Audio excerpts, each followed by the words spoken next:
What is going on, people? It is Friday night. It's time for another Skull Bro show. Looks like we're going to be waiting on Emery for a little bit. Looks like he might be running a little bit late. I haven't heard from him yet, so we'll give him some time to do what he's got to do. He might be working a little late. We'll see. But we have got a pile of insane fucking news to go through tonight. We've got a whole bunch of crazy fucking trash on blast. A bunch of trash. I thought last week there was something in the air. This week was like, holy shit. Let me crank up here to the top of this list and say hello to everybody. I appreciate everybody that's here. I hope everybody had a great day. I hope everybody's having a great night, feeling good. What's up, Down Neck? Always good to see you. Mob Rat Hunter, glad you're here. Cranky. Faceless Pothead, must be the season of the witch. That was a great intro from... was it an intro? I don't know, like a premiere or like a sneak peek, I think he called it, from Grumpy. I was driving around. I'm still doing all the family stuff, all the family chores on my own right now. So I was driving around like an insane person, but I kind of stopped. I had a moment to stop, and luckily it was only a couple minutes long, but it was pretty funny. We got the gist of it. If that witch in that picture has a fucking rat for a brother, it could be a perfect match. What's up, Billy? Good to see you. That's right, man. We're taking that shit back. I love that part of that movie. My grandmother used to call me that. I'm taking it back. Beers and cigars, man. Good to see you. If I already said hello, hello again. Maureen, always good to see you too. Thanks for being here. Let me make my way down here to the bottom. Don't want to forget anybody or leave anybody out. What's up, Sharon? Always appreciate your comments and your likes and stuff throughout the week. I appreciate you shared a couple of things. That was cool. This fucking YouTube. Come on. Don't play some bullshit. Give me a list of bullshit to pick from. That's fucked up. Oh, there we go. There's a song. I was thinking about this song. The fucking, was it Third Eye Blind? This shit came out in the 90s. It's like that. I wish you would step in from the ledge, my friend. You could sing something like, I wish you would step off the ledge, my friend. That would be good for some of the people around here. Wish you would step off of the ledge, my friend. Yeah, a lot of these people can go fuck themselves for free. They just don't realize it. It's still free to go fuck yourself. What's up, James? Mickey Griggs, man, always good to see you. How you doing? Hope you're feeling well tonight. Heather Diane, always good to have you. Yeah, kind of let this go. Oh, hang on. I was looking for this person. Hold on. Let me pull up my YouTube app real quick, so I can only do it from there. I've been trying to find. There it is. There we go. All right, Grumpy. There you go, man. You're all hooked up now. I was trying to figure out a way to do that straight from your channel, and it wouldn't work out. But yeah, I was waiting to see you pop up in the chat. Yeah. That I was just talking about that thing you put out earlier. That shit was funny. What's up, Deborah? Good to see you. B1, what's up, man? Deborah Roberts, haven't seen you before. Hope you're having a great night. Charlie, sending love. Hopefully you're having a great night too. I caught little pieces of a couple of your shows. I'm working in the morning and the day. I'm usually trying to get like a vibe going, listening to music, getting myself awake with my espresso and all that kind of stuff. But I caught a couple pieces of your shows throughout the week. Mostly just listening, Yeah, David James, lots of strange stuff this week. What the fucking regular news was off the chain. Forget about like my searches for the track. The regular news was fucking unhinged. Absolutely unhinged. Like I said, I thought something was in the air last week, man. This week's been even more fucked up. What's this shit? What's up, Spanky? Spanky says, Grumpy Italian, can you believe they played my basketball video earlier today? Bambi played it. It wasn't supposed to get leaked. I didn't see anything about that, but if it's actually him playing ball, that's hilarious, dude. And just like MTR, he looks like a transitioning lesbian. I swear to you. What's up, Tim in North Carolina? Good to see you. Thanks for coming through. Yeah, of course, Grumpy. I've been meaning to do that, man. I just haven't caught it, and I can't ever do it from having this stupid on here. Queen Amin, what's going on? Good to see you. Yeah, cruising through. Totally understand, Mr. Rat Trap. Yeah, well, thank you for understanding. Yeah, and honestly, like some of the topics of conversation you've had going on in there, like they weren't. I was better off listening than actually having anything to say. But I was in there. I listened to a couple of people and what they had to say and some of your points and stuff like that. But yeah, not everything had to do with anything that I know a single thing about. What's up, Dustin, man? Good to see you. Always good to see you, my friend. Yeah, Dustin, did you see that funny short that I put up of the metalcore breakdowns, dude, where they were just they threw a ping pong ball against the wall and let it fall and hit the floor, and then they just played the rhythm. That shit was amazing, dude. How to do the metalcore stuff for those kids, the shoegazers, man, that shit was hilarious, dude. There's another one that they do. I almost posted it, but I decided not to because it was so similar to the first one, but it was still very funny. They do the same thing. They put popcorn in the microwave, and as soon as it starts popping, they kind of like listen to the rhythm of the very like first 7 or 8 pops, and then they go into the band room and they start cranking out the fucking breakdown. The shit was hilarious, man. Fucking hilarious. It's like super true too, man. People come up with the weirdest ways to try and figure out the next breakdown. Yeah, going out there fucking starting the lawnmower, you know, all those stupid little fucking hardcore dances that they get going on. They're too funny, man.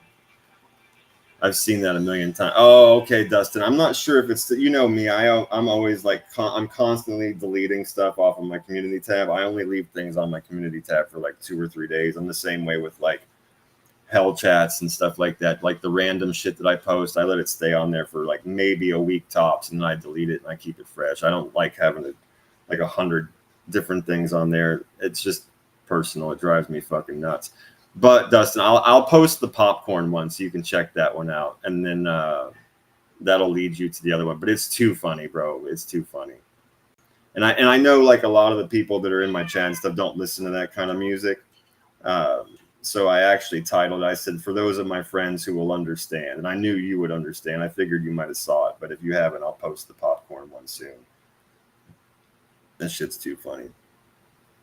What does it say? Did MRE get that PC set up? I honestly don't. Faceless Pond, I have not talked to MRE at all this week.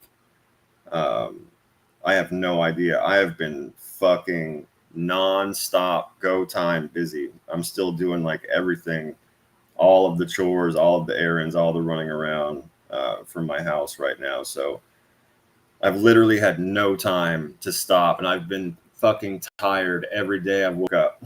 Every day I woke up, I was just like, fuck. You know, I'm not normally like that. I'm usually pretty okay. I mean, even with my insomnia, the way that I'm all fucking night, I'm used to that kind of schedule. You know what I mean? But I've been so tired. I've been like falling asleep on the couch at night. I've been doing so much. I've just been fucking busy, man, running around. So I haven't talked to MRE or run into him in a chat or anything like that. I didn't talk to him today either, so I'm not sure. I'm just assuming that he basically had to work late. I'm trying to find some fucking music to put on here real quick, but YouTube's giving me nothing but fucking Fagione bullshit in this list. I'm gonna have to go to my bookmarks, I think. I was trying to scroll down through this list pretty quick. I'm just going to play like random 90s music. Fuck it. That's the fastest folder I've got to pull up. I think everybody in here can vibe with 90s music, so I think we'll survive, right? I think we'll survive. All right, let's see here. Thought I saw somebody else ask a question while I was doing this bullshit. I also need to get this bowl packed, man. It's like sitting down. I sat down for like 10 minutes earlier. I got the big like whoo-saw, like, you know, like I got a little bit of a Zen thing going for just a little while, and then I had to get right back up. I haven't had time to do anything for myself, man. So as soon as I get back down to the bottom of this list, now that we have a song going, Wednesday Conspiracy Show. I don't know, David James, possibly. It's possible.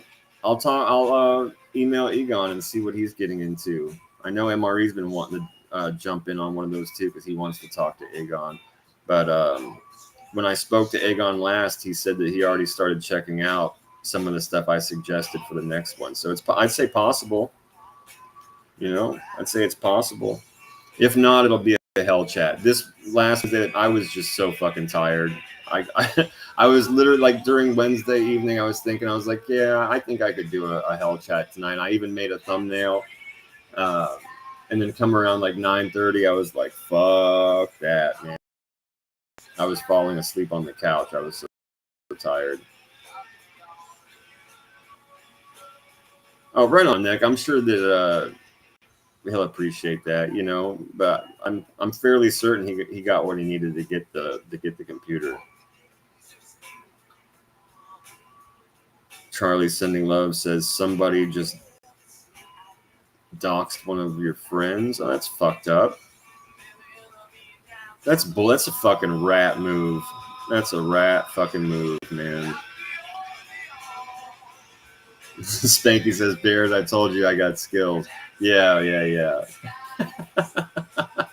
Bear says, you're special. I'll say that. No doubt, bro.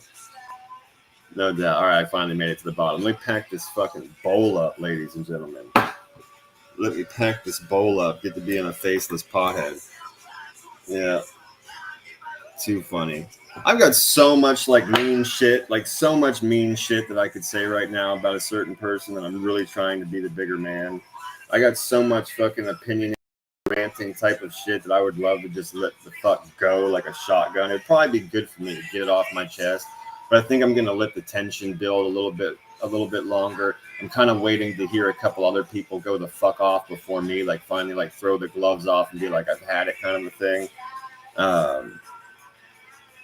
But I'll tell you what, man, what a giant pile of stinking shit that's going on around here, bro. I'll tell you that shit.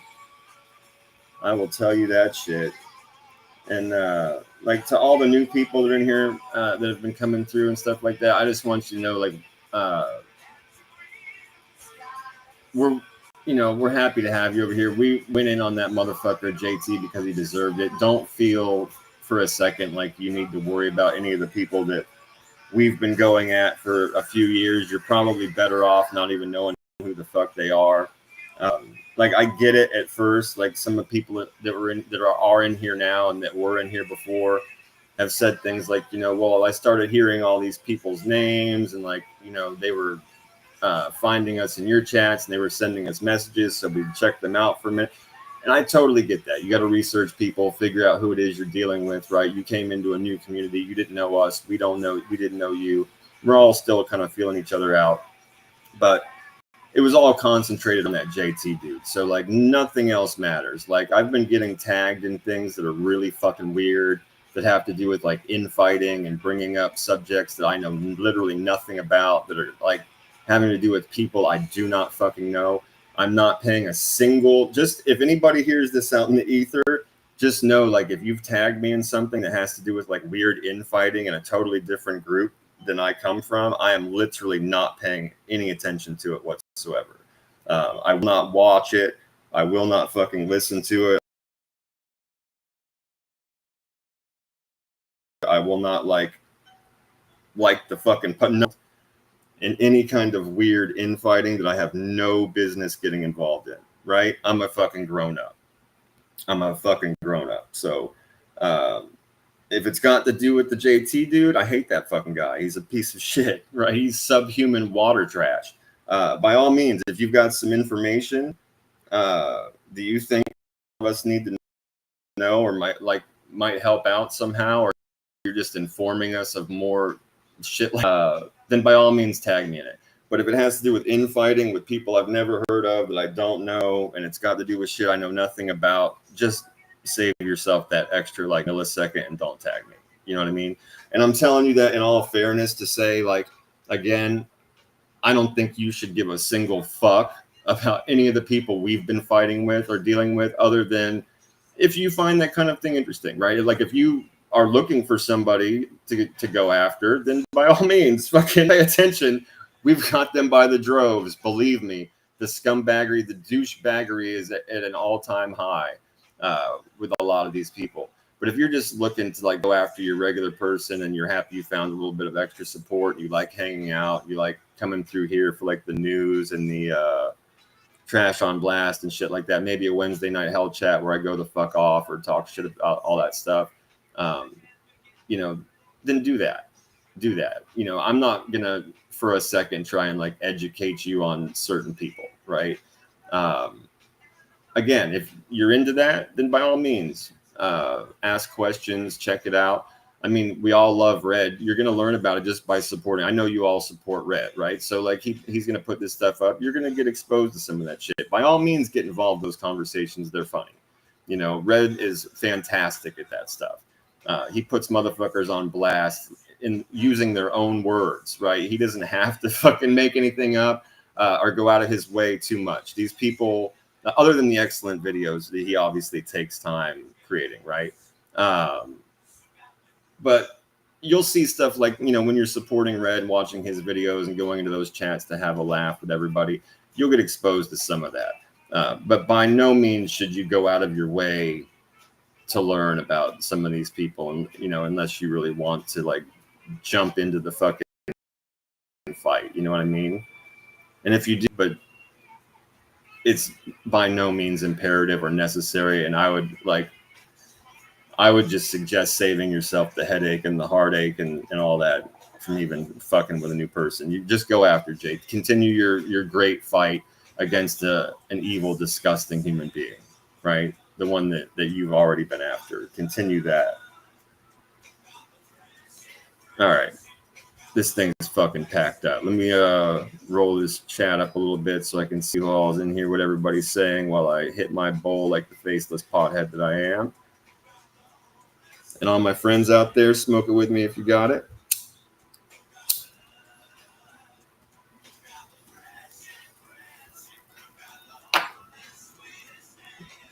Oh yeah, that's much needed. Much needed. Long fucking days. Long days. Let's see. Oh, did I see Edwin in here? What's up, Edwin? I appreciate the messages that you've been sending me, you know, about like the thumbnails and stuff like that. I appreciate it. I appreciate you looking out. You know, if I had more time or to even think about it beforehand, then I would, you know. But I will do my best, Edwin. I will try and get the thumbnail done and get a calendar thing for the show up maybe a day early or something. We'll start with baby steps. I'll start shooting for Thursday. How about that? Yeah, I'll start shooting for Thursday instead of day of. I mean, we'll start with baby steps. I'll see what I can do. Charlie sending love says, I like y'all and think y'all are cool people. I literally have no idea what's going on. I'm enjoying the community. Awesome, dude. That's exactly what I'm saying. That's awesome. Enjoy the community. Like I've been enjoying meeting a lot of you, right? And just having you to laugh with and talk, you know, commiserate like over just scumbags and, you know, douchebaggery of the highest order coming from every direction. And I think that you having a great time over here is awesome. It's fucking awesome. Like I said, I've been checking out other people's chats. I've just been quiet. And people around here will tell you that I'm very standoffish from people at first. It takes me a good long while before I'll just pop into somebody's chat and start talking. You know, I'll say hi if I'm not working, right? Or literally like one eye open with my espresso in hand.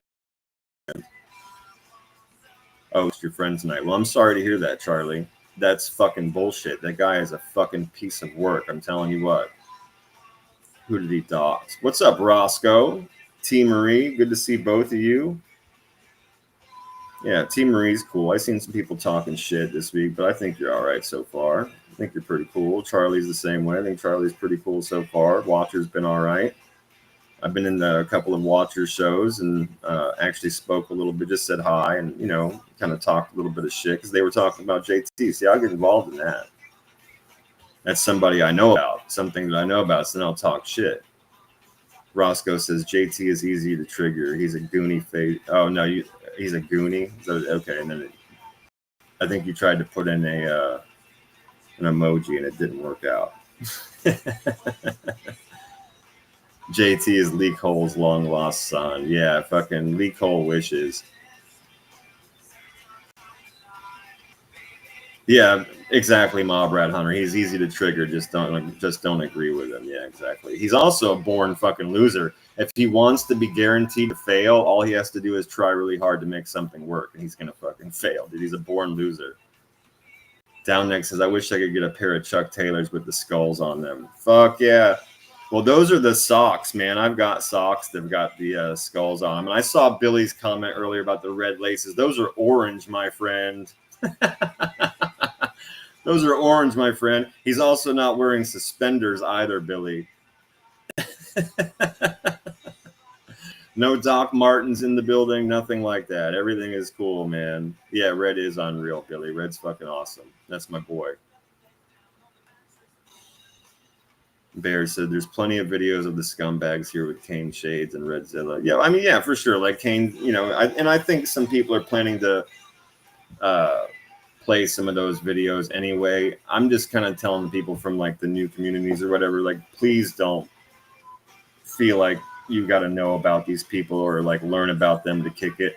I would so much rather you didn't give a fuck about those people just to save yourselves the bullshit in your own mind. You know, you've got to fight. You've been doing your damage, right? Continue to fight towards the person that you're after. But yes, they do have, if you do care, then yes, they've got great shit. Redzilla got great shit. Kane Shades has the novellas. What's up, KD? Always good to see you, man. I hope you're having a great night, bro.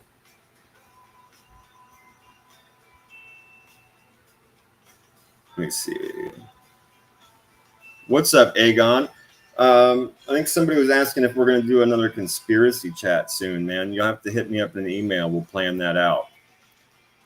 I know you told me you were already looking into some of that stuff that I was telling you about. And if you're up on any of that, I'd love to fucking play some of it. I know we shouldn't get struck for playing those really old videos that I was telling you about. I think that dude would be totally fine with that. And I've got a bunch of other stuff from him that I'd like to play too. But yeah, hit me up in an email, Aegon, and we'll talk about when we're going to do the next one. Yeah, I'm really far behind the channel. I know I'm commenting. I told you I scroll. Bear says Edwin's our manager. I dig it. Yeah, it's fine. No, Edwin, he sent me some messages and he's been on me to try and get my thumbnail done earlier in the week so that the show is up a little bit longer, more people might see it. Everybody that knows me knows that the very last thing, I mean, I appreciate everybody that's in here and that listens to the show. I really do. And I'm not going to pretend like I'm not happy that it's been getting more views. But I've always said I wanted it to be organic, and I don't give a fuck how long that takes. I'm not looking to have some like crazy famous fucking YouTube show. I'm just thankful for the people that are here. I'm thankful for my friends. I look forward to Fridays when I get to hang out with fucking Aegon and Grumpy and DJ and Billy and Dustin and everybody that's in here, Maureen and I'm just going through the list right now. But I appreciate all of you, Bears and Cigars. Like truly, I love hanging out with you guys. Everybody in here is absolutely fucking hilarious. It's why we have such a good time. We all riff off each other and joke. We all share morals and values and look at, crazy news and have shit to say about it. We're all opinionated as fuck. I love that. All great, strong, funny people that are in here. And I really look forward to that. And again, I'm thankful for all the people that are new, that have been listening and hanging out. But the last thing having said that, the last thing I give a fuck about, and everybody that knows me knows this, is fucking numbers, man. I just don't give a shit about that. So I appreciate that Edwin sends me messages. It means he gives a shit, right? And I appreciate that. That's cool. And I even told him, I say, hey, man, I hope you have a great day, right? And maybe I'll work on trying to get it out a day earlier. But the honest truth is I'm so fucking busy in the week. And because like numbers and subs and like views and shit means literally like nothing to me. I just don't even, it's not something I think about. I'm just on a schedule. I'm like, oh, it's Friday. I've got my show tonight. I better make a thumbnail, right? I better go ahead and just put that up now. And sometimes I don't get it put up until like 5:30, 6 o'clock. Because my dudes, right, that are in here, my friends, the people I'm talking about, I've been talking about for the past 2 minutes. Everybody knows that we have the show Friday at 10:30, right? And that's the only people I give a shit about. And I'm again, I'm thankful for all the new people that have been listening and clicking the like button, and because they have a good time here. And I guess that's the best way to express it on a weird social platform, right? People that leave comments, and I leave comments back. We have like even just a very small, short conversation back and forth. That's what it's about. That's what it's about to me. It's really cool. So, Edwin, no, I don't ignore you. You know what I mean? And I appreciate you looking out. I do. But the honest truth is I just don't fucking think about it all that much, right? Throughout the week when I'm going through news, I'm bookmarking stuff, and then come like Wednesday night, Thursday afternoon, Thursday evening, I'll start really digging in, looking for some trash. I usually have all of my T. Marie, I don't have a Cash App right now. Okay, so here's the thing. MRE and I have had a couple of conversations about putting up Cash Apps in the show and stuff like that. And at first I was like, well, if you want, bro, you can just put your Cash App up in the show, bro. I don't care. Just like if you get some money, just fucking, it's all good, dude. Okay, cool, Egon. Definitely, Egon, hit me up for sure. I just saw your comment come. Yeah, hit me up soon, man, and let's plan out the next conspiracy night, because that was a lot of fun. And the show did well, man. People had fun and enjoyed that show, Egon, which is great, dude. We should totally do more of them. But anyway, back to the Cash App thing, right? So MRE and I have had some talks via Cash App. Heather Diane says I'm coming out a bit here and there. Well, I can't help that. I've got like the internet that I've got, you know what I mean? But thank you for letting me know. But yeah, I've told him, I'm like, just put your Cash App. And he was like, no, bro, I don't want to do that. Like, that would be fucked up. You know what I mean? If like people are sending money during the show and I'm just like getting the money, he's like, that would be fucked up. I'm not that guy. That would suck. And I said, I understand that, right? We're friends. He's a good dude. He's right. That would be kind of weird. But I mean, it wouldn't bother me, right? But even though it wouldn't bother me, he was still like, fuck that, right? Oh, Dustin says I'm cutting in and out a little bit too.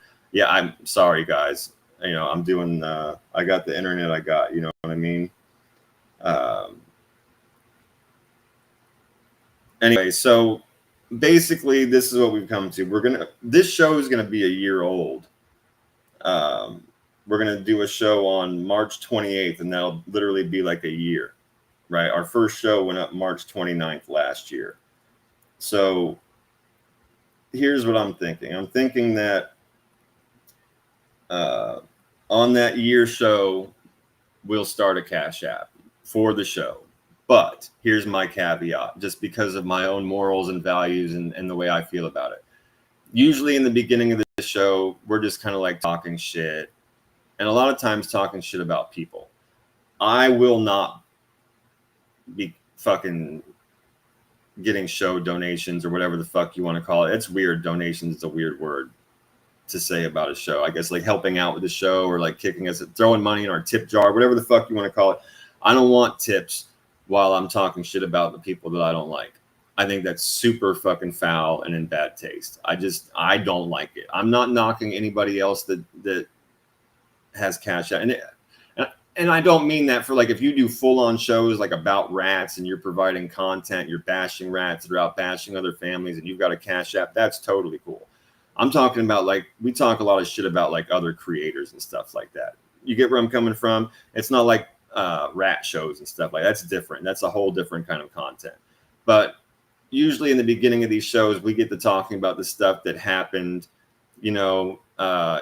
throughout the week. Sometimes we play clips from our friends' shows, right? Like we'll play clips from like Red's videos, or we'll talk about stuff that maybe Parasite put out, or we play stuff from Lying Informants and Mobster Chronicles and stuff like that. And we go after creators. And I'm not going to have a Cash App up for like the beginning of the show. I'm just not going to do it. I don't feel right about that. No, Grumpy, again, I'm nothing wrong with a Cash App. It's like a tip jar. I totally get that, man. I am not again, I just want to reiterate that I'm not knocking anybody's shit at all. Zero. I'm just talking about me. My personal feeling about it is like, if I'm doing that, I would be doing that anyway. talking shit about these creators and stuff because I genuinely don't like them. So I'm not going to put the Cash App during that. And Grumpy, like your show would be a super fucking caveat to that. Dude, you take so much time in your life putting together these great videos, man. All the sound bites, all the sound clips. That literally takes a lot of time from your life to fucking do that shit. And that's like the production of a show. There's absolutely no reason why you shouldn't have a fucking tip jar, as you call it, or your Cash App up so people can, donate to the channel or tip or whatever, is the best way to say it. That's a huge caveat to that. Again, I'm talking about where I'm coming from, just me personally, because I've been doing these hell chats and shit where I just talk, like I wouldn't put the Cash App during my hell chat. Right? Because the hell chat, we're either just talking about no topic, and MRE does that too. As a matter, when he does these shows where he's just talking and playing music, a lot of times he'll say, I'm not putting my shit up today, right? I'm gonna literally delete this later anyway, right? I support that. I delete most of my hell chats, right? So like I would never put a Cash App during that. But when the show's a year old here in a couple of weeks, during the news and the trash on blast sections of the show, which is something that I do spend time on, right? I make sure that we have great content every week. I do spend a few hours each week doing that. And so in the spirit of that, we're going to have a Cash App for the show here very soon. And I will be putting it up during the time that we do Trash on Blast and the news. And I think that that's fair. And I feel good about that. It feels like I'm at least providing, some content that's different than me just talking all kinds of crazy shit that I would normally talk anyway. So there's your long-winded answer to your question about whether or not I have a Cash App. But you can tell that, like everything, I'm fucking passionate, right? I always say that to you guys, like I'm not a crazy person. I'm just passionate about the shit that I feel and I think about. So you're gonna get long answers out of me to explain where I'm coming from, right? I'm a fucking ubots. I totally get it, but I call it passionate. Yeah, Faceless Pothead says it's a free show, not behind a membership fee, so taking tips is definitely acceptable. Yeah, I mean, you have a fair point there. Dustin says, we know you're not knocking other people. Yeah, I hope so. Yeah, for sure. You know what I mean? Like, I hope because I love everybody, man, all my friends and all the people that do great content and have shows and stuff like that. I'm absolutely not knocking their format or what they do. I'm just telling you how I feel about my show, or like in this case, our show with MRE. I don't know where MRE is. He must be working late or something happened because I haven't heard from him or anything. But we'll keep. Billy says, but are we still taking it back? Yeah, man, we're taking it back. I love that part of that movie, dude. That shit's funny. Spanky says, T. Marie, you did a great job defending yourself last night against Lil Willie. I just wanted to let you know you made him look like a fool. Fuck it. There you go. Awesome. Yeah, I don't know who that Lil Willie person is or where this went down or took place, but good for you.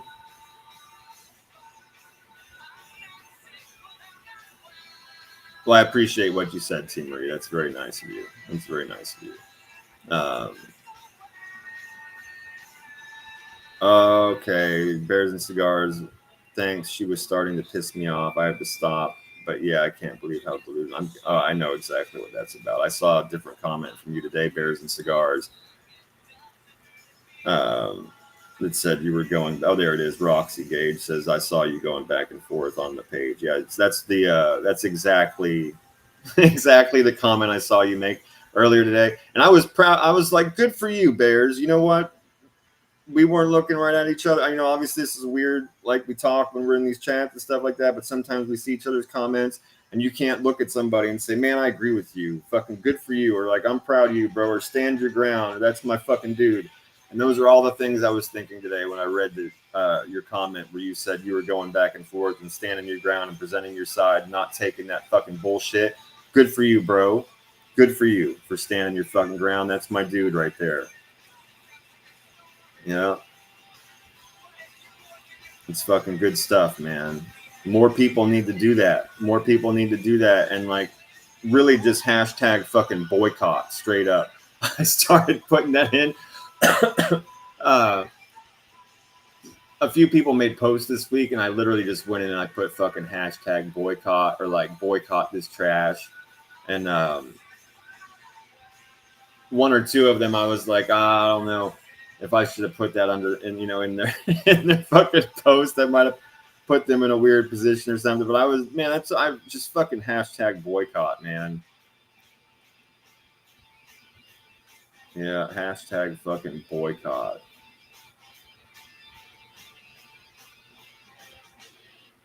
Oh yeah, Dustin says, Aegon, believe me, you're probably better off not knowing. Man, next time we get backstage of a show or whatever, Aegon, I will answer I will answer all of your questions. I will fill you in on like all the weirdness that's been going around. You're a family man. You've got shit to do. Not to mention, it is absolutely a good thing for you to keep as much negativity out of your space as possible, man. So if you want, bro, we'll email back and forth this week. We'll figure out our next Wednesday conspiracy night. And when we meet backstage before the show starts, I will fill you in on everything you want to know, bro. I'll just give you like the big bullet point rundown real fast. Let's say Faceless Pod. It says Struppet and Eric the Fourth, and we're doxing women and kids. What the fuck, dude? What the fuck? Yeah, she is insane, Bears. It's a lot of things. Like I said, I've got a lot of really not nice things to say, but I'm not gonna say them right now on this show. I'll let the tension build, and I'm kind of waiting for a couple other people to possibly take their hands out of their pockets. But either way, it'll happen on a Hell Chat. I'm not gonna do it on the Skull Bro show.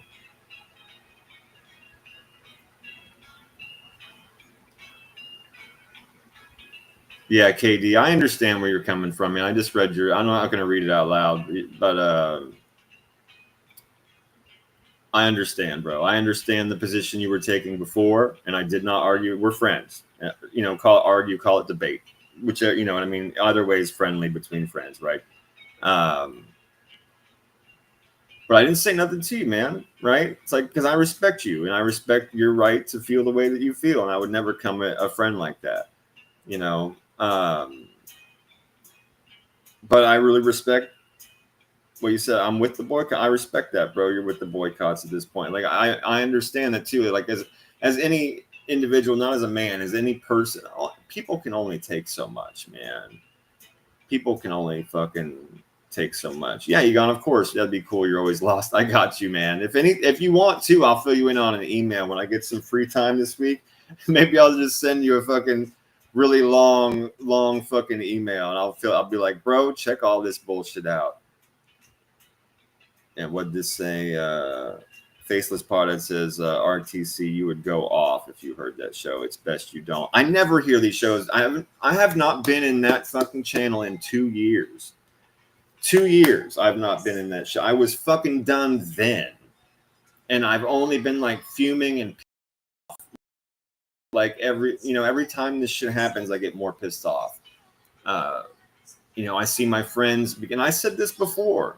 It's not like this shit affects me personally in any way, shape, or form. Most of the time, I totally ignore the existence of that bullshit, and I don't even say anything about it. Everybody around here knows that. It's only when like my friends start to get affected and they're like hurt or, rightfully so, feeling stabbed in the fucking back.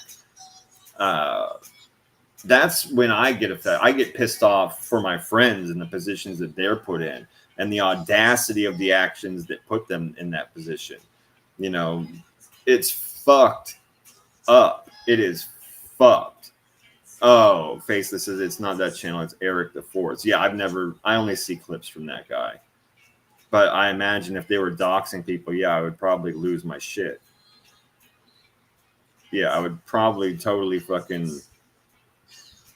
KD, yeah, I really barely have watched the shows myself. That's maybe I want to take this position. I mean, possibly, yeah, right? I mean, possible. It's possible. You might have stood, you might have stood long. I mean, you're a loyal guy, you know what I mean? To be fair. It could have gone either way, but I respect either way, man. But yeah, thanks, Faceless Pothead, for filling me in on that. This is for I saw higher up in the comments that what's his name? JT in here. I want them. No, of course JT's not in here. No. If he is and he's under a weird name that I don't know and you know about it, let somebody know and somebody will hit him in the head with a wrench. Which also brings me to something weird. I was fucking cruising through our last show. What's up, Twisted Tea? Last Friday show, I was cruising through. Was it my show or the one that we did on MRE's channel? Whatever show I did last on here, somebody said like Palmina like 3 or 4 times. They were talking back to this name that I've never seen. Well, I've seen the name, but I didn't think or know that it was Palmina. And I'm still not going to say it is because I could be mistaken. But Bella was talking to somebody in the chat and called them Palmina like 3 or 4 times. So I just want to say, like, if anybody in here that has a wrench knows that somebody's supposed to be banned and sees that shit going on, and it's like that you know that they're under another name, fucking hit that other name in the head with a wrench immediately and get them the fuck out of here. That shit is, I'm not going to have riffraff. I'm going to be nice. I'm not going to have people that know they're fucking banned putting on costumes and masks and coming into my fucking chat to hang out with my friends. You're not. If I tell you you're not allowed in my house, you're not allowed in my house. If I tell you you're not allowed in here with my friends because you're disruptive and you say dumb shit, that's exactly what it means. And if you come in here with a different name and we find out you're getting hit, you're fucking gone. We're going to keep hitting them. So just asking my friends, you know, people look out for shit like that. If you see somebody that you know, or even if you're finding out right then on the spot and I haven't seen it or caught it, just, just knock them, bro. Just knock them. Yeah, MRE was last week, but it's the last chat that I put up. It might have been the hell chat that he and I did where it said talking ish. Like I said, I don't remember, but I was going through my channel for sure. And it was the most recent video that I had done. Either case, not a giant. Oh, Bella, no, I'm not nothing to say to you personally. Bella, I was saying, I was looking through one of these last chats and you were talking to Palmina, but I didn't see her name. I kept seeing a different name that it looked like you were talking to. And I was thinking maybe that you knew that you might not have known that she was banned from here. And again, I could be mistaken, but no, it's nothing against you at all. Yeah, because Palmina's banned from here. She's a disruptive troll and she's out of her mind. Certain trolls I got no problem with at all, but I don't do chaos trolls and I don't do fucking disruptive trolls. I don't fucking like that shit. Oh yeah, Billy. Well, that, yeah, don't hit them just because they're new, but yeah, I understand where you're coming from. That's why I said if you notice that, that's a name you've never seen before and somebody else says, hey, and calls them by the name is banned, and then go ahead and do what you got to do. They can always okay, well, I will be fair, there's 2 Bellas now and I don't often look at pictures. So if that wasn't if you're not that Bella, then we're not even talking about you, and no worries, we're moving on.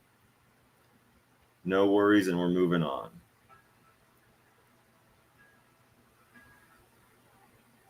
Yeah, Dustin, that Struppet dude is fucking weird. He was just in here like a couple of weeks ago. You're right, asking if we didn't want him to come in anymore. Dude, I banned him that day. I literally banned him while he was talking. I was like, get the fuck out of here. You're a freak. The fucking dude is just mental, bro. That Struppet dude is fucking mental and leaves all kinds of really weird comments on people's pages. There was another one named Doug or whatever that's also out of his fucking mind. Somebody I banned like weeks ago, I saw them leaving basically like writing a book in somebody's comment section. Half of it didn't make sense. Half of it's like was spelled out like they were fucking drunk or half retarded or some shit. Yeah, just super fucking odd, bro. That's another one that I banned. I just don't like that shit. I want this to be I've always said that from the beginning. This chat or any chat that I do should be a place where people can come and hang and not worry about all kinds of weird stuff happening, being tolerated or odd people or whatever. We'll just get them out of the fucking conversation so that we can keep having a good time and laughing, right? Like we don't need to keep stopping every 2 seconds because somebody's being a weirdo or something. Somebody else that I've got another fucker on my list. Uh, I'm not even going to say the name right now because I don't want to call him out until it has to be. But I've got another one that's really fucking close to getting banned from here forever. They're not in here right now, but they're real fucking. After the shit that I saw them talking about and doing in the last Skull Bro show that we did do on Emery's channel, I saw this motherfucker going back and forth, and I was just like, bro, you're next. You're fucking next, man. Struppet reminds me of Norman Bates. I've never seen. Yeah, KD, it's gotta be, bro. He's gotta be low IQ like that. Like maybe huffed paint. You know what I mean? Made himself fucking dumb like that. Maybe lived underneath power lines, ate paint chips, some shit, man. Just fucking weird and out of their mind, dude.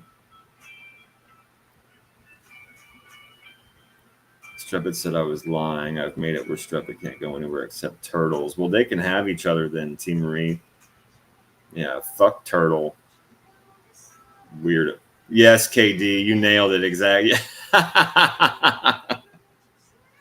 That's KD's my dude. He knows exactly who I'm talking about. Exactly, bro. I was swear to you, dude. I was looking at that conversation happen, and like I've already fucking banned him once, like his regular channel, like a long time ago, man. And some people were like, "Oh no, he's cool," and like let him back. And I'm like, okay. And I went in there, and I already had like 8 of his names fucking banned. People had pretended to be him, and I'm like, I'm not going through this. That dude's fucking retarded, bro. Like for real. He's either completely out of his fucking mind or he's just like actually special needs, in which case I don't want to use the R word, right? You know what I mean? But I don't think he's like officially fucking retarded. I just think he's a fucking moron with no friends in real life that needs to talk all kinds of weird shit and hang out with old people. It's weird.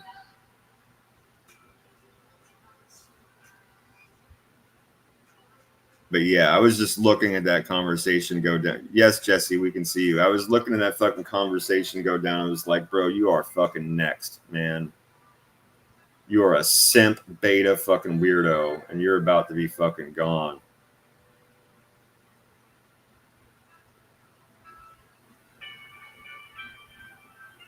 Yeah, Aegon, it's somebody you'll just see around. Just Bears hit on him. He's a show killer. He's the worst person on panel ever. Exactly, dude. He is one of them. It's almost like he's doing it on fucking purpose. For real, dude. Just talking all slow, barely making any sense, skipping from one thing to another. The guy's a total idiot, man. No, Egon, I have not seen Tails in a minute. As a matter of fact, it's so funny you said that, dude, because Tails was king fucking wrench around here forever. Like, I think he was my first wrench, dude, and he was the only one I gave a wrench to, like, forever. I was just cruising through. I've been like, that's why I've been seeing like some comments and shit. And I just saw a comment I know that he made, but his YouTube was totally changed. I know that he told me a long time ago that he had gotten a better job, something he had been trying to get for a while. And it finally worked out, and he was really, really happy about it. It was going to really change things in a positive way for him. So I think that's what it is. I think he got really, really enveloped in that. And man, I hope Tails is doing fantastic. I wish nothing but the best for him, man. But no, I haven't seen him around in months. Yeah, in months.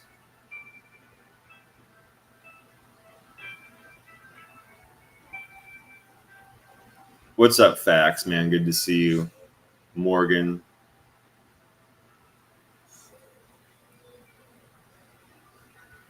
Yeah, Dustin. That's what does the Bears say the same? You said 100% the Bears. Let me scroll up. Oh no, it's the same thing I saw. I think the same thing I saw. Yeah, there was a handful of people that were going back and forth, talking sideways out their mouth while they were here, and we all knew that they were full of shit and just riding the fence and talking shit, probably about us over there, and then coming over here and trying to be, oh, what? I didn't say nothing. I'm not doing anything. Don't pay attention to me, nah, bro. No, no, no, no, no, no, no, no. I made a post this fucking week from a guy that was just like, to sum it up and paraphrase, he was just like, you know, you're telling me all this shit happened with these other people, and you're talking shit about it, but you were there, right? The guy says, if you were there when this shit went down, that says something about you, because they obviously thought they could get away with it around you. They wouldn't have done that fucking shit around me because they knew I wouldn't have fucking stood for it, and I would have said something about it. So if you were there when this shit went down, that says something about you. That means that they felt like you were one of them, that they could just do this shit around you and it wasn't a big deal. You know, and fuck that. Fuck that. You're not right, dude. And I've had, Emery and I had conversations live with, people that we are friends with. We're still cool with them. But if I think that you're doing is fucked, I'm going to tell you that it's fucked. I'm not going to yell and at you or like refuse to talk to you ever again. But I'm going to tell you, I don't agree with you. I think that what you're doing is foul as hell. And I'm going to tell you that I don't think your points make sense if they don't make sense to me. If they don't make sense, they don't fucking make sense. And I'm going to tell you this bullshit. And we'll just leave it there if that's the healthiest thing to do, But yeah, fuck all that, bro. I'm not down with all that fence riding weirdness and these bullshit fucking half-assed excuses for the shit that you're allowing yourself to be around and sit through and basically, act like it's okay and reinforce, the other person's actions by sitting there and listening to it and laughing. What's up, Watcher? Yeah, that's that fucking bullshit. That's that fucking watered down, half-baked fucking bullshit. Roxy Gage, I think Idem talks out both sides of his mouth. Some people just are so hard simping they can't make a stand. No, he just talks out both sides of his mouth. Simp, yes. Beta, yes. That's all fucking garbage. That's exactly what I'm talking about. All that middle of the road bullshit. You go fuck yourself with that. I'm not going to listen to it. I'm not having it, bro. I'm going to tell you you're fucking wrong. And Parasite was telling that motherfucker exactly that. And Parasite was right. He's been right every single time I've seen him have that conversation. And I've backed him on 2 or 3 shows now while he's been having conversations with people in the chat. I've literally said, I fucking agree with you. Or I've pointed out the shit that the other person's saying is foul and wrong.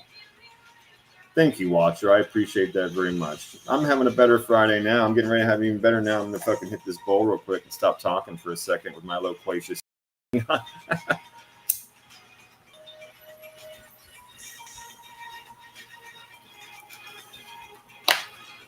Yeah, we're just killing time. A fucking hour's almost gone by. I can't believe I've just been like going the fuck on for like an hour. I was trying to buy time.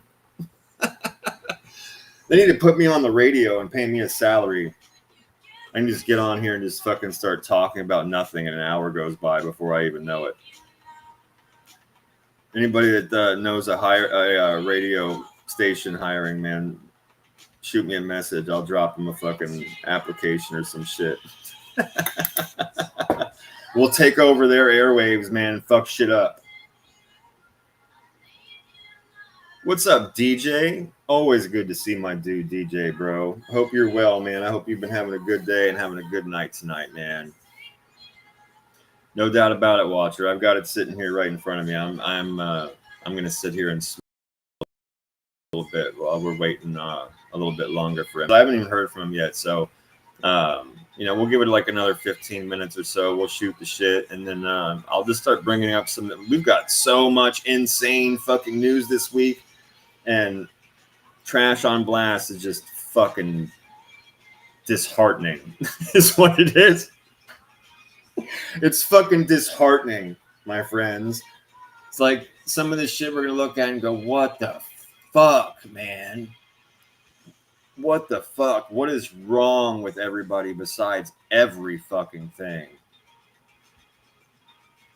Fire Marshal Bill.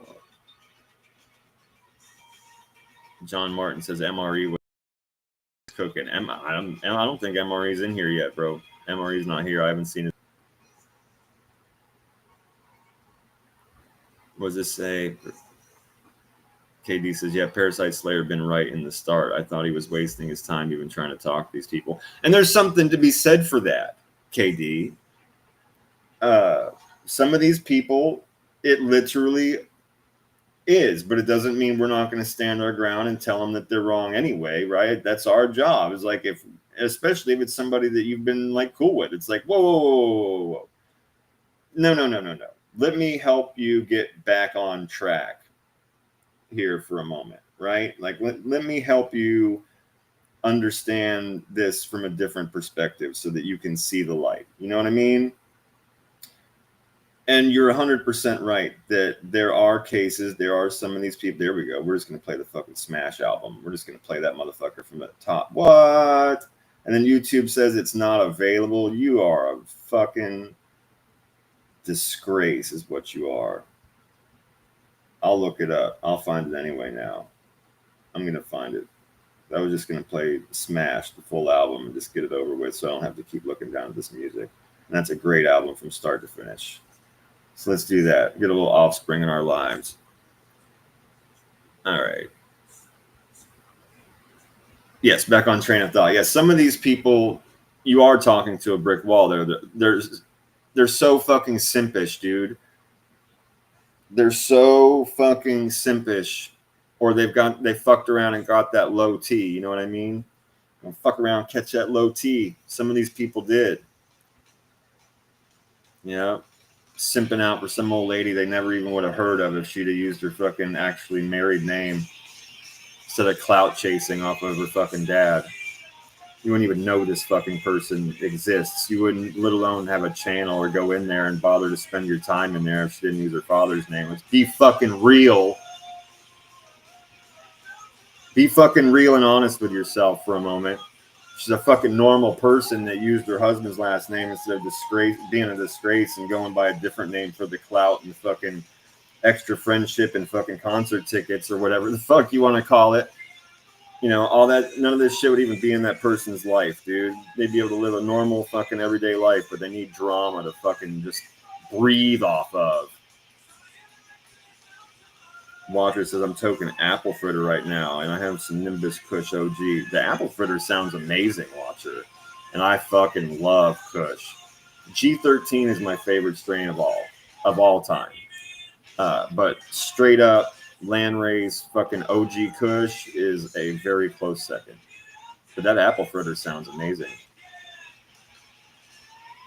Bear says, I seen some dude possessed on a plane this week. I might have seen an article about that. It might have been totally unrelated. Yeah, Dustin says, fuck MobTube. That's where all the estrogen bitches hang out. You're not lying. B1, MobTube is gay. You're not lying either, bro. Preach.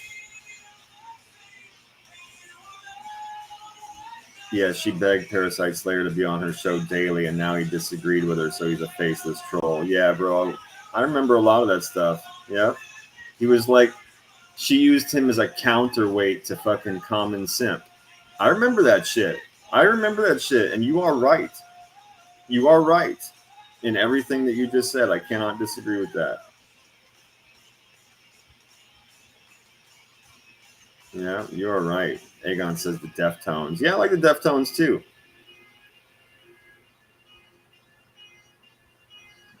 KD says, I'm smoking some guava gelato mixed with glitter bomb. Yeah, I remember you had that glitter bomb. I remember you saying that before. Yeah, but guava gelato sounds good. Yeah, it sounds good. Carmela says MRE is marching to his own drum somewhere. Yeah, for sure. Yeah, I'm sure he's fine. I'm sure he just had to work late or something came up. Hopefully everything's fine. Usually he like sends me a message and tells me he's going to be late or something's going on. What's up, Montauk? Good to see you. Yeah, so hopefully everything's cool with him. But what's up, Jane Perry? Always good to see you. Hope you're doing well. B1 says, love the conspiracy stuff. Yeah, Aegon and I had a good time with that, man. That was a good show. I went back and listened to it myself. I usually don't do that. I usually don't go back and like listen to the shows that we do. Once in a while, I'll cruise through them and check out a couple of parts here. What is this? Katie says G13 is Georgia Pie now, RTC. I got you. Yeah, I won't get too far into that. But back in the day, it was called G13. That shit was amazing. What does it say? You're exactly right on that. And if her brother did his own channel, she would have no viewers. Yeah, he's a fucking rat. He's a rat, dude. Straight up. I've always said that. I don't give. I don't fucking step off my line. I don't fucking give in and simp for people because they want to provide a different narrative. And I despise people from that life that try and use this fucking excuse like, oh, nobody got arrested. Everybody was dead. Fuck you. Fuck you. You went and spoke to government people and gave them information to help them close cases or fill in gaps on shit that they did not fucking know before. You fucking snitched. You are a fucking rat. Same thing, Keefy D, right? He pointed the finger at fucking dead nephews and all that kind of. He's a fucking rat. He's a fucking snitch. Period. The fucking end. You give a 302 to the government after you've taken an oath, and you're a fucking rat. Period. The fucking end. Fucking Father Mike tries to do that shit. Oh, no, but even though people did go to jail, he's like, oh, nobody went to jail, so it doesn't matter what I told the government. Or, you know, this bullshit with like everybody was dead and I didn't give them anything that got anybody in trouble. It doesn't matter. They're the fucking government. They are the motherfucking cops. And you gave them motherfucking information about other people alive or dead. Whether or not it opens up new cases, completely fucking irrelevant. You fucking ratted to the government after you swore on life and death that you would not. And period. That's fucking ended with a giant period. And people can, I don't want to hear a fucking thing from anybody going, you don't know what you're talking about, or who cares, what does he know? Plenty. And even just if I was just a regular everyday fucking Joe that didn't have any knowledge on anything, I could still tell you, okay, what were the rules of the game, right? As a regular, reasonable fucking has no anything in any kind of game, you could tell me the rules of a specific game, and I could tell you if a motherfucker broke those rules or not, or if they're trying to fucking pull some gray area bullshit to try and keep their fucking money in Monopoly, dude. Fuck you.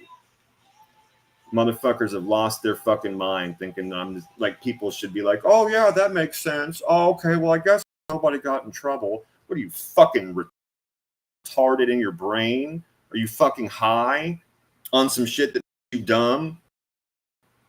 Get the fuck on with that bullshit, dude. No one's trying to hear that garbage. Fucking stupid, dude.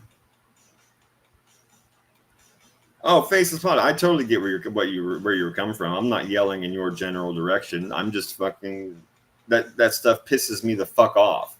These people talk to people like they're supposed to be fucking stupid. You know what I mean? They make up all these dumbass fucking gray area excuses so they can continue to sell their book, or they can continue to fucking get some kind of clout. It's no fucking different than any of these other fucking rats that have shows that lie about anything. It's still the fucking same thing. You just want to be involved. You want to be able to sell your book. You want to fucking go on with the Shah of Iran and get paid to do interviews. You want to fucking go on and do interviews with all these hip hop people and get all fucking proud when they still want to use your fucking name in their rap song. You're fucking disgrace. A fucking disgrace. Period. Aegon says, I don't know much about Michael Franchese. He's a scumbag. Michael Franchese is a fucking scumbag piece of shit that scams and extorts fucking churches and Christian people. He helped murder his own fucking sister and her fucking husband. Fuck that dude. He's a piece of human trash. For real. Fucking he's a rat. He's a rat piece of fucking shit. And he's another one that pulls that fucking bullshit. Well, nobody got in trouble because, yeah, they did, bro. Yeah, they did. Yeah, motherfuckers went to fucking jail. And even if they didn't, it has nothing to do with nothing. You say you're not going to fucking do something. You consider them a fucking, they're the cops. You're the robbers, bro. If it's got to be put in black and white. But at the end of the day, with this culture, they're literally considered a government that you don't belong to. You take a fucking oath. You promise you're not going to talk about anything to anyone under pain of death.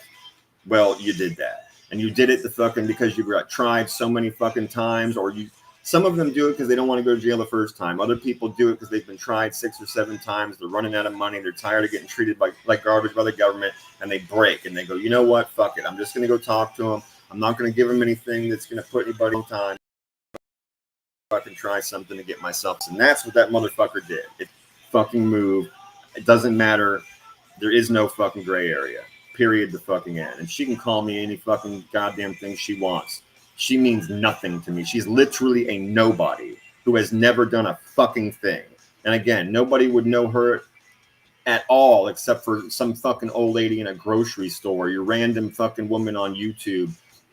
You would never know who she is. You would have never fucking gone in her show. You'd have never listened to a fucking thing she had to say. She never would have got picked on by all these fucking rats and people like that if she had her actual husband's last name, if she wasn't a disgrace to him and go out and living her life as a fucking with her father's last name like she wasn't married. You would never have known who the fuck she was. You'd have never heard of her or found her channel. None of that fucking bullshit. So she can say whatever the fuck she wants about me. I've been on here doing the same fucking thing I've always done. I came on here to go after fucking rats. When I found MRE's channel, I wanted to do my small fucking part in helping out with that. And I've done that. I found my way over to her channel because he was friends with her. She was having a problem with fucking A-Light and a couple other rats that we were already fucking going at.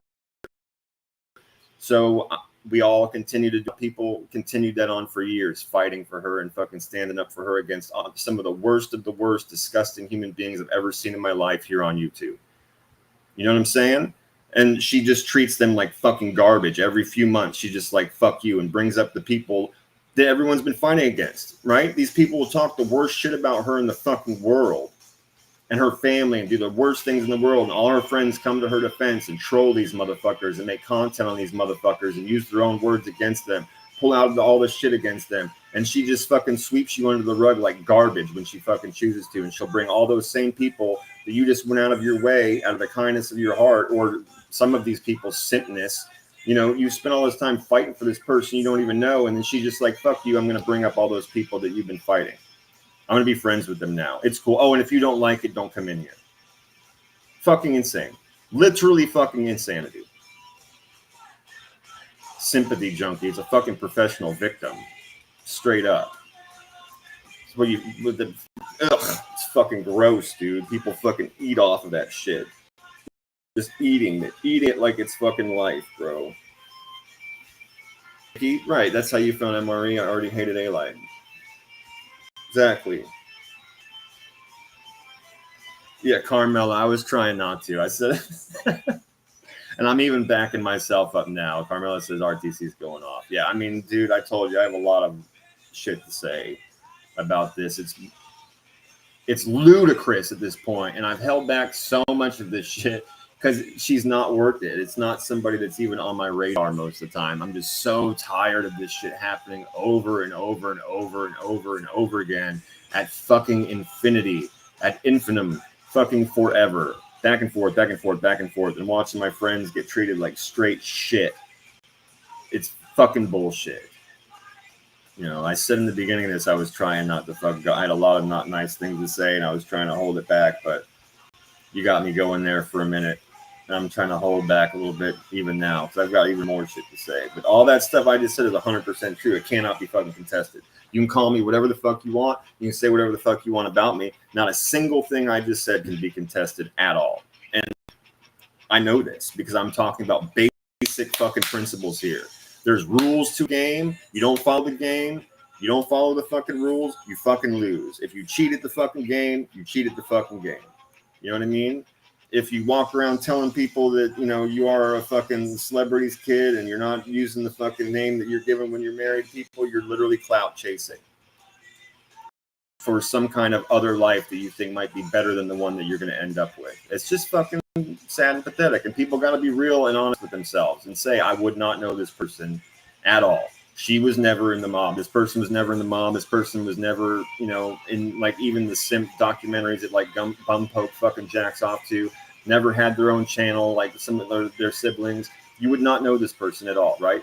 If we were talking about one of their sisters or something, you'd be like, yeah, there's no way you could deny that people would know who that is, right? But even they were going by the fucking father's last name. And that sibling was told by the father when he was still alive in a fucking prison interview. He told her, he said, you know, if you just went by the last name of your husband instead of my last name, 99% of your problems would be gone and you wouldn't be dealing with this shit. Those are not my words, people. Those are the words of the fucking father.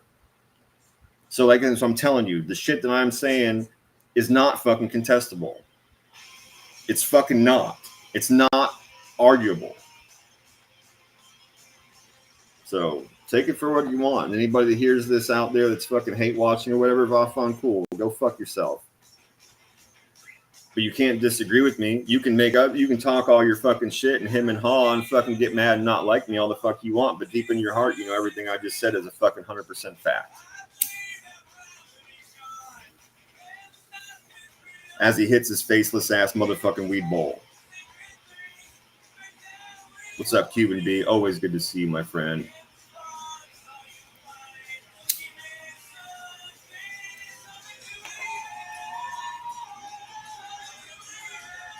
What's up, Hav? Good to see you.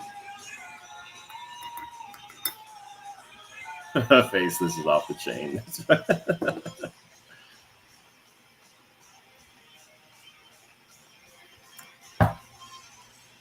Too funny, man. Too funny. Well, I guess we're going to have to start rounding up some news here soon, huh? I'm going to hit this bowl a few more times, maybe fucking freshen up my soda, and then we'll start pulling up some of this insane fucking news.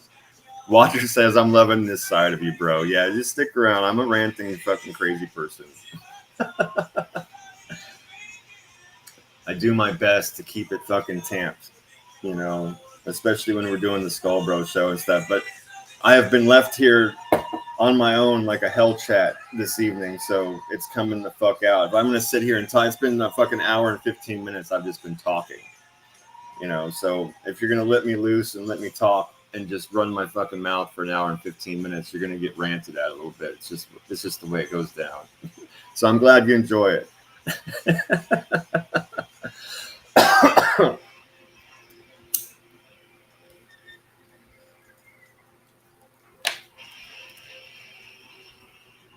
Too funny. Yeah, Mickey, you're not faceless around here. You're our boy. Oh, look at this fucking retard calling me a punk. Go fuck yourself. How about that? That's too funny. Oh, you're such a waste of everybody's time. Too funny. I hope that was really that person too, calling me a punk. I'm not a punk, actually. I'm a really stand-up, straight-up, fucking honest dude.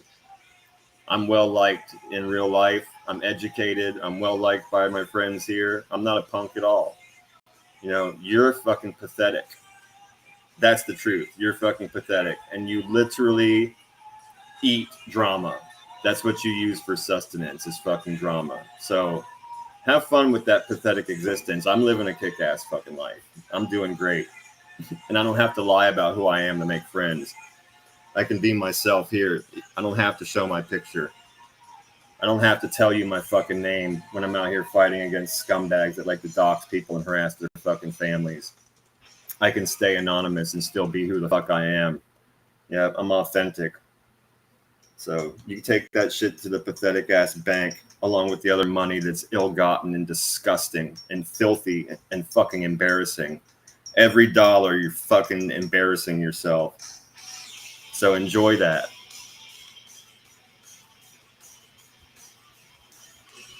Enjoy every one of those fucking filthy, disgusting, fucking disgraziata dollars.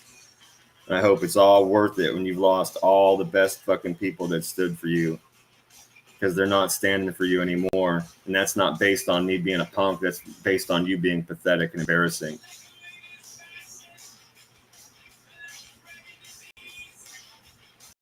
Out there, never will, because it's not in my disposition. It's not who the fuck I am. Yeah, I'm honest and authentic. It's not who I am. I draw lines. I stand on them, and I'm not going to come off of them because it's not who I am. It's not authentic. Yeah, too funny. Too funny.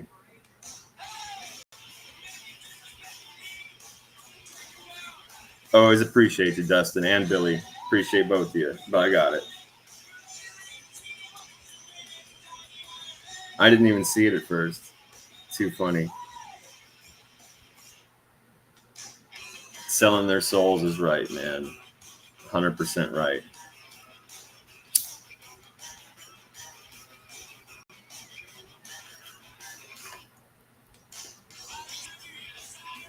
This thing fucking jams comments so fast. Holy shit. Oh.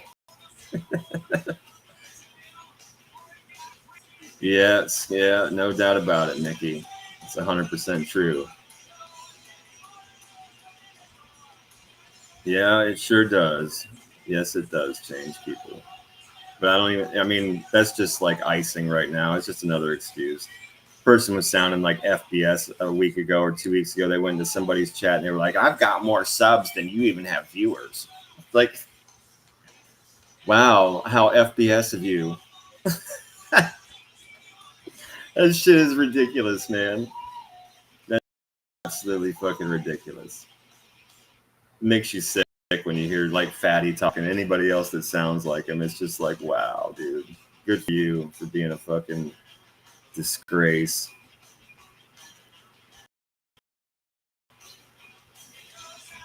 Read this here. Yeah, Bears, that's a really fair point that you made. That's a very fair point you just made. But of course I want to continue watching YouTube. Don't be stupid. Oh, Watcher, that I had to be honest, I know very little about this channel. It's like a Roku thing, right? Which is,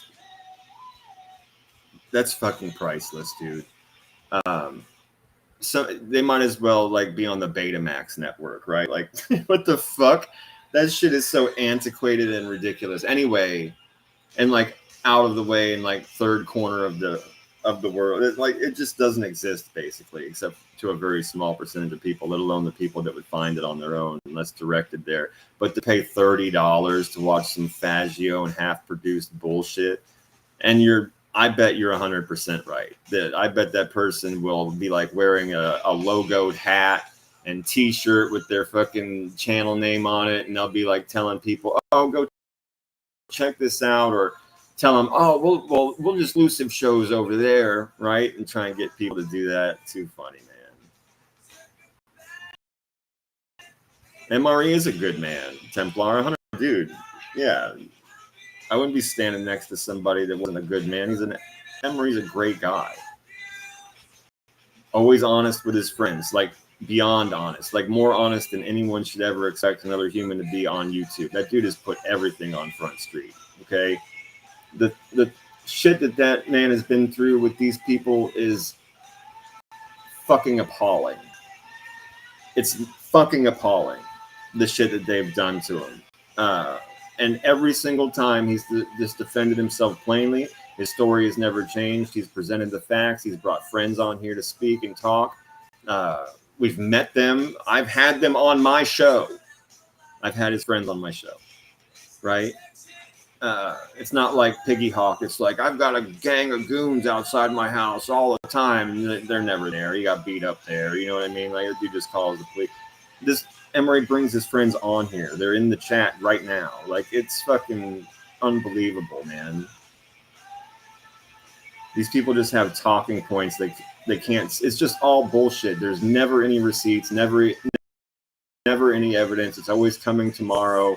You know, I'm going to this, I'm going to that, and then they never do those things, right? Nothing ever comes out of it. Not a single one person has ever come forward with a single shred of evidence for any fucking thing that they're talking him of.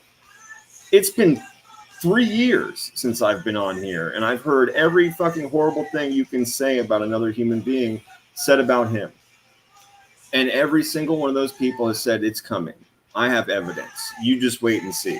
You just wait and see. Some of them, like the weirdo fucking paranoid skits kitten, have come out and as far as saying, like, I found the evidence. You know, like I have paperwork, and they've made up people's names out of just the thin fucking air. You got these idiots, these total fucking disgraces to humanity, like fucking Lee Cole. I called up a fucking state trooper in Rhode Island, and he said this, right? And that's where that JT fucking idiot got that shit from. He changed the story up a little bit, same line from Lee, but it's all garbage, dude. It's all garbage. You will never see a shred of evidence because it doesn't exist. He's a good fucking dude. He's a moral dude. He could have said all kinds of crazy shit about people. Retaliated against so many of these people in like the most foul, fucked up ways. Even if he just did tit for tat, he could have, and he didn't. He didn't.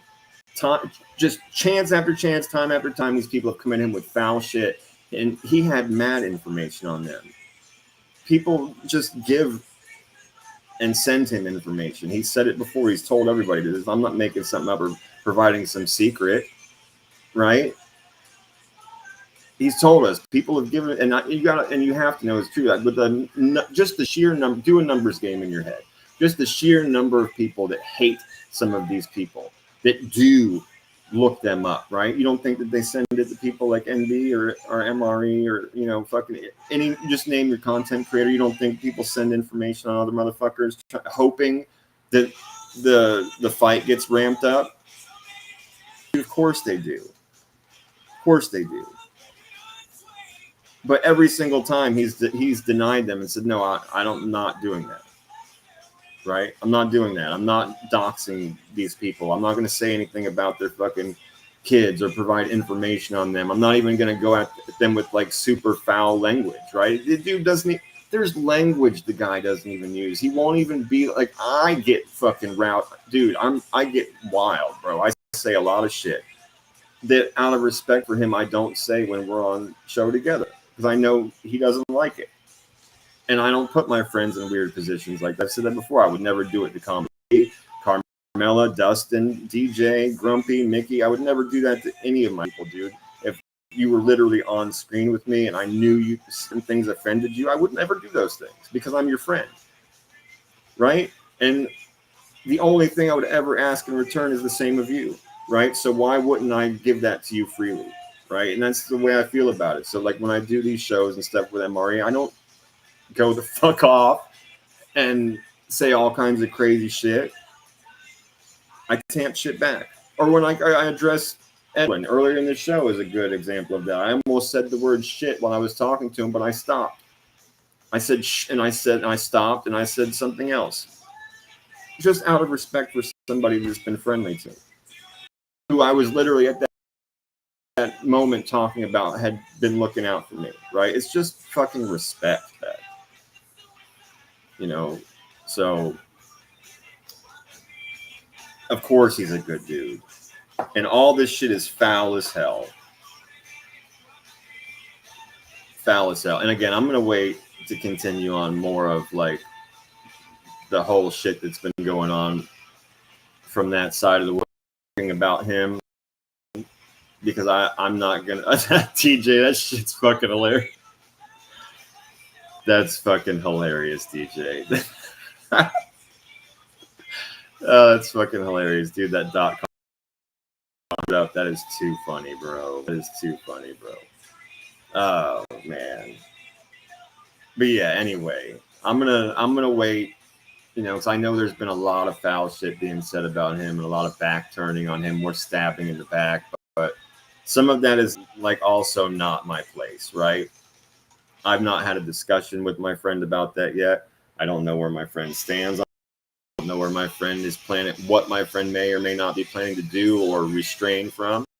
So I'm just not going to get too far into that right now. But rest assured that I have plenty to say about it. I have an opinion, that's for sure. I'm just going to wait and have a conversation with my friend about it first.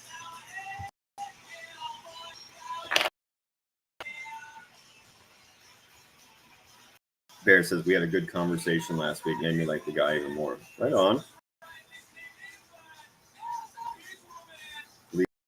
As long as I am tall for some foul shit. Oh yeah, I've looked at that shit on YouTube when people have posted it in their shows and stuff. I've seen some of that. KD, you got that right, dude.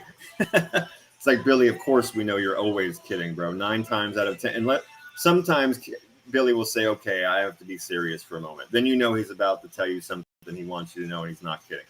Well, I don't mean to misgender Billy, but either way,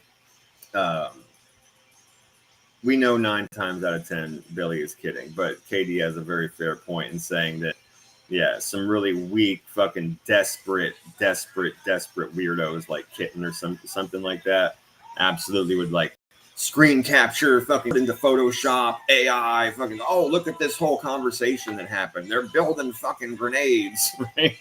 They're eating the dogs, they're eating the cats. No doubt about it. No doubt about it, KD.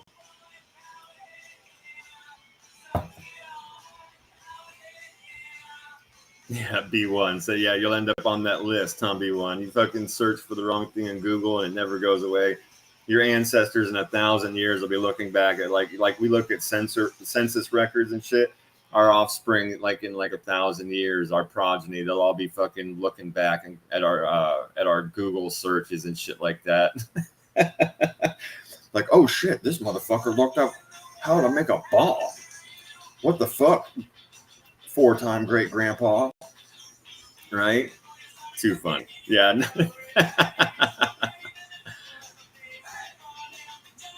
Too funny, dude. Mickey, I have no idea where the media man's at, my friend.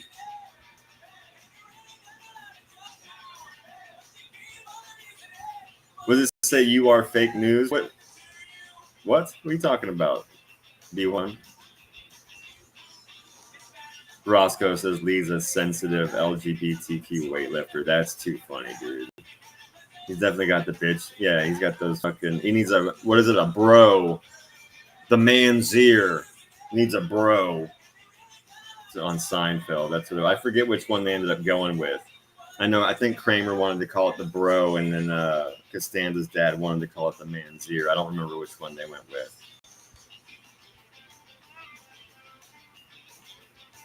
Yeah, Barry says anyone that believes that they're bullshit. I have some oceanfront property for sale. Yeah, no doubt about it, man.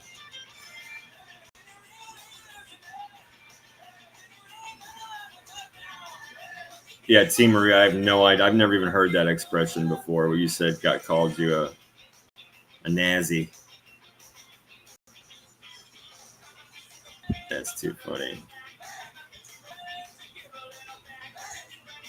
Yeah, you get caught with one hand grenade and you can never live it down. You know, there you go, man. Oh no, I got you, B1. Yeah, because that's what I figured you meant. I was just asking you in case I missed something because I said we're eating the dogs or eating the cats and stuff. Yeah, no, I got you. I got you, man.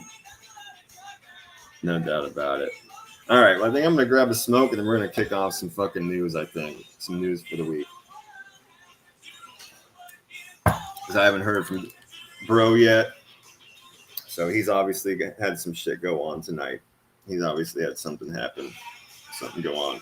So you just hang out for a minute. You listen to this. You know what? Fuck it. I'm just gonna go upstairs. I'll turn this music off for a minute and I'll take you with me. We'll all go on an adventure. We'll go up the stairs. It'll be fucking great. You'll see. I'll grab a smoke real quick. Then we'll come down here and start getting into the insanity of the fucking world. And the news this week is completely off the chain. It was actually surprising how much of it there was. I had to kind of limit myself. Otherwise, it would take forever to go through.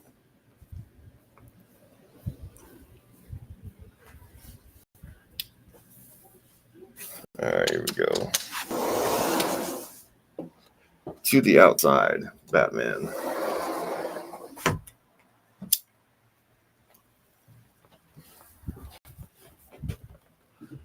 All right. Hell yeah, Bears. We're on a field trip.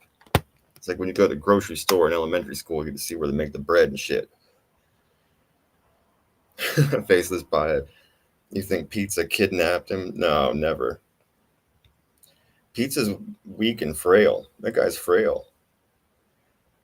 I'm pretty sure he has like a constant problem with his breathing since he's always like shitting and pissing around where he is and where he's sitting. He's always breathing in all that waste. He's got to have a horrible fucking condition. Watcher says, I'm over here typing in Braille because you said you only have one good eye. Faceless Pothead says, use your good eye. That's funny. You guys are funny. I've told you before, this chat is off the fucking chain funny. All my friends in here are absolutely hilarious people. I love that shit. Yeah, Pizza couldn't kidnap MRE. MRE would fucking tin tap that dude. Sorry, I got my cigarette in my mouth, talking like a fucking mook over here. Will you breathe heavy in the mic, please? Absolutely not. Absolutely not. I think that ASMR stuff is creepy. I think people that like whisper and breathe into the microphone and shit, I think is super fucking off-putting. I never understood that weirdness that was going on. You should do like 50 Shades of RTC bedtime stories.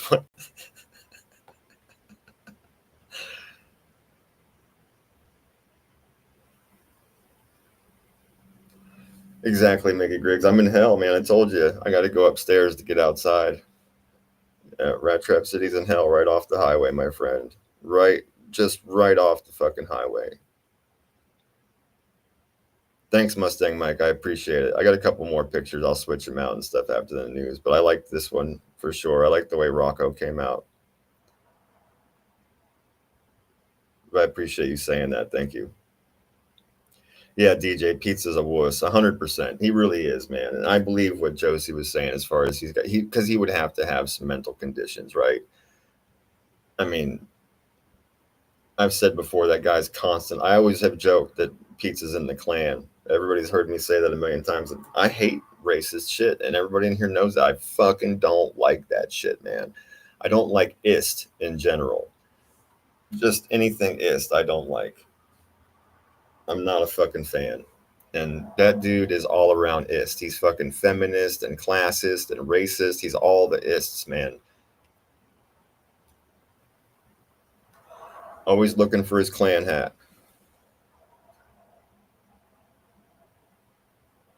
Dustin. You know what? As weird as the world is, Dustin, they probably wouldn't even let me put up a fucking thumbnail with both of us smoking joints and shit like that.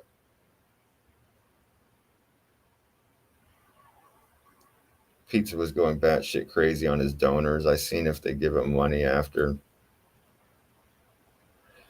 Yeah, he's another just sad fisher, man. And then he literally throws tantrums like he's talking to his mom. You know, he literally does he does, man. He throws temper tantrums like he's talking to his mom. Like she didn't give him enough money to go to the movies. He'll get all kinds of money and he'll just freak out.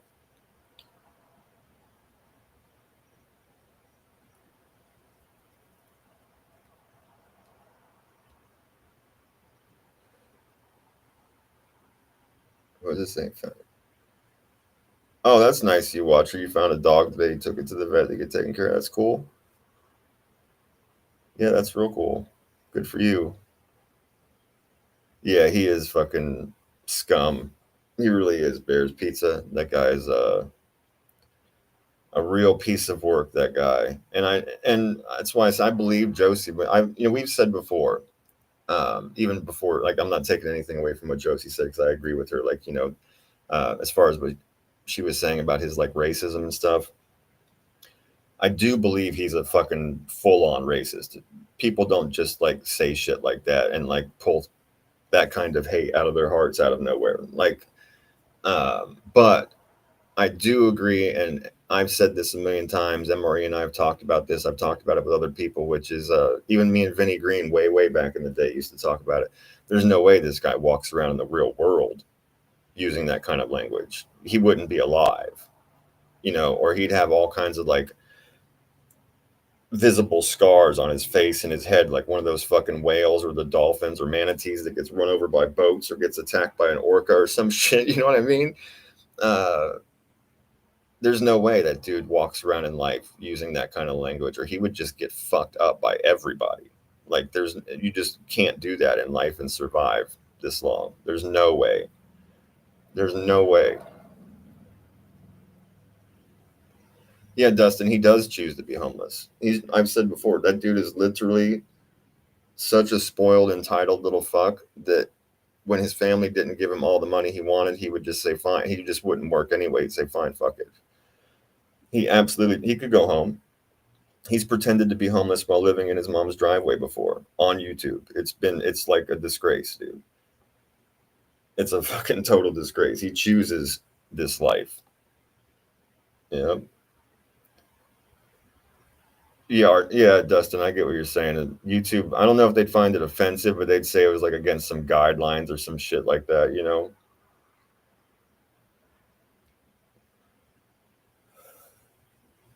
Faceless Pothead says pizza and his Krakow cruising with 2 kids, a dog, and 5 Gs in a 20-year-old Cadillac. See, I've only heard little bits about. I heard something, or I didn't hear it. I read it in the comments of somebody's post that maybe it was Grumpy. Maybe it was one of Grumpy's posts. He was talking about how the dude was saying some like horrific shit in front of some kids, and there was a lady there. I figured that meant he got him some traveling partners or something like that. But that's terrible, dude. Yeah, I feel really bad for those kids that would be exposed to all that crazy shit. I mean, if that's who mom is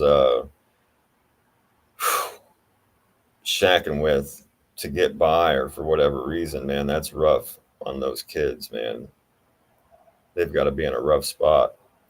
Yeah, Mickey, people would chase him with bottles, no doubt about it, dude.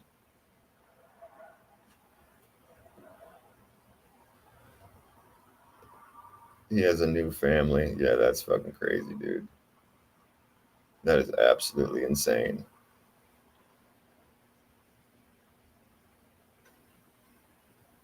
Oh yeah, KD, I get what you're saying. Yeah, 100%. But that's what I'm saying. This dude, there's no way this dude walks around in real life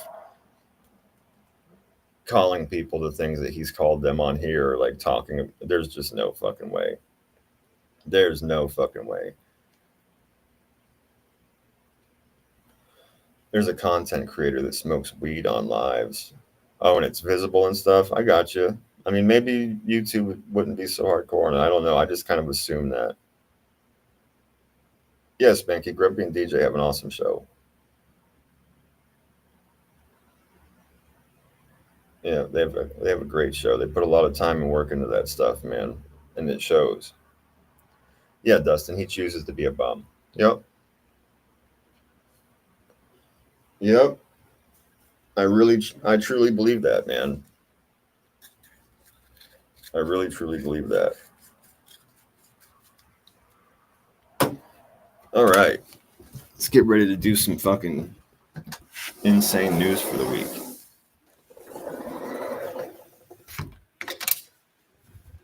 Go down here and get set back up.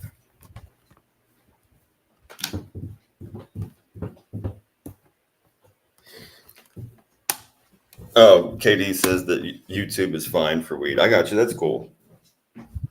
I just assumed they'd be dicks. They're hardcore for all the wrong reasons and not hardcore enough for like the shit that's actually foul on here. It's mind blowing, actually. It's the way they've got their algorithm and stuff like that, I suppose. I'm guessing.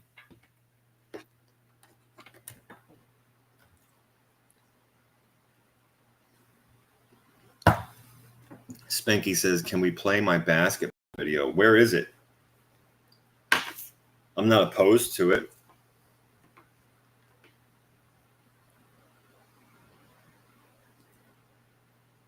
What is that, DJ? What is that link you just put in there?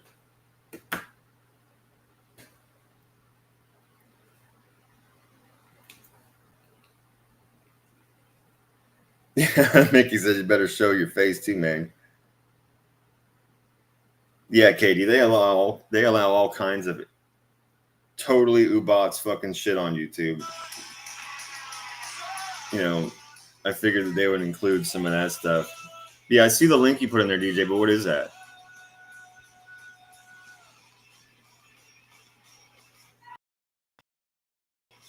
And Spanky, I don't know if you tell me where they can play it after the news. I'll see if I can find it. Excuse me. right, let me get this fucking links open here real quick. Oh, it's Sunday's show, the premiere. Oh, okay, yeah, I saw the witch thing. I got you.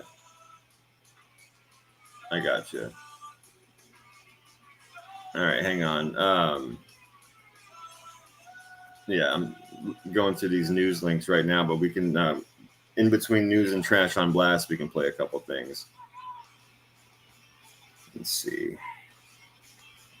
What do I want to start off with first? I guess we could start off.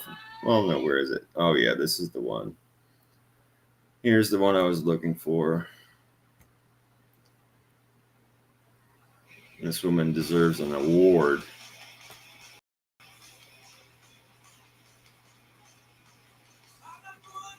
All right, there we go. Get this pen turned on real quick. Yeah, Spanky, hold on for the link, dude. After the in between the news and trash on blast, we'll get it up. We'll grab that link and we'll play that Sunday premiere thing that DJ wanted us to watch. So I'm totally down for that. But let's pull those links up right after the news because I'm getting those links and everything together right now, and then we can do those in between news and trash on blast.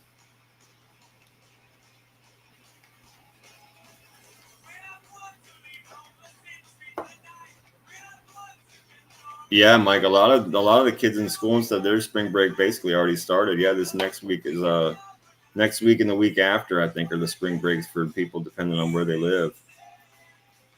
Yeah, Spanky, no doubt about it, man. We can definitely check that out. Like I said, I've just literally got these links pulled up right now. I'm getting ready to open up the very first one, my friend. Spanky wants the showboat. Yeah, exactly. Exactly. All right, let me get back over here and pull this fucking link up.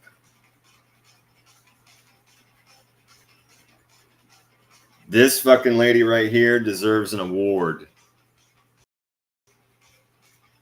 She's an embalmer. Let me turn this music down. So she's an embalmer, right, in Texas. And she finds out that the guy laying in front of her in the morgue essayed a fucking kid. He's a fucking deviant. He's on the list of people that have messed with kids and shit like that. She's the embalmer, right? When she finds that out, she cut the guy's prick off and stuck it in his fucking mouth. Dude.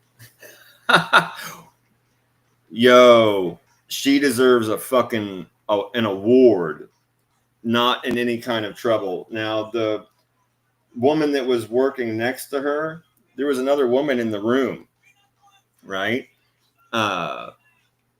She got all like appalled and like up on her high horse and literally turned around and went to somebody and ratted on her. And when the person came in the room to check out and see if it really occurred, they found the fucking prick still in the guy's mouth with a towel over his crotch. And the lady that was working with her just started telling the people exactly what she did. Now, I mean, I get that people would like, okay, this gruesome, horrible thing just happened. You're going to have to cover your back. Like, I'm not knocking her for saying what happened when she was but I think she should have waited till she was asked. Yeah, she was arrested. Yeah, I'll read it to you. I was just like giving the rundown on it. But yeah, it says an embalmer at a Texas. This is March 11th, by the way. Woman 34 cut off male corpse's genitals. An embalmer at a Texas funeral firm used a scalpel to mutilate a sex offender's corpse, then stuffed the descendant's severed penis in his mouth. The shocking incident occurred last month at Memorial Mortuary and Crematory in Houston, and resulted in the arrest of Amber Page Loudermilk, 34, for abuse of a corpse, a felony. Investigators have identified the dead man. His picture's right here. This guy down here at the bottom. His last name is Rodriguez. He was 31 years old and was convicted of sexual assault and was on the Texas Sex Offender Registry. Arrests him as being required to remain on the registry for the entirety of his life. as detailed in a court filing within minutes of funeral company management learning of Rodriguez's criminal history, right? So they found out who he was and that he was on the sex offender list. And within minutes of this lady right finding that shit out, she cut the descendant's penis off halfway and stuffed it in his mouth. Upon learning of the mutilation, a memorial mortuary and crematory manager went to the cremation room to look for themselves and noticed the genitals had been mutilated and the penis was still in the guy's mouth. Basically, they took her license, they charged her, and they said Lloyd as an embalmer anywhere else while the case is pending. But man, that shit is fucking nuts, bro. Hold on, let me go up here to these comments real quick before we go to the next one. Yeah, she wasn't playing for real, Watcher. For real. But she deserves an award as far as I'm concerned, dude. Don't fucking, yeah, free her is right, Bears and Cigars. Free her for real, dude. Yep. Free her for real, dude. Lorena Bobbitt has nothing on her. Yeah, Mustang Mike. That guy, she chucked his prick into a field. The Bobbitt lady. She threw that guy's prick into a field. They found it, sewed it back on, and he went and did porn movies and shit to show the world that he wasn't less of a man. I guess lesser than, right? Oh, damn, KD. That's fucking hilarious, bro. It's actually not. It's not off by very far either. That's pretty funny. She did know he was dead already, right? Yeah, she knew. He was going out with a fucking prick in his mouth. Yeah. Forget about it. Yeah. She needs a GoFundMe for real, KD. Yeah, a GoFundMe for a lawyer. Yep. Yeah, that's true, Bears.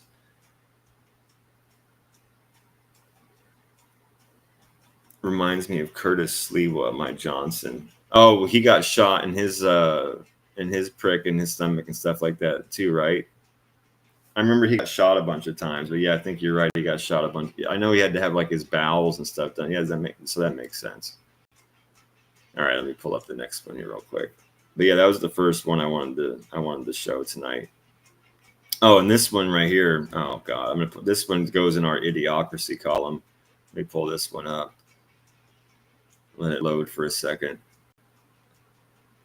because this one is going in our idiocracy column for sure. Oh, wrong tab. There we go. The community will support her for real. Yeah. Yeah, it don't matter. She disrespected his body on his way to hell is right. Yeah. All right, hang on. Let me bring up this next one. This one just goes in idiocracy. This shows you how fucking stupid people really are. I'm telling you. All right, we'll do what I say. Thank you.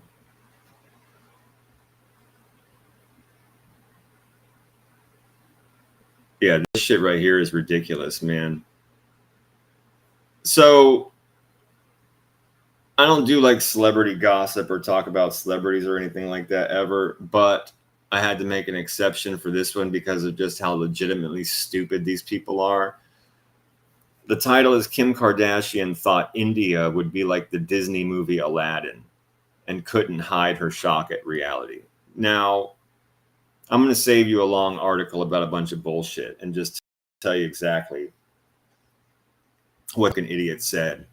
So the preface is these two Kardashian trash sisters, these fucking garbage people, got invited to a billionaire's wedding.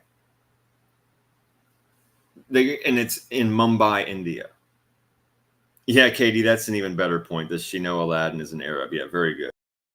So they get invited to this billionaire's wedding. They're going to be in Mumbai, India for 48 hours. And they decide that in that time, when they're not busy, they have just got to go to a market. They want to go to a real market, right? They keep saying, we want to go to the market. We want to go to the market. All these people that are around her are going, no, you don't want to go. And you let's not do that, right? She's with all these crazy rich people in their security, all these billionaires. They're getting fitted for dresses and being given jewelry to wear and get, all this crazy shit's going on. They finally have some time to go and do something. and they tell the security and the people, we want to go to the market. We want to go to the market. You know, we want to buy some things, the souvenirs and all this stuff. And people are telling them, you don't want to do that, right? Like, let's just go do something else. We can take you to like any number of places that'll be much safer and cleaner. We don't need to do that. And they're like, oh no, we've been wanting to go to the market forever. We want to go see it. Well, immediately they're told that they can't be driven there, right? And they're already like, what do you mean? And the people are like, well, first of all, there's billions of people in India. A lot of them are in Mumbai. You don't even have to have a license to drive. And the fucking road is flooded with like goats and chickens and, you know, a million fucking cars that aren't following signals or anything like that. You'll never get there, right? And it's not far. We're just going to walk. If we try to take a car there, it's going to take us fucking hours. Like, just going to walk there. So these fucking idiots in like all kinds of like basically dress like royalty go walking through the streets of Mumbai, India with security and people with all kinds of shit. And people are like, fuck you, go to hell and die. You're making a big problem in our city. You're being a spectacle, right? They're not loved. They're not liked. Nobody knows really who the fuck they are. They're just like, what are you doing in the middle of our, why are you walking through the street with cameras and security like you're important? Fuck you, get out of my way. They finally get to an actual Mumbai like open air market, and it's just filled with shit and thieves, right? And people trying to throw monkeys on you and telling you all kinds of crazy shit. It's a fucking cesspool. And I'm sorry to anybody that listens to this that might have a different opinion, but as far as I'm concerned, like, and I'm not hating on the people, but India is one of the dirtiest fucking places in the world, parts of it, like hands down. And very unsafe, right? Very unsafe. So for foreigners and shit like that, especially, they'll just try and scam you or rob you or take your shit. Again, like throw a monkey on you, tell you that you owe money. So these people get down there, and when they're totally fucking shocked and appalled at the situation they find themselves in, they literally said, oh, we thought this was going to be like the market in Aladdin where they steal the bread and shit like that. And I was done. As soon as I read that, I literally laughed out loud by myself. When I was going through the news, I was sitting there by myself, and I read that, and I just like laughed like a psychopath with nobody else around. Just like, you really are that dumb and detached from reality. Like, I get like there's a certain distance between you and like the world and, you know, reality and shit like that. But dude, if you've got that level of detachment from reality, there's no helping you. Holy fuck. I hope you never end up away from handlers, you know, for more than 30, 45 seconds of your life. Wow. Fucking wow. Yeah, we thought it was going to be like the market in Aladdin. We want to go to the marketplace while we're in India. We can't wait to go. It's going to be fucking awesome. Morons.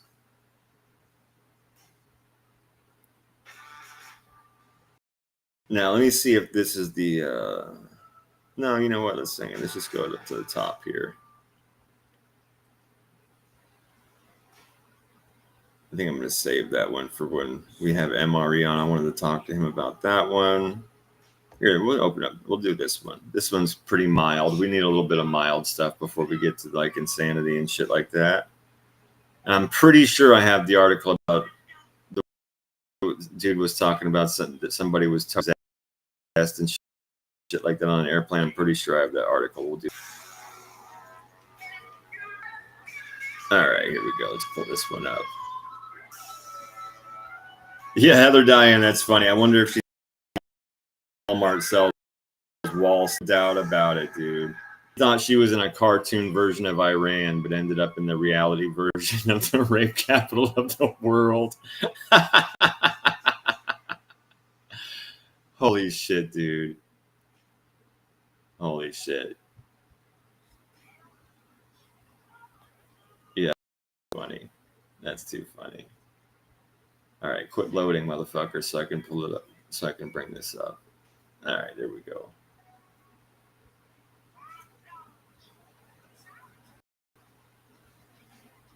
Here we go.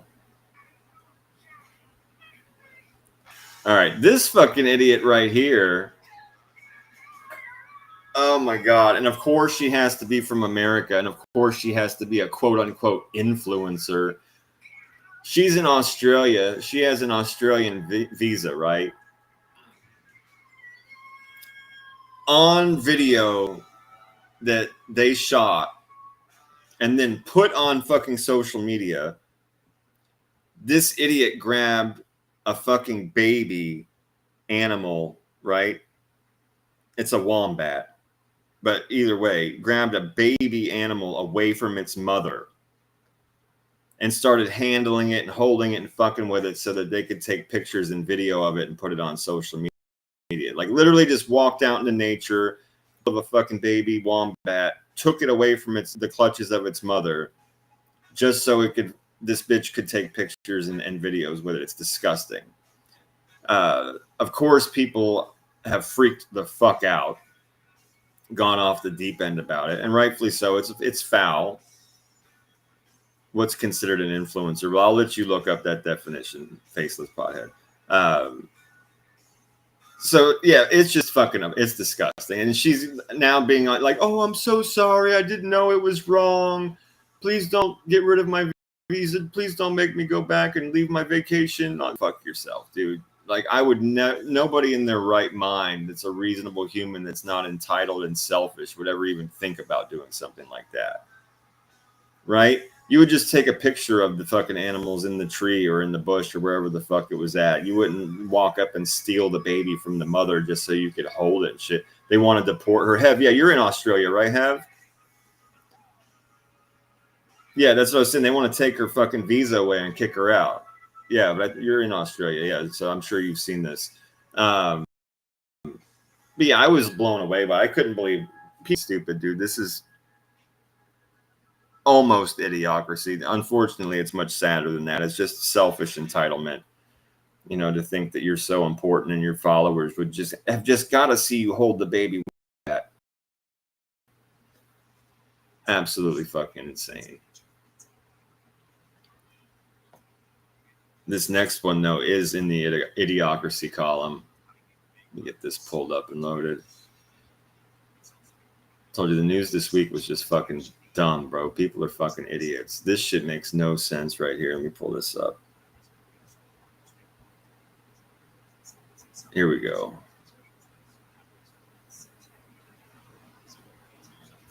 Eight miles of Amazon rainforest cut down to build a 4-lane highway for the climate summit. Like, you can't make this fucking dumb shit up. This is idiocracy for real. Like, for real. They cut down 8 miles of Amazon rainforest to build a 4-lane highway so that people could make it to a climate summit. Fucking insane. Like, make it make sense, dude. We want to save the world. We want to protect the environment. The Amazon rainforest is unbelievably fucking important to this world. It's like they call it the lungs of the planet. It's such dense forestry. Part of the climate summit usually is trying to protect great swaths of the fucking rainforest. And these idiots cut down 8 miles of fucking trees to build a highway that's only going to be used so people can make it to this fucking summit. Go fuck yourself. You know, I'm not exactly a tree hugger, but yeah, someone probably will make a killing off selling the wood for sure. That's a huge, huge, huge market. I mean, and that's part of the problem with the Amazon. So to be fair, you're right. Someone probably will be making a killing off selling that wood. Yeah, it creates oxygen for the planet. No doubt about it, KD. Yeah, that's why I say they literally call the Amazon the lungs of the planet. That's what they call it. It's disgusting. It's fucking disgusting.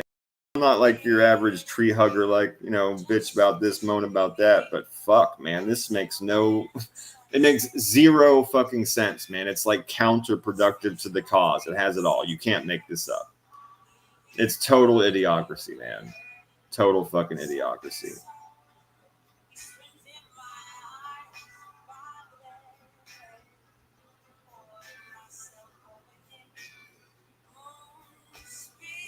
All right. This one I almost put in. This is going to fucking piss a lot of people off. This almost, I was going to put this in Trash on Blast, but it was like very, very current news, and that's where I found it. And usually that's my rule. Some of the stuff that I would normally put in Trash on Blast, if it's like genuinely like from like the day I'm reading it and it's current news, then I will just include it in the news. Hang on, let me stop that from there. We go. Thank you. So this is going to piss a lot of people off. It's really fucked up. Just a fair warning. It's really fucked up.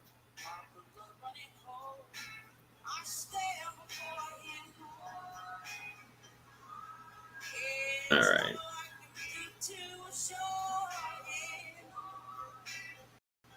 Yeah, so Indiana boy 10 is dead after his 340-pound foster mom sat on him for acting bad.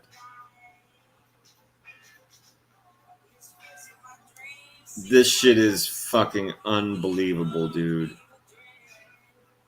Absolutely fucking unbelievable.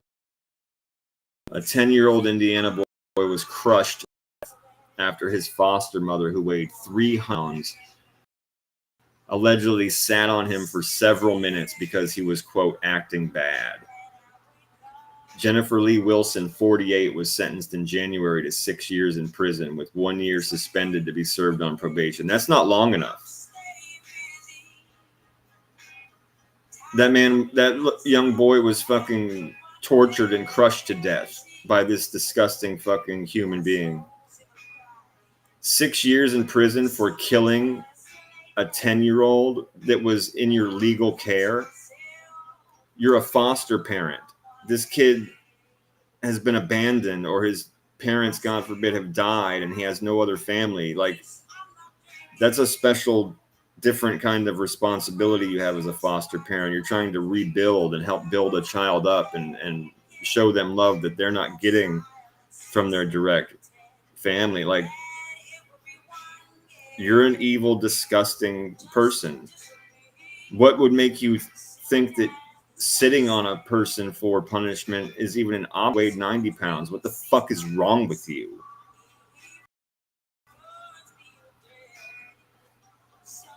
Absolutely fucking disgusting. It's fucking terrible. And 6 years is not fucking okay. It's not okay. This bitch should have got fucking 10 years minimum, 15, 20, for the level of responsibility you're supposed to have caring for this child and the trust that's placed in you. It's fucking appalling. And like I say, something like this would typically get put in Trash on Blast, but this came up on the 10th, like the day I was looking through it. I'm gonna bring up something a little less serious, but yeah, that was in the news this week, and it just really pisses me off, man. I don't even understand how 6 years was a possibility, even with no record. Like, I don't get it, man. I legitimately don't understand how they can just, 6 years, and then you can come out and, you know, have a year of probation or whatever, and it'll be fine. The fuck, man. Absolutely insane.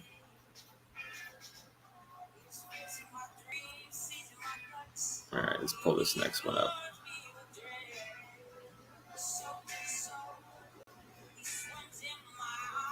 Dog accidentally shoots owner after getting its paw stuck in the trigger guard, Memphis police say. This is from March 12th. It says a dog managed to fire a gun and wound his owner in an accidental shooting in Memphis on Monday. The 39-year-old victim was relaxing and talking with a female friend on his bed when the dog jumped onto the bed. The dog's paw got stuck in the trigger guard and hit the trigger, discharging the gun. Police said the victim was grazed in the left thigh. Officers later found a single spent shell casing on the floor. The man was treated on scene and later taken to a medical center for his injury was not deemed critical. The victim's female friend, who police have not publicly identified, left the scene after the shooting. Yeah, that shit is too fucking funny, man. I mean, it's unfortunate. He's lucky he didn't get shot in his head or his face or some crazy shit like that, right? To be honest. But he got, so it's pretty funny. It's pretty funny. Let me read through some of these. Can't find us a new song. I gotta find another song.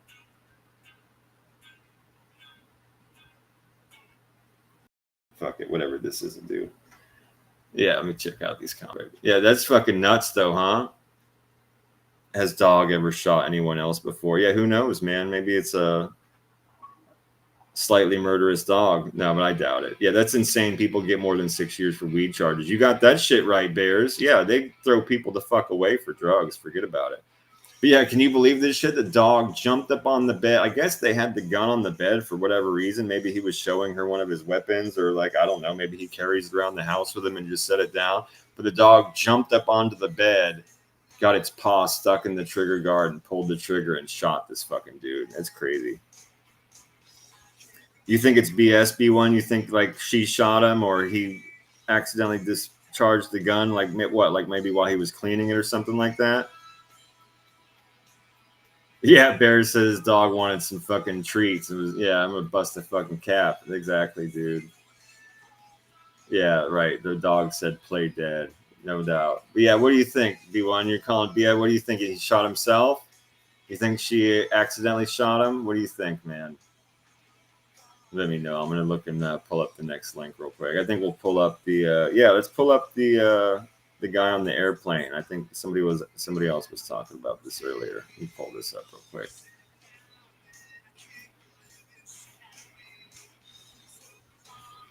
Yeah, March 12th. Let's get this to stop loading.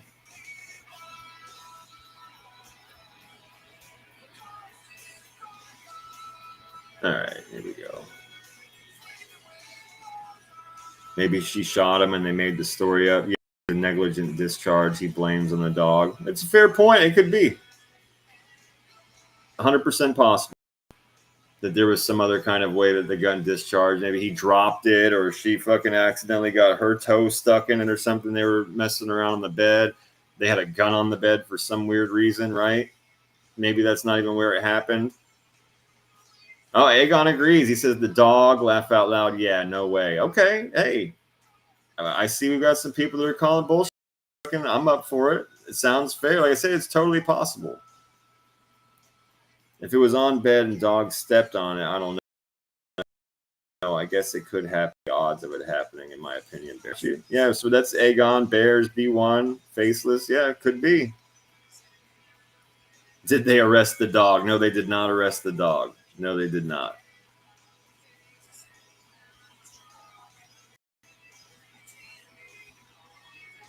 All right, so let's see if this is the one. I forget who put this up, but somebody earlier said they saw something about somebody being possessed on an airplane. Let's see if this is the same one you saw. This is from March 12th. Man sees demon and freaks out on American Airlines flight. Screams, throws punches, and then eats rosary beads. Fucking insane. Okay. Let's see here. An American Airlines passenger headed to Miami from Savannah flew into a frenzy just after takeoff. See, that was Monday night when he realized who else was on board, a demonic spirit, or so he thought. The sight of the dark presence caused the horrified gentleman to kick the seat in front of him as he screamed and trembled and began to swallow his rosary beads. At first, the other 7 or 8 passengers on the regional flight thought he was having a seizure, but then he became violent. As attendants approached the man, Delange Augustin, 31, he kicked one of them in the chest so hard that the attendant tumbled across the aisle and into a window on the other side of the plane. Damn. That's when the cabin crew realized that Mr. Augustin, who was traveling with his sister, was a medical emergency. The small plane returned to Georgia to make an emergency landing where the man was taken into custody, but not before getting in a few more punches aimed at a flight attendant on his way off the plane. Holy shit.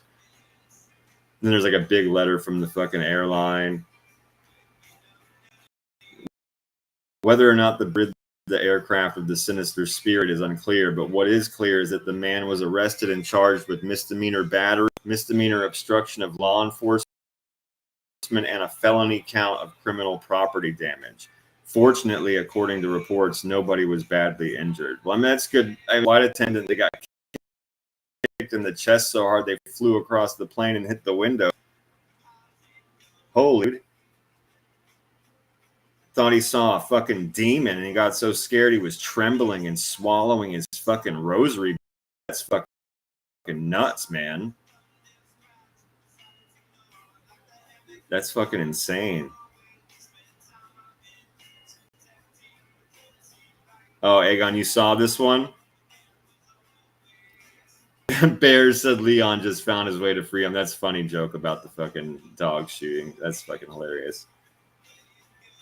Yeah, he lost it, Mickey, for real. Yeah, they said he had crazy strength. Yeah, dude, he said he kicked the one so hard they flew across the fucking plane. He was still punching fuckers on the way out of the plane. I mean, he obviously had some kind of mental episode. I mean, okay, you see a demon, you freak out, you're trembling, sweating, swallowing your rosary beads, freaking out. But, I mean, did he think the demon attached it? It didn't say anything about him thinking him thinking the demon attached itself to like the other flight attendants, right? Like, there's no reason you should be swinging and kicking the shit out of these people. Bears said this shit happens weekly. I watch this one channel. It's insane what's going on airplanes, right? That's crazy, man. I only see stuff like this when it pops up in the news. That's fucking nuts, man. I know there's oftentimes skirmishes and stuff, but this guy's out of his fucking mind. Reptilian, Billy says. Exactly. Yeah, all hail Xenu, bro. Are we sure he wasn't on drugs? I don't think that we're sure of that, Hev. I mean, I think that that's very fair. Or possibly the other way, which is maybe he's supposed to be on a lot of drugs that maybe he wasn't on. Right? A-light stowed away on the wing. That's funny. Good night, T. Marie. Have a great night. Always good seeing you. You can catch the replay if you feel like watching it later. All right, let me pull up the next one here. Yeah, I wish they would have told us, like, if he thought that the other people were, like, also demons or had been possessed or something like that, or maybe told us if he was on medication or was supposed to be on medication. I'm kind of curious. I don't remember what this one is. This one didn't have a... oh, I do. This is fucked up. Now, okay, it didn't have the name in the link. Now I remember which one this is. This is so fucked. This is so fucked. This could have been trash on Blast too, but it's pretty light and news again, so I kept it in the news here.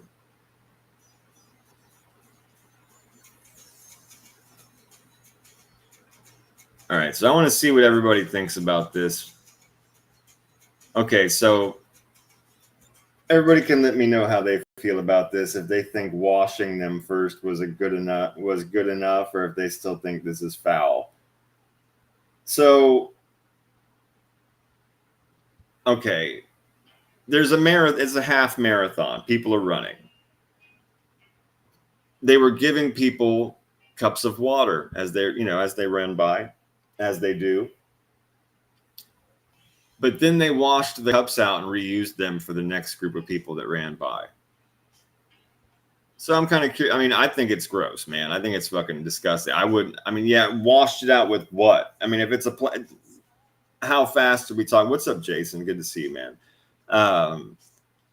What kind of washing process are we talking about? Because we have to kill the bacteria that's on it from the other sweaty fucker that just came through here in front of me that might have had a herpes on his lip. You know what I'm saying?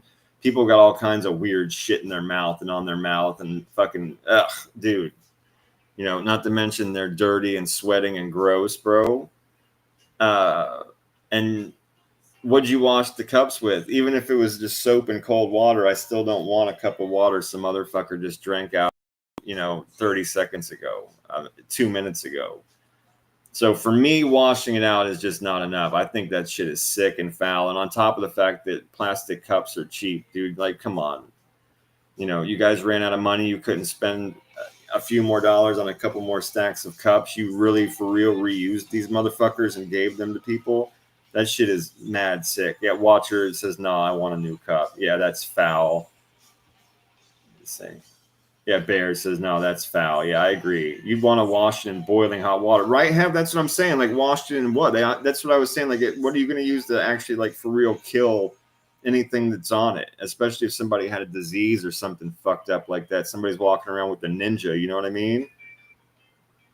Faceless Pod says, I can't even use a public water fountain ever. Yeah, I get it, bro. I get it. People tell you, don't ever put your mouth on shit like that. Yeah, 3 cents a cup per cup. Right, exactly, Billy. If that, when you're buying, thousands of them. Yeah, I'll take a fresh cup, please, Mickey says. Okay, good. See, so, right. I didn't think I was being totally insane, man, or like, a germaphobe or whatever. I think that shit's nasty. Yeah, boiling water would melt the plastic cup. Right, that would only make sense. Right, totally. If they were using glass or something sturdy. You're right about that. So what are you doing? Just like dip? Yeah, exactly, Jason. You're fucking walking around with that fucking ninja, man. No doubt about it, bro.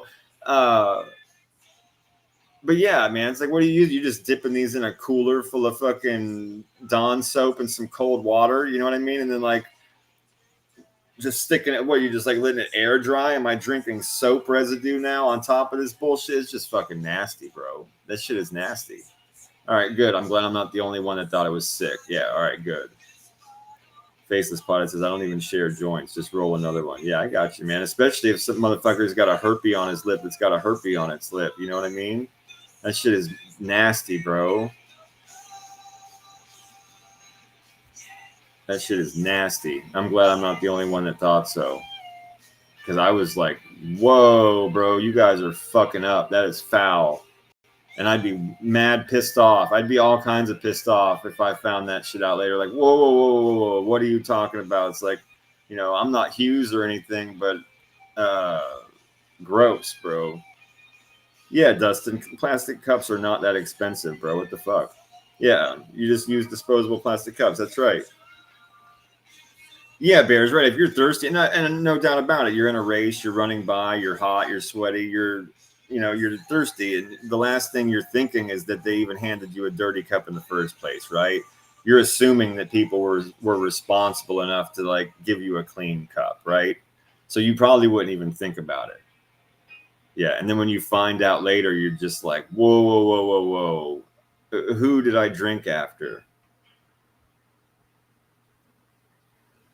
Yeah, no doubt about it, dude.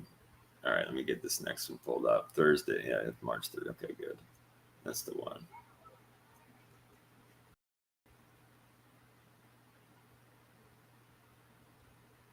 Yeah, right. Faces. But you wouldn't even know, right? Unless somebody had a flare up, right? They would just be carrying that ninja around in their mouth, bro, for real. I'm going to drop from dehydration and wait for the ambulance. T. Marie says that's funny. Yeah, it is high. A lot of that shit is highly contagious. That's right, B1. No doubt about it. Roger says, I'm with you, T. Marie. Yeah. Yeah, and you don't even know who it was you were drinking after. But that's what I'm saying. Like, that's the first thing I would think is like, okay, well, who drank out of this before me? Holy shit. Ugh. Fucking gross, bro. Really fucking gross.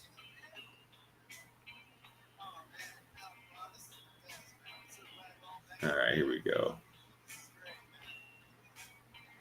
Chinese restaurant apologizes after video of diners urinating into the hot pot broth goes viral. Yeah. Chinese hot pot giant Haidilao said it would compensate over 4,000 diners who had visited one of its outlets in Shanghai after 2 diners urinated into their hot pot broth. Dude. Holy shit. A video showing two men urinating into the broth of their hot pot while dining in a private room at a Hai Di Lao restaurant started circulating last month.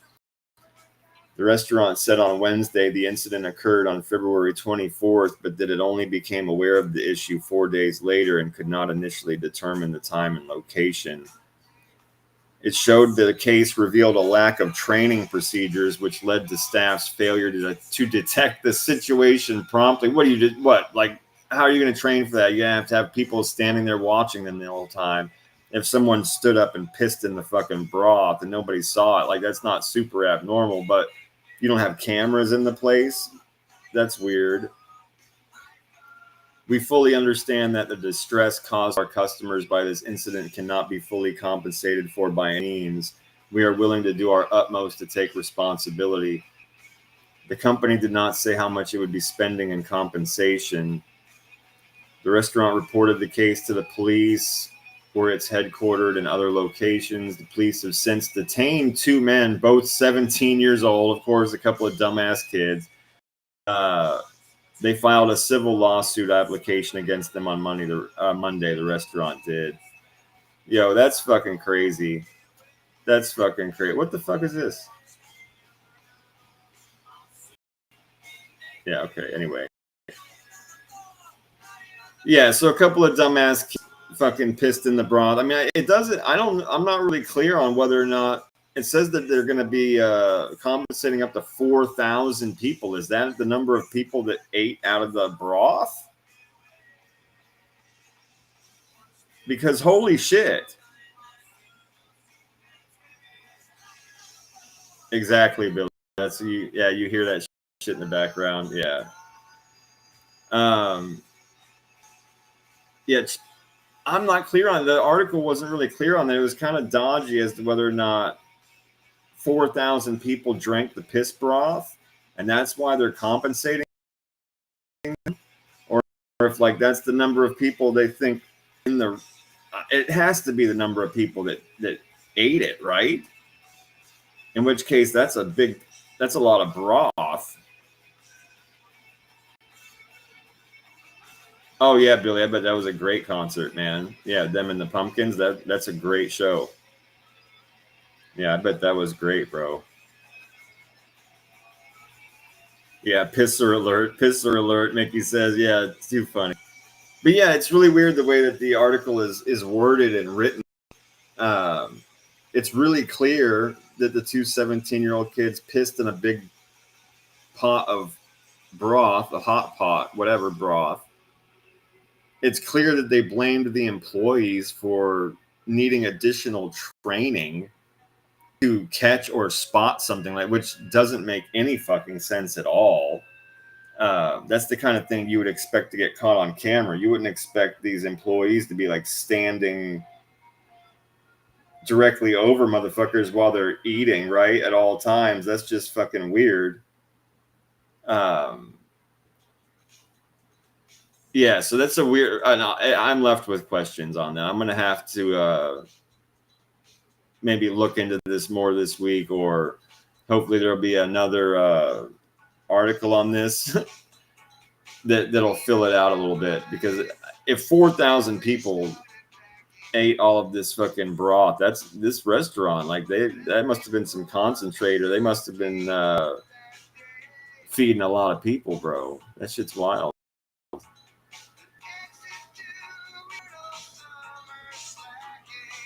Is it a buffet? How do you get away with pulling your thing out and pissing in it? Not one person, but yeah, right. Yeah. Not one person, but two, even with lack of piss detection security training, right? Yeah. Welcome today to piss detection security training. Now we're trying to avoid people peeing in the hot pot. That's nuts, bro. Yeah, we need an update. I'm with that, Watcher. We need an update 100%. I have questions that I need answered here. I need to know how many people ate this and were affected by it. Where this number of 4,000 even came from. I have questions. Yeah, into the hot pot as you do, right? How the hell you train your staff not to piss in your broth? Yeah, I'm not sure if they were staff or if they were customers. It said they were in some kind of private area. That's why I said this leaves you with all kinds of questions, right? Yeah, that had to be a really big broth. That's what I said. Was it concentrate? I just have so many questions.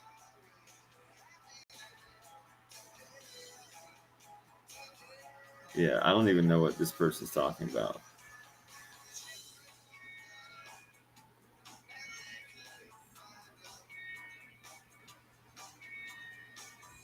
Yeah, I don't know what this person's talking about.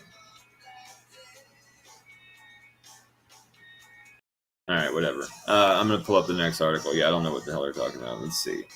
Let me see what I've got up. Oh, this one's, of course, more idiocracy. Here we go with this fucking mook right here. This born mook.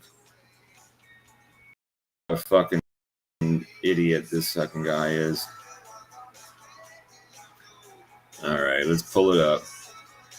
That's just not. That's not nice. That's not very nice at all.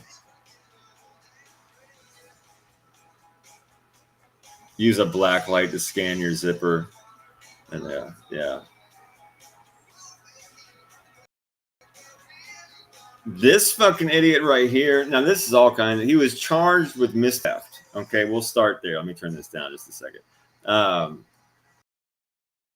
Charged with misdemeanor theft. Has been arrested for a lap dance heist. This stupid motherfucker right here, John Elberson, 39, unlawfully obtained, quote, the property of another, which is to wit, lap dances of the value of $160. Okay, so that this dude went in. Let's just read this. Florida cops charged that the lap dances were, quote, the property of Rain Ladies and Gents, a Clearwater establishment that promises visitors an atmosphere of opulence and grandeur. Yeah, and a low-grade fever after just walking inside, I'm sure. It says where every corner of our venue radiates an air of exclusivity. Yeah, I bet, bro. Yeah, I bet. Elberson allegedly received several lap dances around 1:30 a.m. on Tuesday, but when presented with the tab, he notified the business that he did not have any money. He received $160 worth of services, the cop said, and was there was an indication of alcohol influence. So they charged him with misdemeanor theft. He spent 12 hours in jail before a judge released him on his own recognizances and then ordered the Apollo Beach resident to stay away from the fucking opulence and exclusivity, apparently. Yeah, this fucking idiot walked into a strip joint drunk, got a bunch of lap dances, and then just didn't pay for them. They charged him with misdemeanor theft. This shit is nuts, bro. That shit is absolutely fucking nuts, man. Yeah, what a moron for real, dude. What a moron for real. Figures it's a Florida man. He looks like a Florida man. Well, it wasn't Florida. It does end up in those kind of articles, doesn't it? Florida man stories and shit like that. That's funny. That's true, though. You can't take that away. Oh, there we go. That's a decent tune. Let's let that play for a minute. I won't have to mess with it again for a second, hopefully. What a dumbbell. Services, exactly, Billy. That shit made me laugh too. They took the property of the fucking strip club because the lap dances, they were their property. That shit's crazy, bro. A real player indeed, Carmela. A real player indeed. Let's say Bear says most places make you pay first. Kind of the strip club fault too. I guess so, yeah, for letting him run a tab. Sure, you could go at it like that, yeah.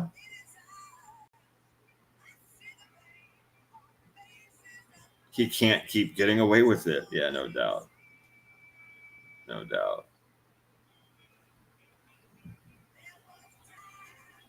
All right, I don't remember what this one is. It's not in the title. Let me see what we got here. Oh, this is the fucking thing from. Okay, good. Yeah, I forgot about this. We get to cover this up a little bit. We didn't see this guy's picture last week either, so this is good. All right, here we go. Remember the guy that fucking went into the jewelry store and swallowed like $700,000 worth of giant fucking diamonds. You guys remember that shit? And we saw the X-ray with them inside of his body. Yeah, and MRE was asking, like, is this guy going to have to pass the stones? Are they going to cut him open? Like, what's the deal? Well, I've got a fucking little article about some of that. 2 weeks later, Tiffany thief still has not passed $770,000 in gems. 12th, it says 2 weeks after a convicted thief allegedly swallowed valuable diamonds stolen from Tiffany and Company, the hospitalized suspect apparently has not yet passed the $770,000 worth of gems lodged in his stomach. It says following his arrest last month, Jathan Gilder, 32, was admitted to an Orlando, Florida hospital to await the expulsion of the jewelry. Okay, so they put him in the hospital hoping he would pass it in there, I guess. Probably right after they gave him the X-ray or MRI or whatever the fuck it was we saw. We are unable to state which medical facility due to security reasons. However, there are 2 officers with him at all times. In response to repeated inquiries about Gilder regarding his health and whereabouts, the Orlando Police Department's Public Information Office said it had no further information to share at this time. Gilder is pictured at right in his hospital bed. Court filings offer only vague references to his status. Records contain handwritten notations like hospicide medical, blah, blah, blah. Either way, it's been fucking 2 weeks and this dude still hasn't moved the stones through his system. He's walking around with almost 800 grand worth of diamonds lodged in his fucking intestines. That shit is nuts, bro. Bedazzled colon, indeed. That's commitment. Yeah, right? Well, Carmela, he's not from Florida. Now, he stole a car in Texas. Hang on, let me get a sip of my drink. Yeah, he originated in Texas, Carmela. He stole a car there and drove it to Orlando and he lied about working for the Orlando Magic, I believe it was, something like an Orlando sports team, to get them to show him the diamonds in the first place. And he ran with them. He took off with the diamonds. He didn't swim them until they pulled him over 3 hours later. He made it all the way, I think, what they say? They said near Tallahassee or some shit like that. I think they said it was like 3 hours, I believe, from Orlando. They said in the article. And a couple people made a really good point in here. And they said if he would have switched cars, right? If he wouldn't have been driving the same car that he drove away from, and he probably would have got away because that's what they caught him in. I mean, I have to agree if it took that amount of time to catch up to him, you know, probably going to have to get surgery. 2 weeks is a long time not to shit to me. Yeah, you know, they're probably going to have to cut him out. Yeah, if he doesn't pass, I mean, they might just get lodged in him, right? Let's be fair, Bears, right? Like, so he might not have passed them, not because of a lack of passing or having waste or whatever. It might just be the fact that they're literally lodged inside of him, and they might have to cut him out just so he doesn't end up getting affected or cut up or whatever. Yeah, and to get their shit stones back. I wonder what they're going to do with the shit stones. They're going to have to, like, you can't just wash them. They're going to have to recut those things into brand new pieces of jewelry, or no one's going to want the shit stones. Nobody's going to want that. Oh, Bears, there's no way he's lying. You know, he has 2 cops with him at all times. They're in there with flashlights. I bet they even have to squish his fucking crap. Like, I don't want to be gross, but I mean, I'm thinking somebody's probably even going through it. Let's put it that way. Yeah, like some fucking redneck out in the woods going through the stuff, trying to figure out what things ate. You know what I mean? The cops have that job right now, unfortunately, is what I'm thinking. Or they're bringing a nurse in there with the cops, like standing over him. He can't get any. Maybe that's why he hasn't passed. He can't be alone. It's like, dude, I can't go with you guys standing right in my face. Yeah. But yeah, that's a fucking little update on that guy that we had last week.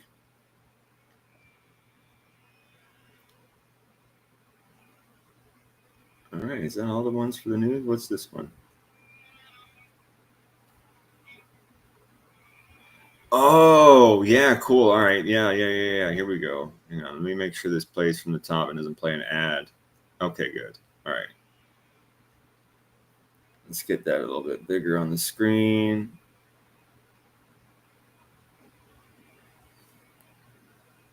Hang on 1 second, guy. I'm pulling up. This article has a video to it, and I want to make sure it's big enough for everybody to see it. All right, that should be good. And this is the last one for our news section, I believe. Let me take a look through the links just to make sure one more time.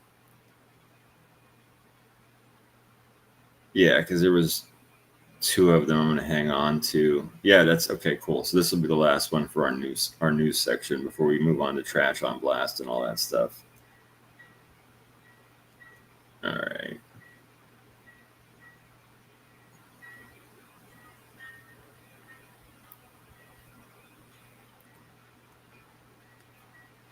All right, so for our last article this week in the crazy news area of the show,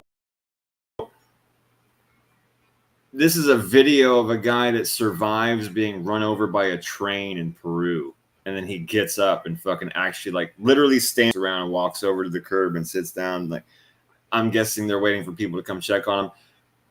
I read this article, like the little bit of information that was underneath it. It didn't. I was convinced the guy was trying to clip himself. I mean, he's literally laying across the railroad tracks. For anybody that's looking at the screen close enough or blows up their screen right now, you can see like the guy's wearing like a yellow jacket and some blue jeans. He's stretched out across these railroad tracks, just laying there.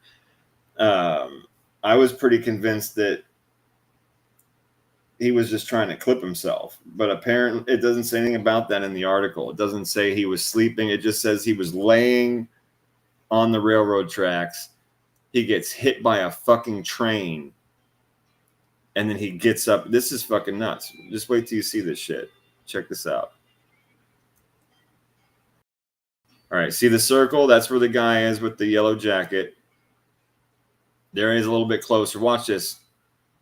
He tries to sit up. Oh, it just mangles him, dude.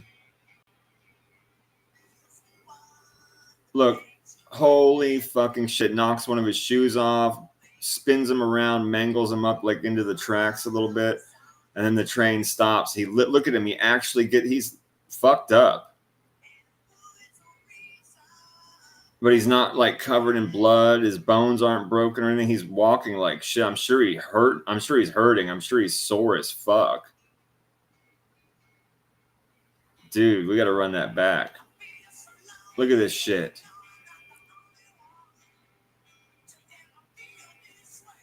Dude, it's like, were you asleep on drugs? Like, he starts to lean up a little bit once that light really shines into his face, right? Like he's waking up. Boom.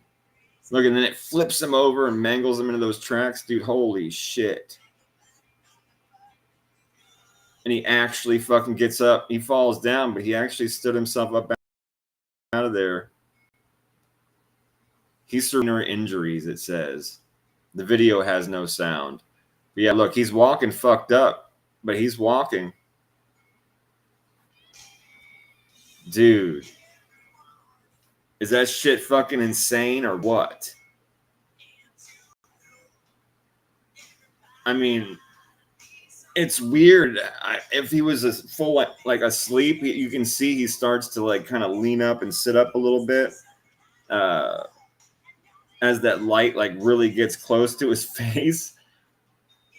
But then, bam! It just fucking knocks him over and just starts twisting him over and mangling him around. Yeah, knocked his fucking shoes off. Insane. He's very lucky to be alive. Very, very, very lucky to be alive. Yeah, there's no doubt about that. This world's an insane place, man.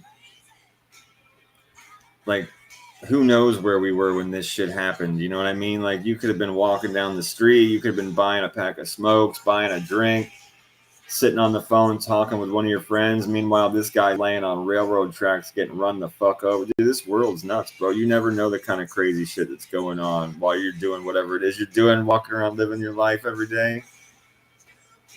Absolutely fucking insane, man. Absolutely insane.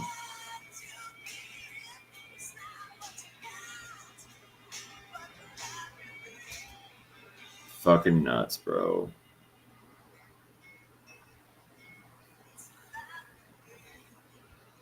Not sure he wants to be alive. He can't even do that, right? Well, honestly, like at first, I was thinking this guy's had to have been trying to clip himself, right? I mean, the way he's literally laying down on a, you don't just lay down on railroad tracks, dude.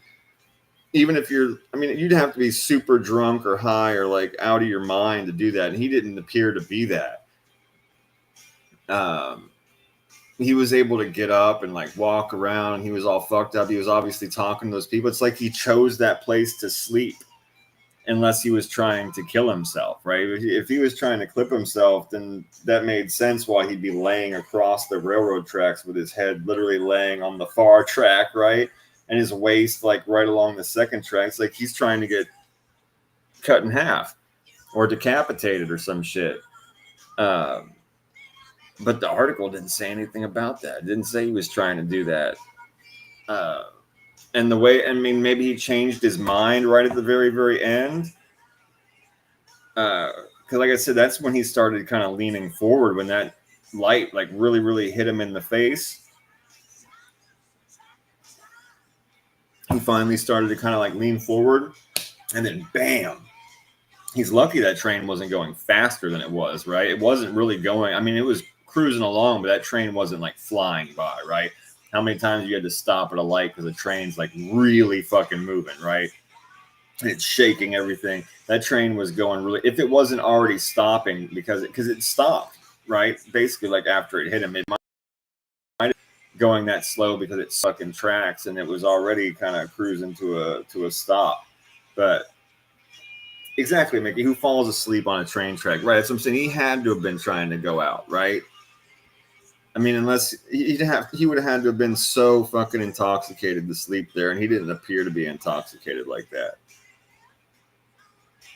Morgan Peck says, have you seen the video of the guy rolling under a moving train? I've seen several videos of stuff like that. People driving like right by them and right before they've seen people jump underneath them and or lay down on the tracks underneath those trains that they know nothing's actually going to hit them, but they do it anyway. Fuck that. Fuck that. That's some suicidal type shit.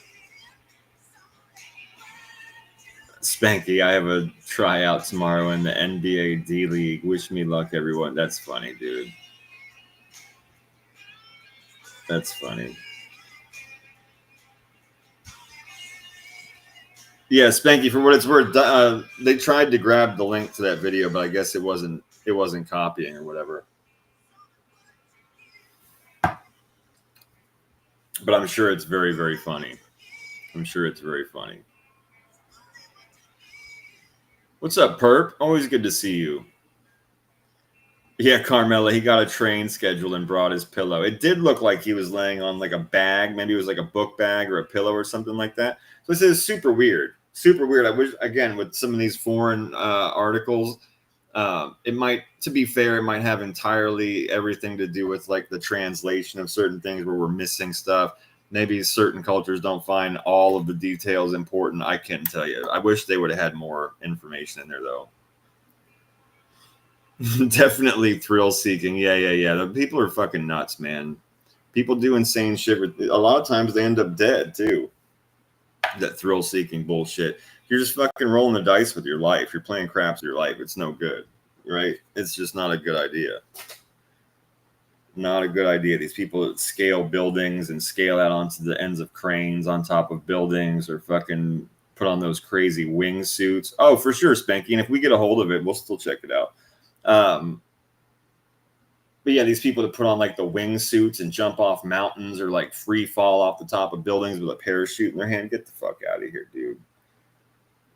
Get the fuck out of here. You're playing with your life. You don't get it. There is no redo button, right? There's no reset. There's no do-over. One gust of wind, one freak accident, one hole. You're a dead bitch. And it's going to really suck, and everybody's going to see it. It's going to be extremely fucking public. It's just no good, man.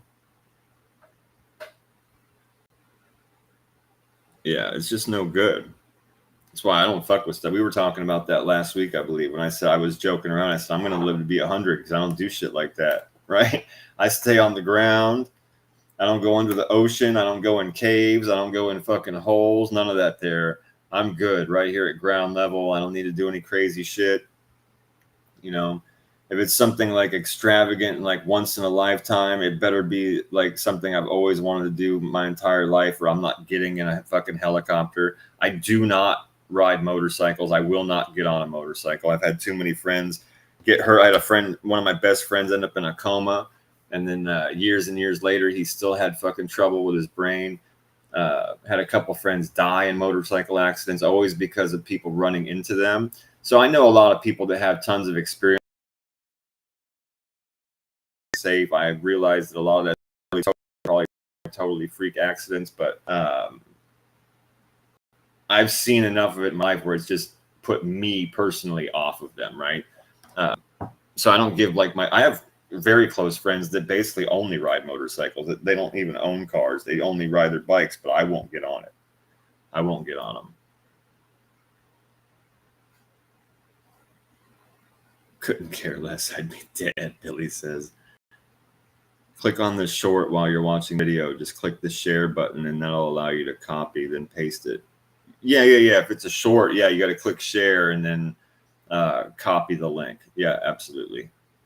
Oh, is that it? Okay, hang on. Oh, I can't fucking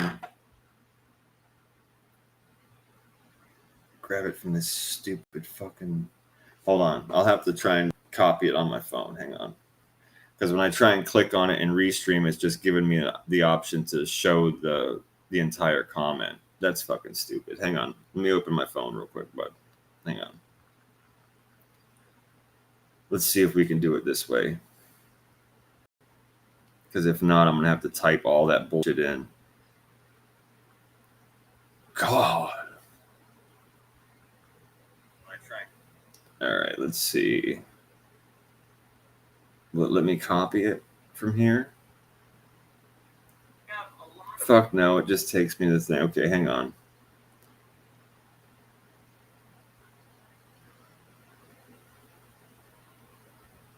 All right, hang on. Let me just get this fucking shit in. Hold on. Because it's not letting me, yeah, see, I click on it, it just gives me this shit. But I do need to have that up so I can grab that link. Okay, let's see, youtube.com shorts. That's going to be a fucking bitch to type out. Hold on.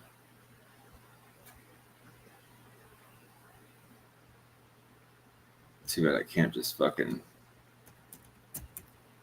copy that bitch. What a pain in the ass. All right, let's go ahead and get this here. Shorts. Let's see what we got here.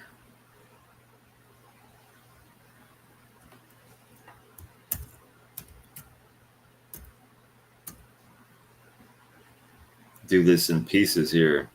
THUBE.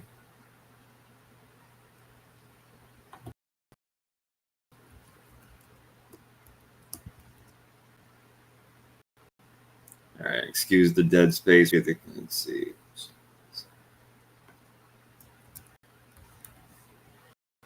Well, I try and go back and forth to get this fucker in here real quick.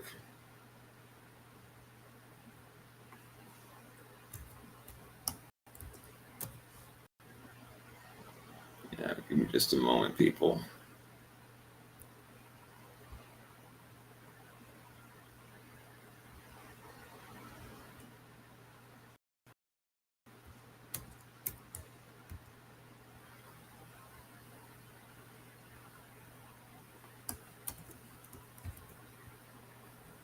This is a fucking long ass pain in the ass link right here, dude.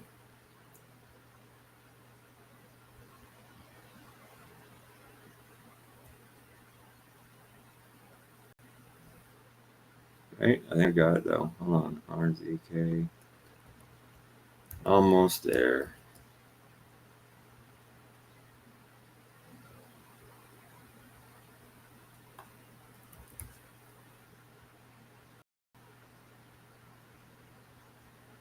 All right, let's see if this works.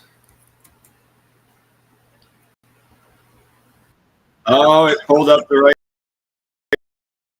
video. Okay, hang on. All right, let's give this a fucking play. Hang on.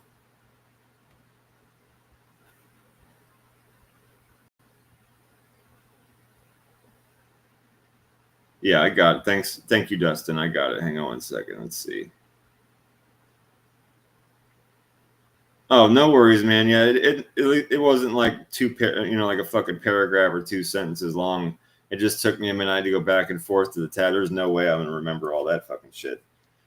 Hang on 1 second. Let's pull this up, and then I'm gonna go grab a smoke, and then we'll do our trash on blast.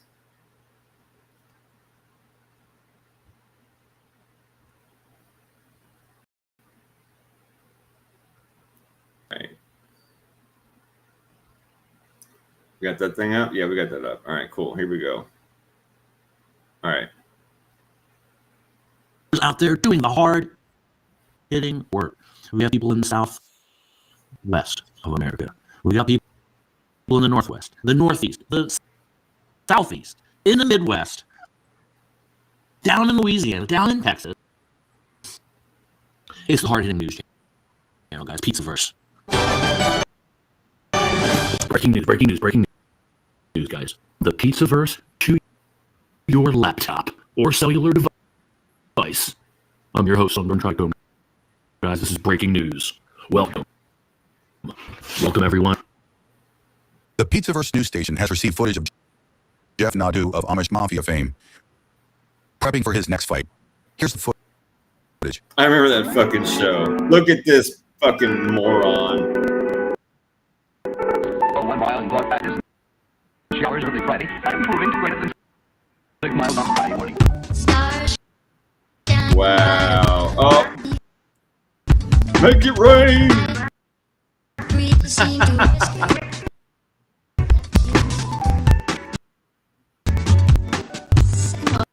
Oh my god, dude. Wow, bro. What are you doing? He's roughing the women up. Look at him grabbing the ball with both hands. And he's fucking nowhere near the. Look at this idiot.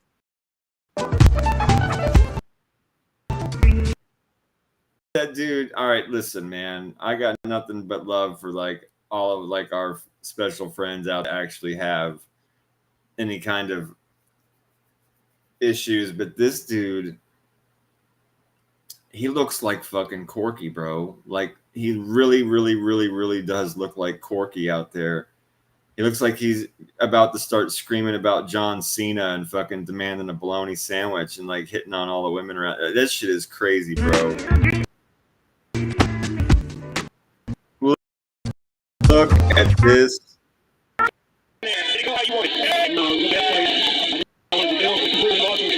Look at the Lego hair. Second hair.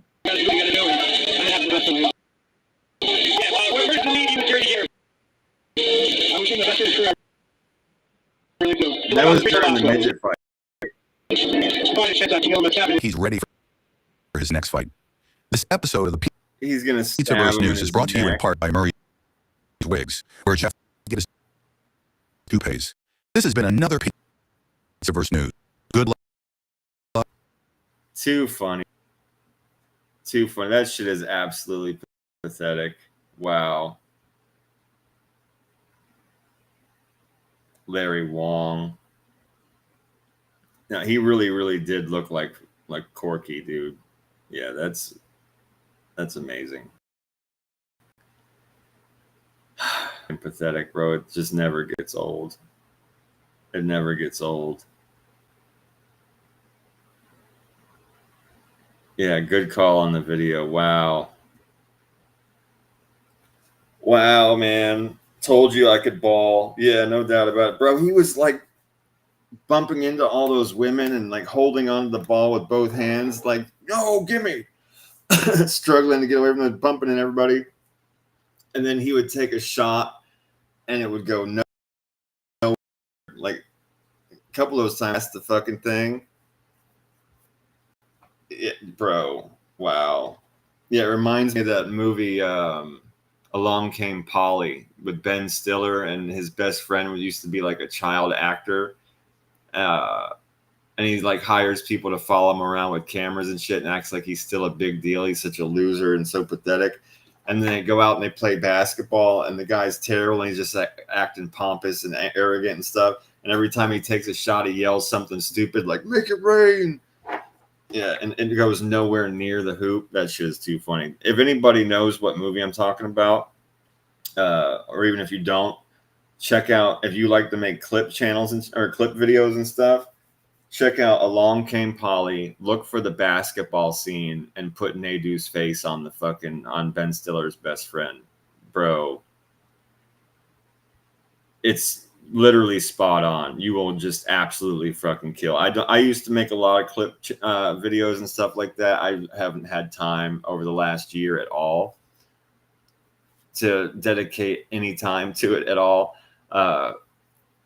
But yeah, man, anybody that makes these fucking clip videos or whatever, find Along Came Polly, grab the basketball scene, put Nadu's face on Ben Stiller's best friend, and it is spot on. You will murder with it. Carmela, Raindrops. Exactly, dude. You love that movie? That is such a funny movie, dude. Yeah, exactly. Make it rain. It is hysterical. It is fucking hysterical. Yeah, anybody that hears this, if you make those kind of videos, man, you'll murder with it. It's literally perfect and spot on. It's spot on. All right, I'm gonna grab a smoke real quick, and then we'll get into Trash on Blast. Sound like a good deal? Sound like a good deal to me. All right, let me go up here and grab a smoke real quick.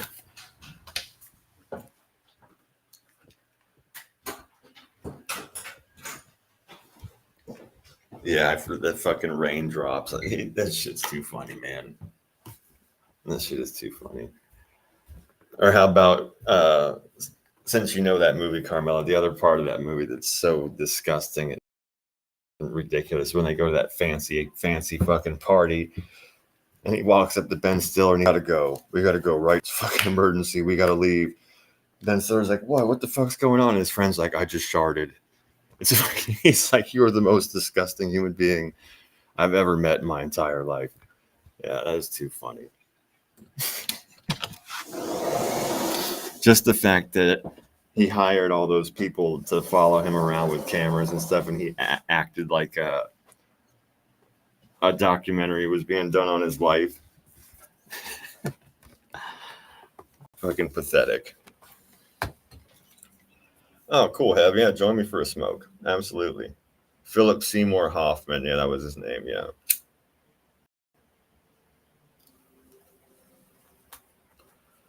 Yeah, for sure. Yeah, no doubt, Spanky. No doubt about it, man.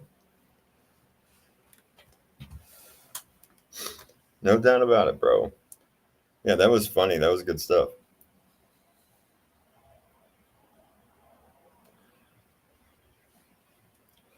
Yeah, Carmela, he was good. He was good in a few different movies. Yeah, but that one he was great in. He played such a funny part. He played such a funny part in that movie. And I like when the dad finally goes off in the end of the movie. He's just like, dude, what the fuck is wrong with you? You played a fucking small part in this like ancient ass movie, and then you never did a fucking thing again. Nobody gives a fuck. What's the matter with you, bro? Why you gotta be trying to be important all the time? Chill out and be your fucking self. Yeah. And he shows up. He's like, I'm going to be Ruben's proxy. People that haven't seen the movie have no idea what I'm talking about. But if you have, you know what I'm talking about. Yeah, he shows up for his buddy in like a fucking huge corporate meeting with all kinds of money on the line, like a giant deal on the line. The boss is Alec Baldwin. And the dude walks in, and Alec Baldwin's like, who the fuck are you? He's like, it's okay. It's okay. I'm my friend's proxy. I've got this under control. The dude's like, aren't you an actor? He's like, yeah, I've learned all the lines. I've got all this stuff. Well, just give me a minute. I'm almost done reading this stuff. I'm his proxy. That shit was funny, man. Yeah, but somebody's got to clip that. Somebody's got to grab that basketball scene from that movie and put Nadu's face on that shit. And that was great at the end too. That was so funny at the very end when they were interviewing him after the midget fight that he had. Did that go how it went? What are you going to do? I'd like to you can stab him in the neck and kill him. I'm like, bro, grow up. Easy now. Easy now. Yeah. It's like, chill out, bro. You're a fucking terrible, terrible loser. Mickey says my wife's trying to get me to go to bed again. That's funny, man. Yeah. What's up, Ian? Good to see you, man. Hope you're well. We're just hanging out. We just got done with the news, and then we watched a very, very, very amusing video of Nadu Rini playing basketball like he's in 4th grade and about to take his ball home so nobody else can play. And then talking shit and getting all butthurt after he lost in the midget fight he had. So I'll tell you what, Nadu Nini, this is what we're going to do. We're going to grab both of you. We're going to toss each one of you as far as we can. Whoever loses has to wear a sombrero hat made out of nacho chip with salsa in the middle and walk around the party. Everyone's waist height. Everyone can have a tasty treat from your midget head. It'll be fantastic. We're going to toss you at that wall and see who goes further. Or a bowling alley. Try and toss them down the lane. That'd be even better. Pizza Stockholm Syndrome. Yeah, that was a funny video. That was good. All right, let me get over here and start pulling up some of this. This shit is fucking... Some of these articles for fucking Trash on Blast are nuts. It's going to get crazy. It's going to get crazy, people.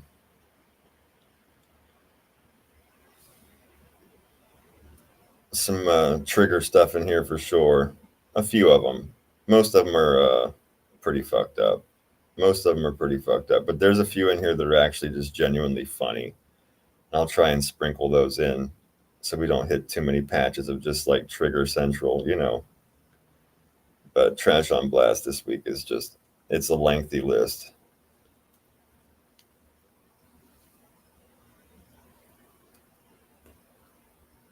Yeah, Mickey, it's possible Emery might have been working. He might have fallen asleep. He might be asleep right now. You never know.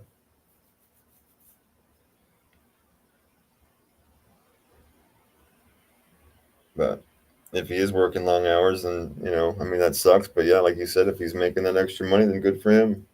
Get some extra hours, get them, right? Yeah, Nadu lost to the same midget that beat up Chicky. That's funny.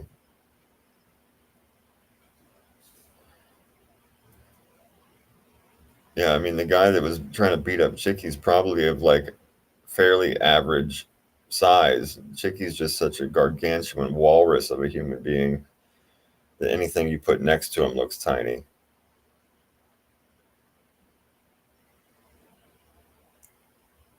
Team no sleep in here. Oh, that's for real, Carmela. Yeah, that's true. That's the truth. Yeah, that's the truth. Yeah, we've been on here for 3 hours already, and it's just like blown by. It doesn't seem like 3 hours to me at all.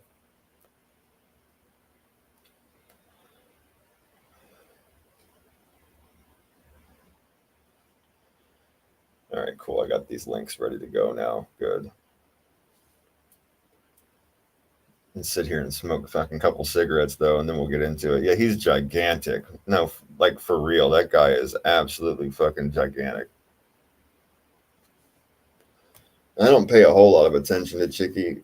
I've said before, like, he's so bottom rung to me. Like, he's such a nobody with no purpose and no really, like, not even really a good story. I totally get why some other people like have to deal with this dude because he's talking about them and their families. Like, that's different. And they're my friends, and I'll always support them. And I talk my little bit of ish, but when it comes to like watching stuff that he's in, I usually don't.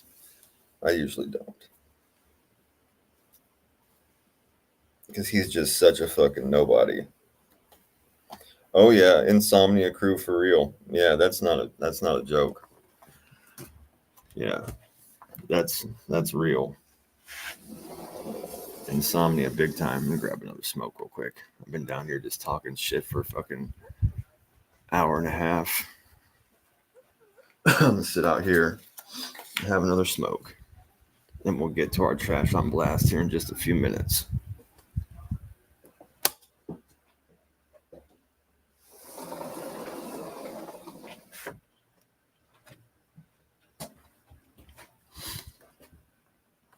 Chicky can barely stand up. What time do I wind the show down? It just depends. I mean, typically, like, we run through the news and the trash on blast, and then we do different. Sometimes we just start talking and shoot the shit and keep talking until we're both tired. When MRE is here, sometimes we'll watch like a timeline or something. But I'll probably do the trash on blast, and then we'll talk for a little bit. And I'll probably end it a little bit early since it's just me at the helm this evening.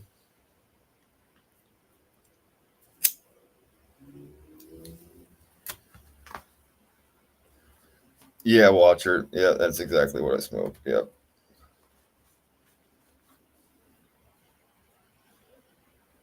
I bet the all-you-can-eat buffets hate him. I've said that before, Heather Diane. I bet he goes to like those Asian buffets and stuff like that, and they're just like, "You go now. You stay here 1 hour already.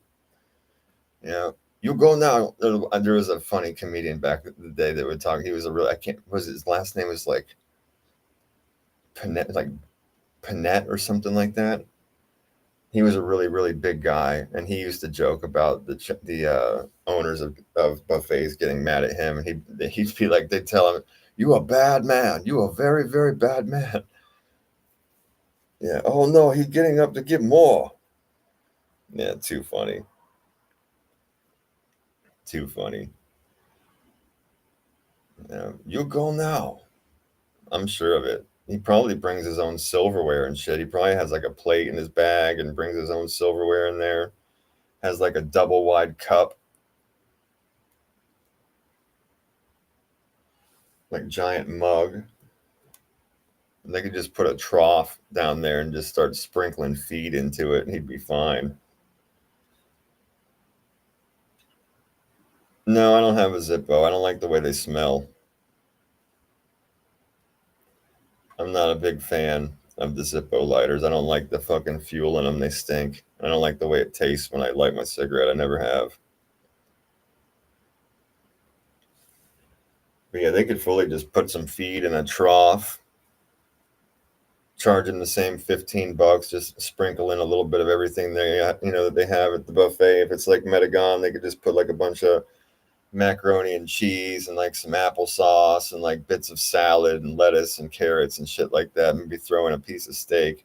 If it's an Asian place, they could just throw in like a bunch of lo mein and noodles and rice and random bits of whatever the fuck kind of meat they've got going on.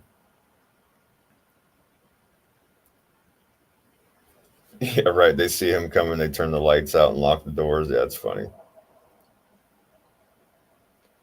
They would if they knew it was good for him, because he's about to take that out of their ass. He's going to pay the fucking $25 or whatever it is and just fucking take it right out of them. He's going to eat enough for 6 people and then just sit there and let it digest and then go destroy their fucking bathroom and then come out for round 2.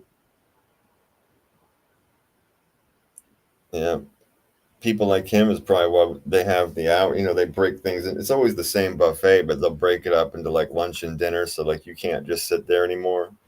Probably for people like him that have been there for 3 hours and shit, hanging out all day. I'm going to get a couple more chicken wings and another brownie, another cup of fucking ice cream.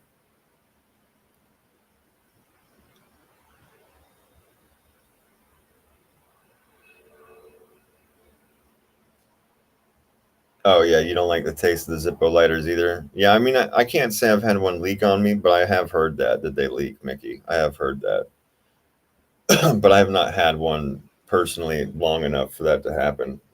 I've had people, like, I have a couple of them like up on a shelf that have been given to me by people. But I don't use them. I never have. But people get me cool like little things that have skulls on them and shit like that. So I always have liked, and I've always grabbed things that have skulls on them. I've always been into skulls and shit. So I've got a couple of cool Zippo lighters that have like skulls or like, gnarly pictures on them and shit like that that have been given to me, but they just sit up on a shelf.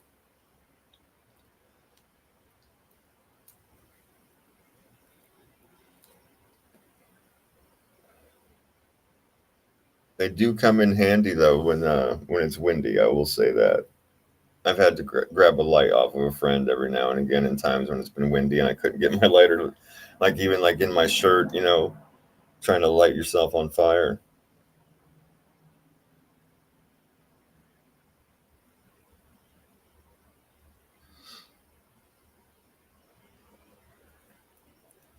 So they're good for that, I guess.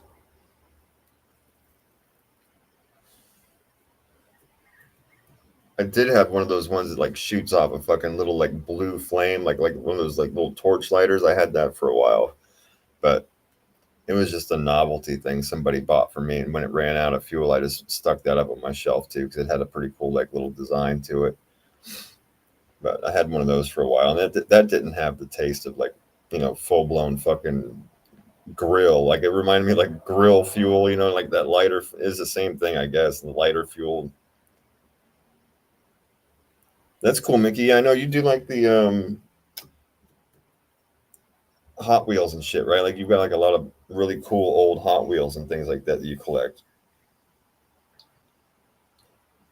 Some of the new ones you overfill, they'll leak in your pocket. I got you. And it's probably really easy to overfill those things too. They don't have like a marker or a gauge or anything like that. You're just gonna soak that fucking wick, so that makes sense. But yeah, I remember that, Mick. I remember you saying that you liked like automobile stuff and had a bunch of those Hot Wheels and shit.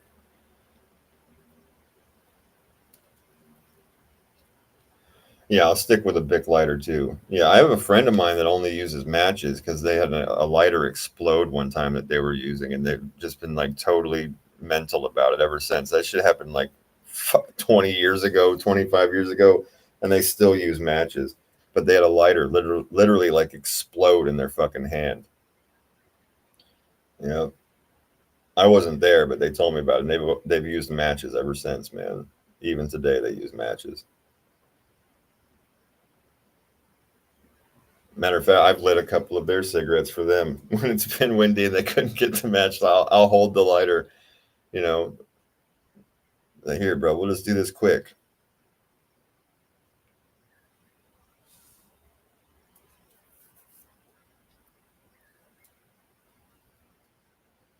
All right, cool.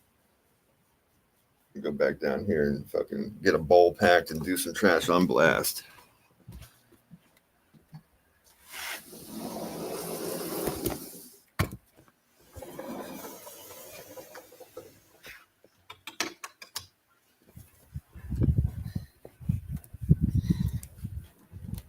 We'll try and break up some of this stuff too. So some of the trigger shit will be broken up by at least a couple of the funny things. You know, we'll do our best.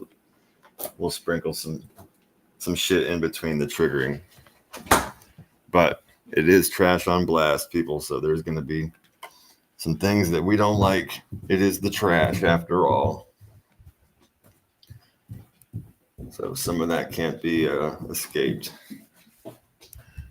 I've said before, you'd be surprised at the shit that I've found that I just refuse to cover, that I refuse to even talk about. So we won't ever have anything too fucked up or over the top.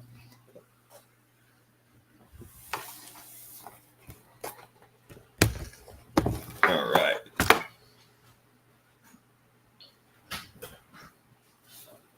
There we go. Refill my drink. I grabbed a fucking beef jerky. We're ready to go, man. Get my bowl packed, and I'll break open some beef jerky, sit here and snack a little bit. Yeah, I hear you, Carmela. Well, there's nobody that like beat the shit out of any animals or anything, but there were a couple of people in the Trash on Blast that did some things with animals, but there's not a lot of them. There's only a couple, so we'll make it through them quickly. And that is not what we'll start off with either. I don't like those either. Neither does MRE, but they pop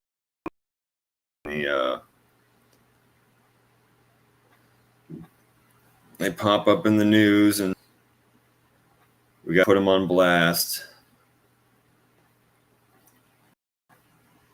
All right, let me see if I can find this. All right, here we go.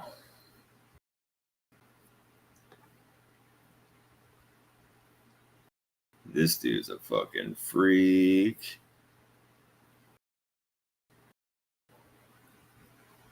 This dude is a freak.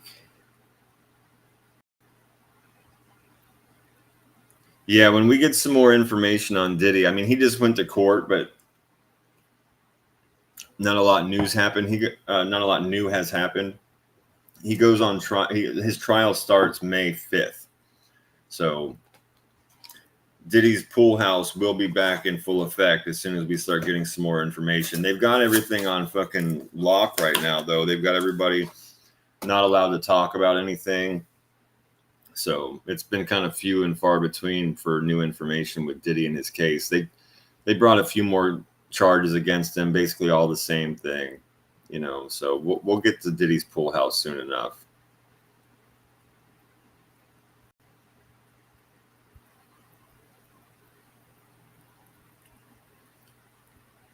All right. So the fucking moment a perverted dad who stole thousands of bras and undies from tormented when poses with a gun on a bed covered in wet, moldy garments. This dude is such a fucking freak weirdo. Joshua Murrell, 34, of Reservoir, has pleaded guilty to the bizarre underwear thefts. Cops claim he stole more than 5,000 pieces of clothing, mostly women's underwear. It says Murrell had terrorized his female neighbors for up to the past 5 years. Police found his bedroom stacked with stolen underwear and recovered a fake gun. Murrell had dressed a sex doll in some of the stolen underwear and filmed himself defiling it. New images show him posing with the fake gun on a bed littered with the stolen underwear. And that's just the fucking headline and the bullet points. Like, holy shit. Oh, he'll do well in jail, Carmela says. Yeah, no doubt about it. No doubt about it. Thief Joshua Murrell says, this is the moment depraved underwear thief Joshua Murrell proudly showed off his imitation firearm while sitting on a bed blanketed with dozens of pairs of women's underwear. He'll remain behind bars until at least April after pleading guilty to 1,000 pieces of clothing, mostly women's underwear, off of clotheslines during his lengthy spree. In images obtained by Daily Mail Australia, the dad is seen brandishing what appears to be a handgun. Look at this fucking weirdo laying on a bed full of gross, moldy, stolen underwear. Got like some kid's mural behind him. Look at this weirdo. He put the stolen underwear onto a sex doll. I guess that's what he's holding there, blurred out. On the behind him, next to a poster of the supervillain movie squad, a woman's dress can be seen on a hanger. Oh shit, up there on the left, I see that now. It says he's a dick. Feels so bad for his kids, man. What the fuck? A purple floral garment can also be seen hanging from the bed, which had more than 1,000 wet and soiled and moldy undergarments stuffed underneath it. What the fuck, dude? They're all gross and wet and dirty and fucking moldy. While the handgun would later be found to be a very realistic fake, he's admitted to terror across Reservoir and Melbourne's crime spree that lasted for 5 years. Among the sick treasure trove of stolen booty uncovered in his bedroom by police were handbags, bras, underwear, gym tights, shoes, and other various types of women's clothing. Police also found numerous homemade sex toys. What the fuck? Homemade? And a sex doll that had been decked out in activewear, jeans, and high heels.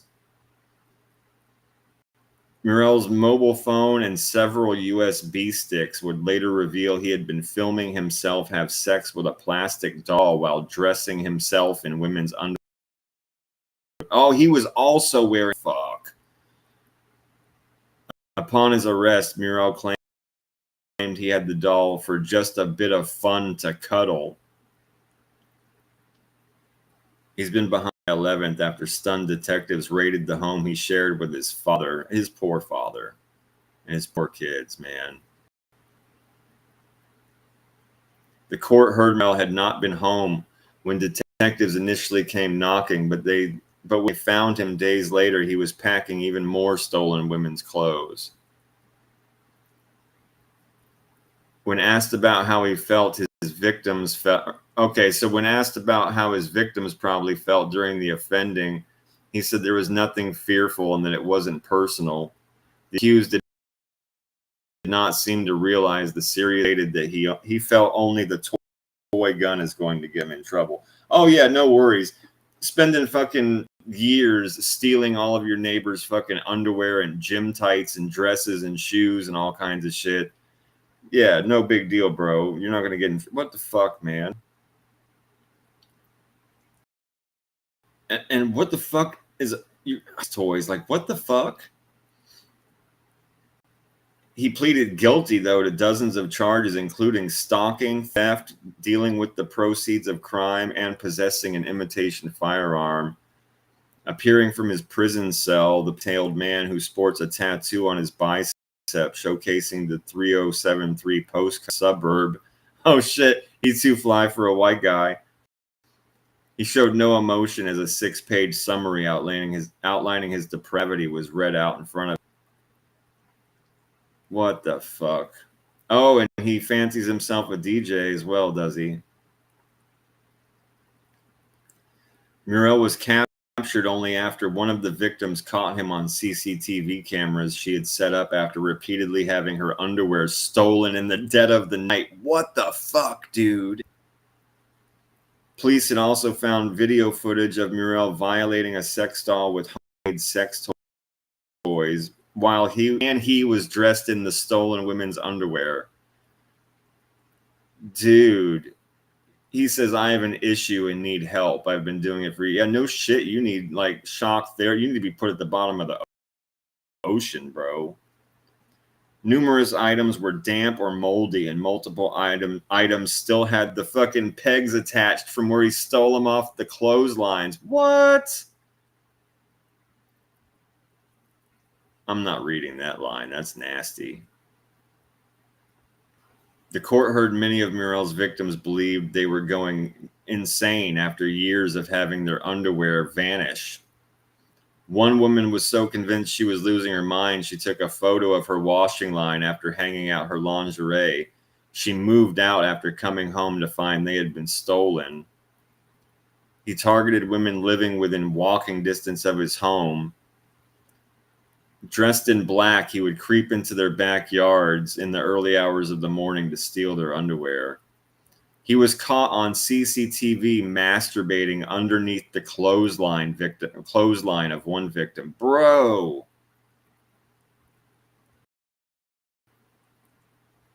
Bro, what the fuck? Yeah, they need to put this guy at the bottom of the fucking ocean, dude. What the fuck is wrong with that guy? They can't, like, everything that's wrong with, nothing can be fixed. There's nothing that can be fixed about what's wrong with this dude. What in the actual fuck? Every single bit of that was absolutely insane.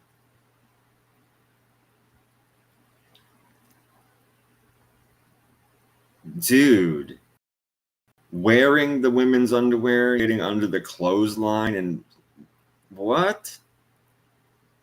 Homemade sex toys? Like, what in the actual fuck, dude? Yeah, serial killer in the making, bro. What the fuck, man?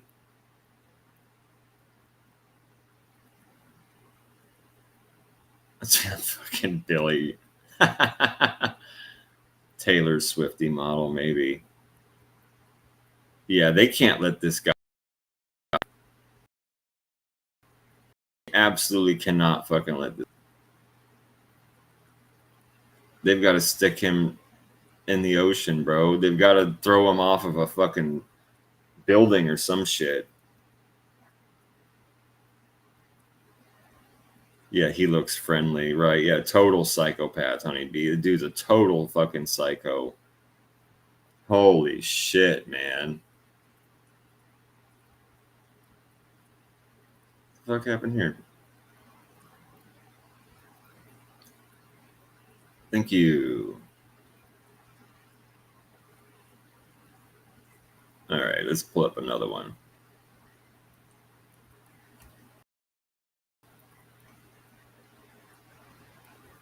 All right, here we go. More trash. What are you going to do? Come on. Let's get this thing loaded.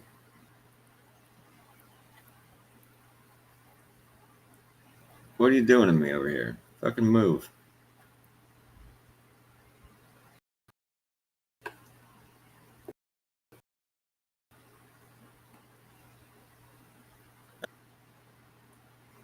There we go. Okay, now we're talking. That's better. All right. Let's switch this up. Fuck.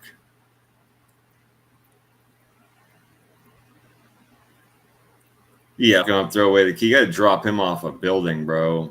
You gotta drop this guy off of something high. Like you're gonna have to get rid of this guy. What a fucking weirdo.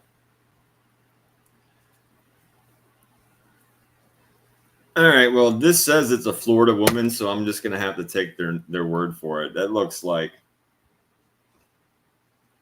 a fucking crackhead beach bum dude that they pulled out from underneath a pier. You know, some dude that hasn't slept in like 8 days, but totally looks like they were pulled out from underneath a pier. But this is in Fort Pierce, Florida. It says it's a woman, but dude, she walked into a fucking adult store, pulled a dildo out of a package, and just dropped her pants and using it like right in front of everybody. And they called the police. By the time the police got there, she was fully nude and had moved to the stock room where she was just like going the fuck off with it. Just wow, dude. Just fucking wow.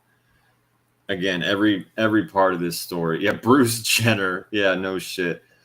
Yeah, this is a Florida woman stole a sex toy, then took off all her clothes and started using it while still in the store, according to the Fort Pierce Police Department.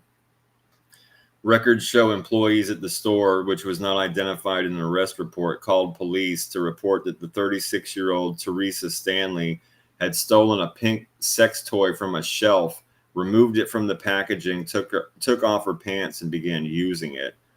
Police said by the time they arrived, she was completely nude and had moved to the stockroom area to continue using the item. She stopped using the item and dropped it on the ground when an officer walked in the room. She was arrested on charges of indecent exposure and larceny. Records show the stolen item was worth $45.98. Just fuck, man. Even if you're high or drunk, like who does this fucking shit, man? Like what crosses your mind to walk into a place and steal a toy and start defiling yourself in front of everyone, and then like not to not be outdone, continue to take off your clothes and end up fully nude by the time they get there and have moved yourself into the stock room, right? Right, Bear. That's what I said. It looks like a he. It looks like a dude, some like beach bum they pulled out from underneath the pier. 100%. Yeah, but you just pull your fucking pants down in the middle of a store aisle, regardless of the store, first of all. But then to use a toy on yourself in front of everybody? What the fuck? You're mentally damaged, dude. Shouldn't matter if you're drunk or high at that point. That's insane. Biohazard for real when it got dropped on the ground. Somebody had to pick that up and put it in a plastic bag for evidence. You know, like, come on, man.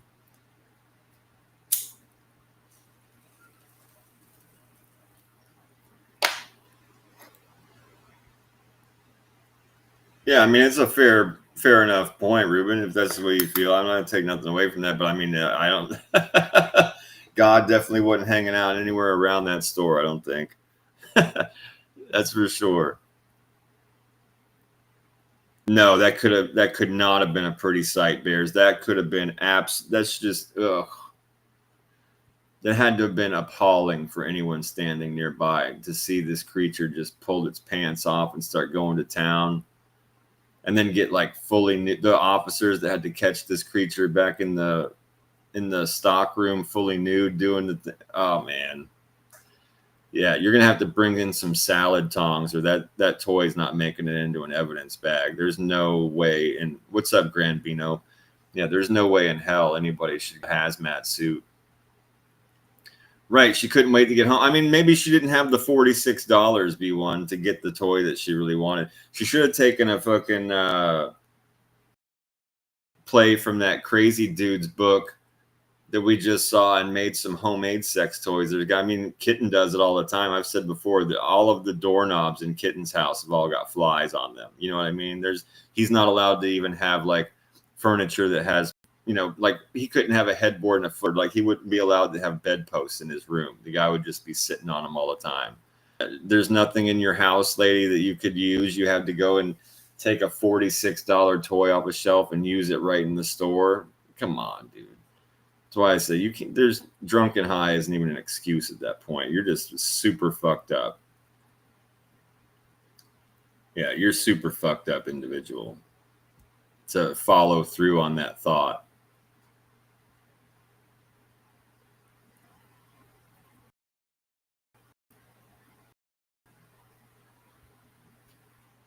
All right, here we go. Load it up. Here's another one.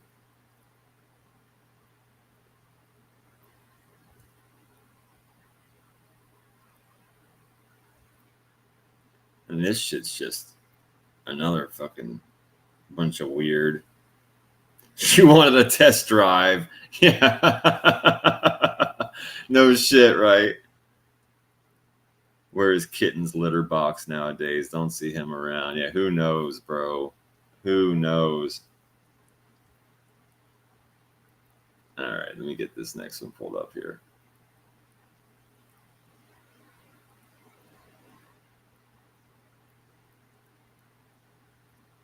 This shit is just super fucking bizarre. I mean, they're all bizarre. This one falls into a super bizarre category. So a man was charged with burglary and possession of stolen property after authorities arrested him for stealing $500 worth of sex toys from a house over several years. Dude, the short version of this is there's a man and a woman live in a home. They have toys. That's their business. I guess it's a friend. It doesn't go as far as saying that it's their friend.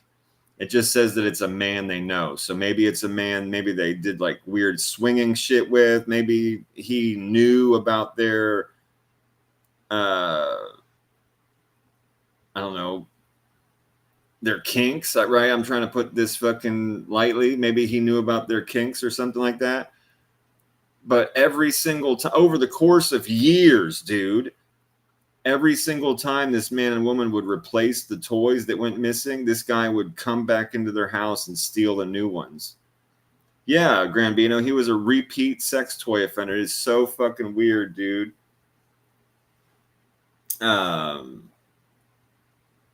This dude would go into their fucking house. Yeah, his last name's Fucks. Yeah, Brody Fucks 25 took, quote, a bunch of sex toys from a Tyndall residence over a couple years, said the sheriff's deputy. They responded to a report from a man who said he had some items missing from his house. The man and his wife had inside their house, which caught Fucks entering their home for about 40 seconds and then leaving. He hadn't granted Fucks entry to the house. McGuire did not say if the two knew each other, right? So this is what I was saying. They don't even know. It doesn't say if they're friends. It just says that they knew who I was. So I don't know if it was like somebody they had a relatedness, or like if he just knew him from around. Maybe he was a neighbor. In either case, this dude was coming into their house over a couple of years and stealing their sex toys every time they replaced them and bought new ones. That shit is bizarre as fuck. That shit is bizarre as fuck. It says the man also said that other items had been stolen in the past. He said he would replace the items and then they'd be stolen again. A deputy conducted a search warrant of Fuck's residence and found a number of sex toys that the victim said belonged to him. They didn't put a value on him. He got charged with burglary. Yeah, class 3 felony, second-degree burglary. But, man, that shit is bizarre as fuck, man.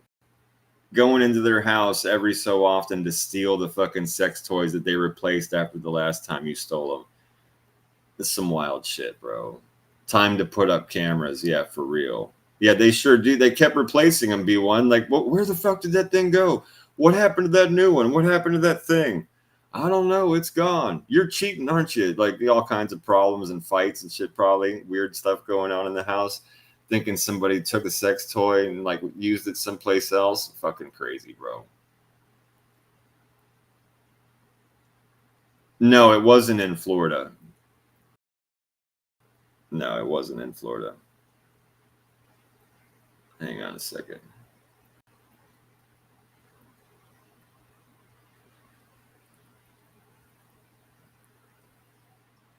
All right. Which one of these are we going to pull up? Let's see. Yeah, let's do this one. This one's kind of...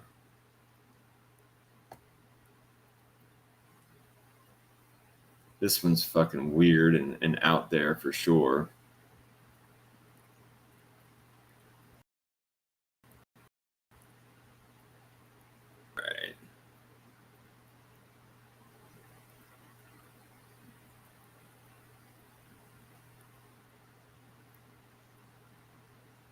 All right, here we go. Yeah, that was in Ruben. That was in South Dakota. To answer your question, it wasn't in Florida. It was in South Dakota. I just had to look at that real quick after I pulled up this next link. So this one's in New Zealand. This shit is crazy, dude. Now try and follow this, and then I'll break it down to like really like the quick short synopsis. But let's read through this a little bit after I hit this bowl.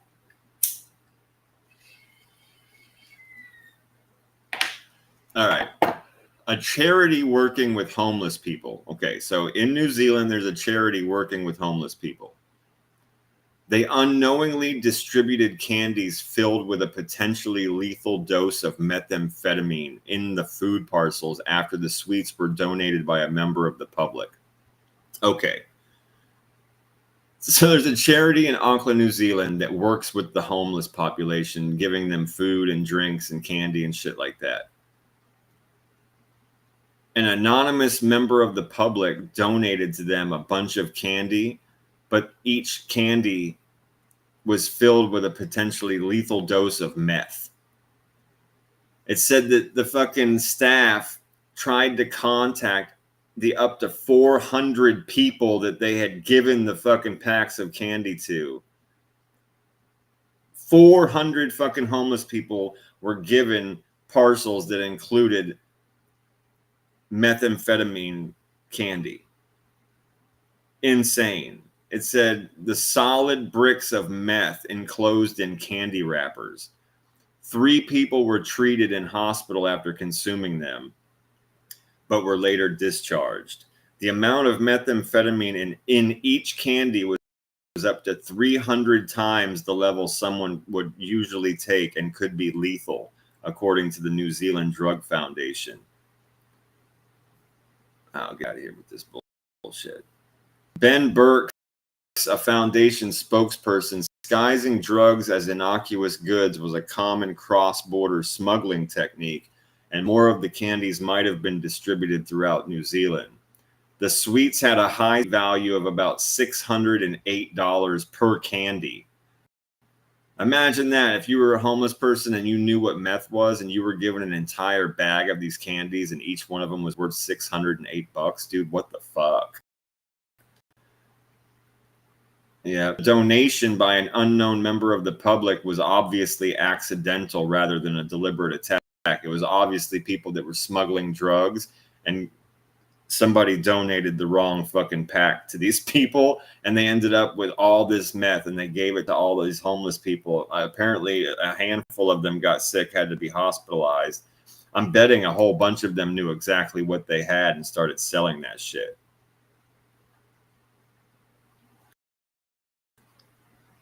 V1 says he thinks it's definitely on purpose. Do you think somebody should kill off a bunch of the homeless population?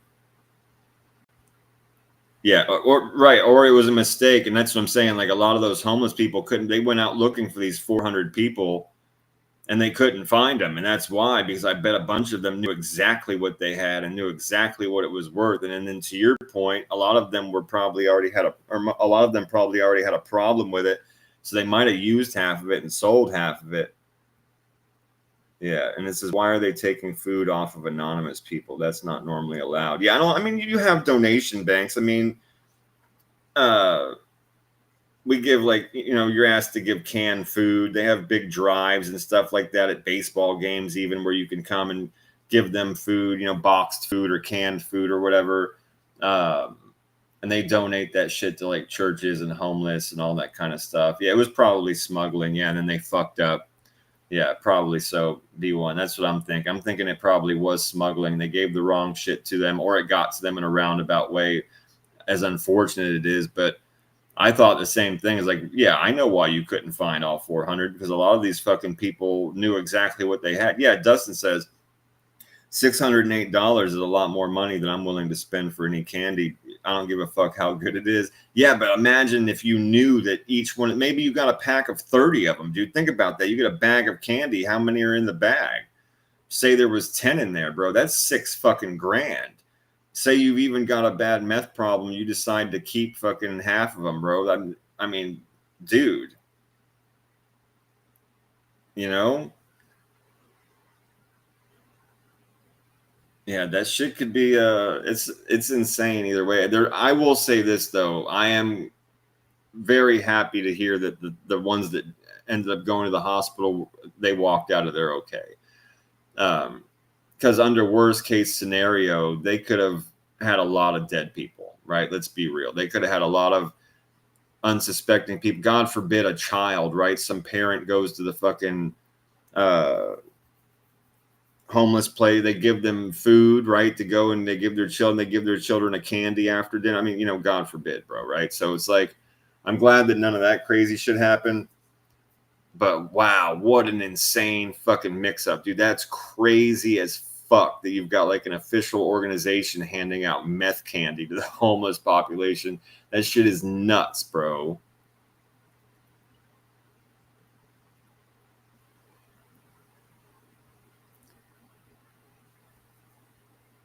It actually takes quite a bit of meth to kill someone from OD. I got you. Yeah, I know very little about it. I'm just reading off the page. It said that each candy was 300 times the normal level that somebody would take.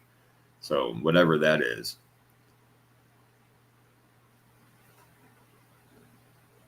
Whatever that shit is. All right, let's see.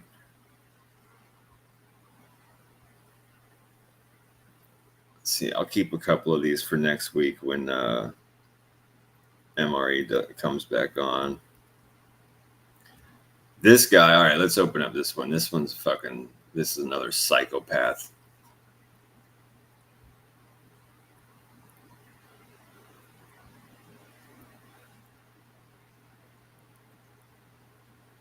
All right, here we go.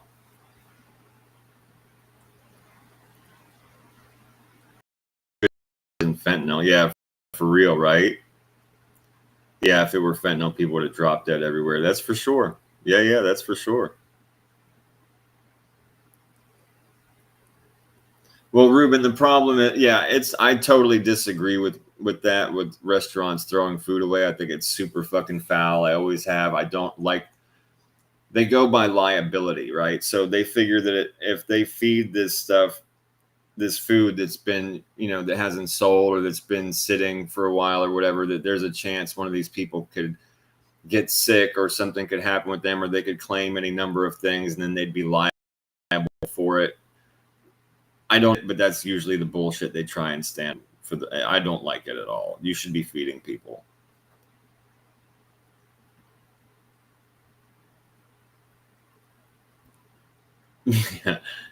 Yeah, Spanky says, I'm just starting to learn that I was on meth when I played basketball the other day. Yeah, it was nuts, huh, Dustin? That shit's crazy, bro. This fucking freak of nature right here. A Grimsby man who went on a rampage in a hospital mortuary, violently and sexually attacking the dead bodies. Yeah, he was sentenced to 6 years in prison. Dude, he went in there and was just like pulling people out of the drawers and like punching them in the face and attacking dead body. He was like literally like assaulting them. And then he was doing some of the other gross stuff with them too. It says Damon his last name is Tingay, Tingay. Tingay broke into the Diana Princess of Wales Hospital in Grimsby. He was caught on CCTV opening a number of fridges and interfering with the bodies. He had spent 2 hours cycling around the hospital grounds, evading security guards. He broke into the mortuary by forcing an external door. What happened thereafter was on CCTV. Footage played in court showed Tingay drinking from a bottle before opening the door to the mortuary, which had no lock and was held closed only by a magnet. The CCTV footage of the depraved incident was shown to the judge in private during the hearing at Grimsby Crown Court on Friday. Tingay punched the body of one man twice and performed sex acts on 2 male bodies. What the fuck? What the fuck? A total of 10 bodies were disturbed by Tingay opening up the fridges or removing their shrouds. The footage showed that 4 minutes into the attack, hospital staff caught Tingay and he was detained by security. Okay, 4 minutes. He had 4. What? This dude was moving quick. He pulled at least 10 bodies out of their fucking drawers and out of their fridges, removing their shrouds, assaulted one with fucking punches, and then essayed and performed gross sex acts on 2 of them. Dude, that's in 4 minutes?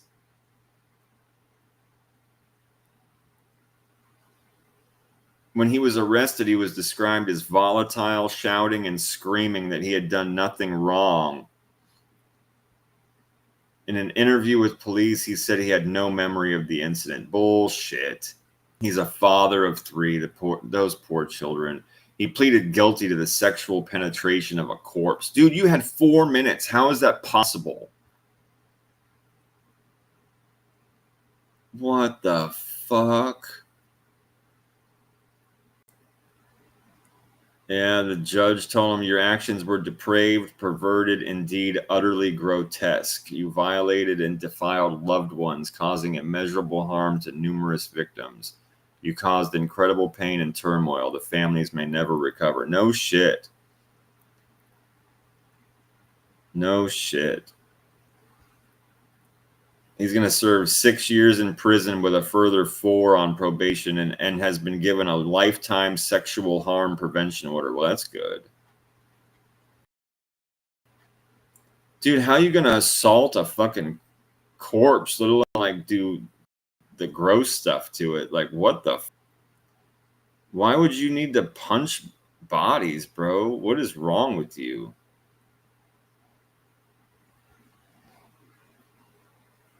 What the fuck is wrong with you, bro? Scroll through these comments real quick. Yeah, there's no rehabilitation with this kind of stuff at all. Nope. Bottom of the ocean.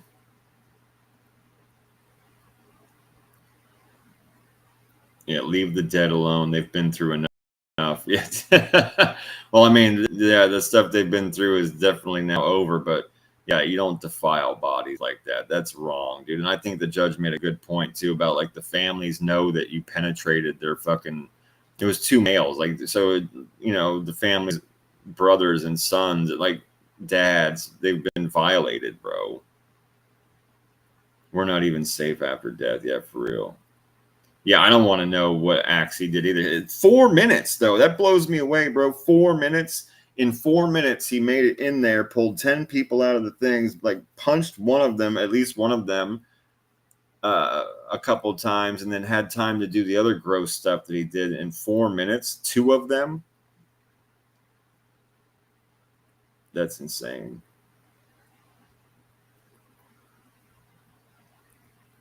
Insane.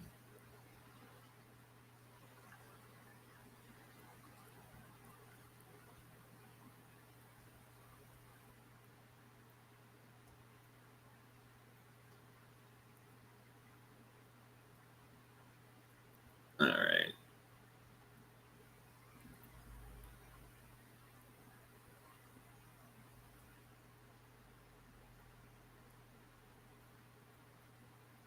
All right, here we go.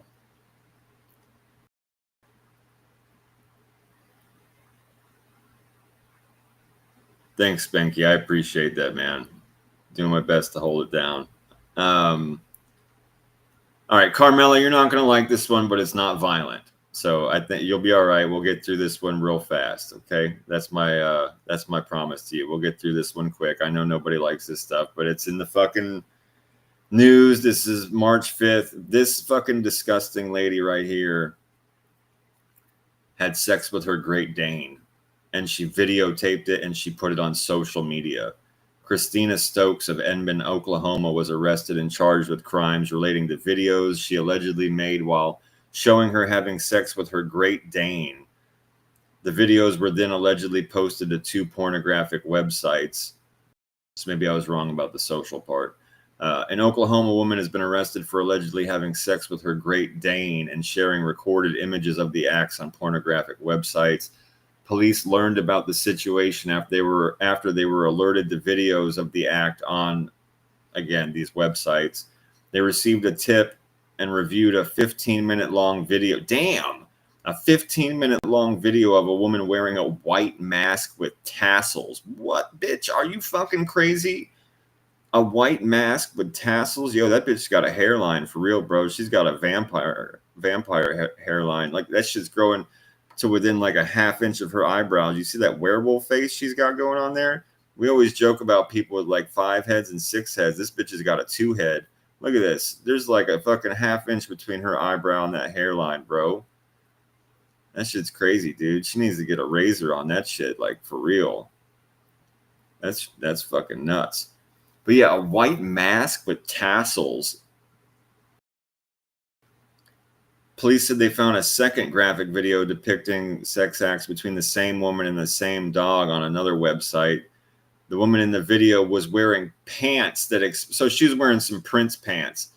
Like, the woman in the video was wearing pants that exposed her genitals and reportedly had a tattoo that police used to link her to a suspect.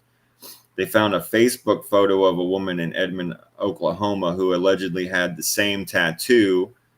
They identified her as Christina Stokes. On February 26th, the judge approved a residential search warrant at her home. When they got into the house, they found several items inside the home that were visible in the videos she made, including the same blue collar that was on the dog, the same mask that was used in the video, and video backgrounds and bedding that matched. Bro, this bitch wasn't playing, bro. This bitch had like video backgrounds and a mask and a special collar and bedding.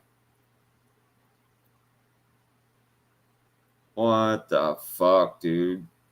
Charges of publishing or distributing obscene material, animal cruelty, and crimes against nature. That's a good one. I like that. Crimes against you. That's a great fucking charge for her. Absolute disgrace, bro. I hope they throw her in the bottom of the ocean or chain her to a floor and get her doing the Thorazine shuffle. That bitch doesn't get to get out, bro. You got to keep her locked the fuck up. You've got to keep this lady locked the fuck up. Like, and so medicated that she's just drooling, and you bring her pudding and applesauce and shit and set her in front of a TV that doesn't even work. It's just static all day, but she's so rotted out of her fucking brain on drugs that she doesn't know.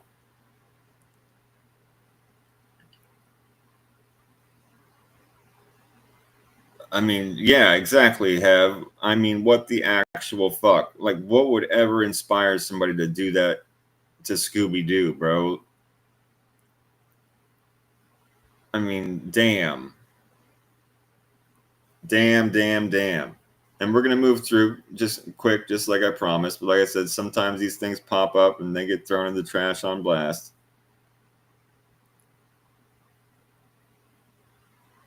Here we go. Let's do this one. This one's also fucking crazy. I would kill a bitch for this. I swear to God. All right, let's get this thing loaded up. All right, there we go. Next article.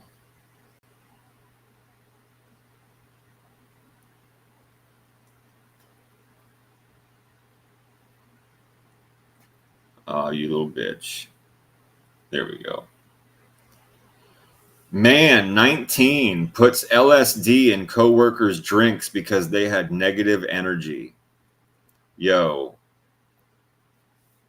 could you imagine being at work and just like drinking your water bottle or having your coffee or whatever, and then everybody in the office is tripping fucking balls on acid, and it's all because some psycho dosed all of you because he thought you all had negative energy? Yo, you haven't even started to even think about negative energy until you dose me with some fucking hallucinogenic against my will or knowledge, bro. Things are gonna get dark real quick. Nobody's timing you out, honeybee. What are you talking about?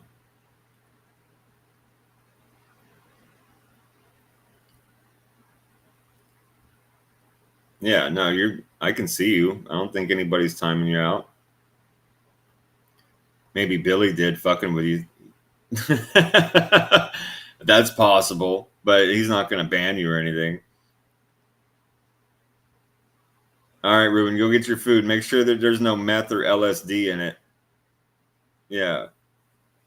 Of course, B1, you'd have the worst. Dude, I'm guessing a lot of these people literally went off the fucking deep end. I haven't read this whole article yet, but I'm sure people went off the deep end. Like I said, I mean, dude, I would know if I was tripping. I've tripped in my life. I've done acid. Like, it was way, way, way back in my early 20s, but you're not going to forget that.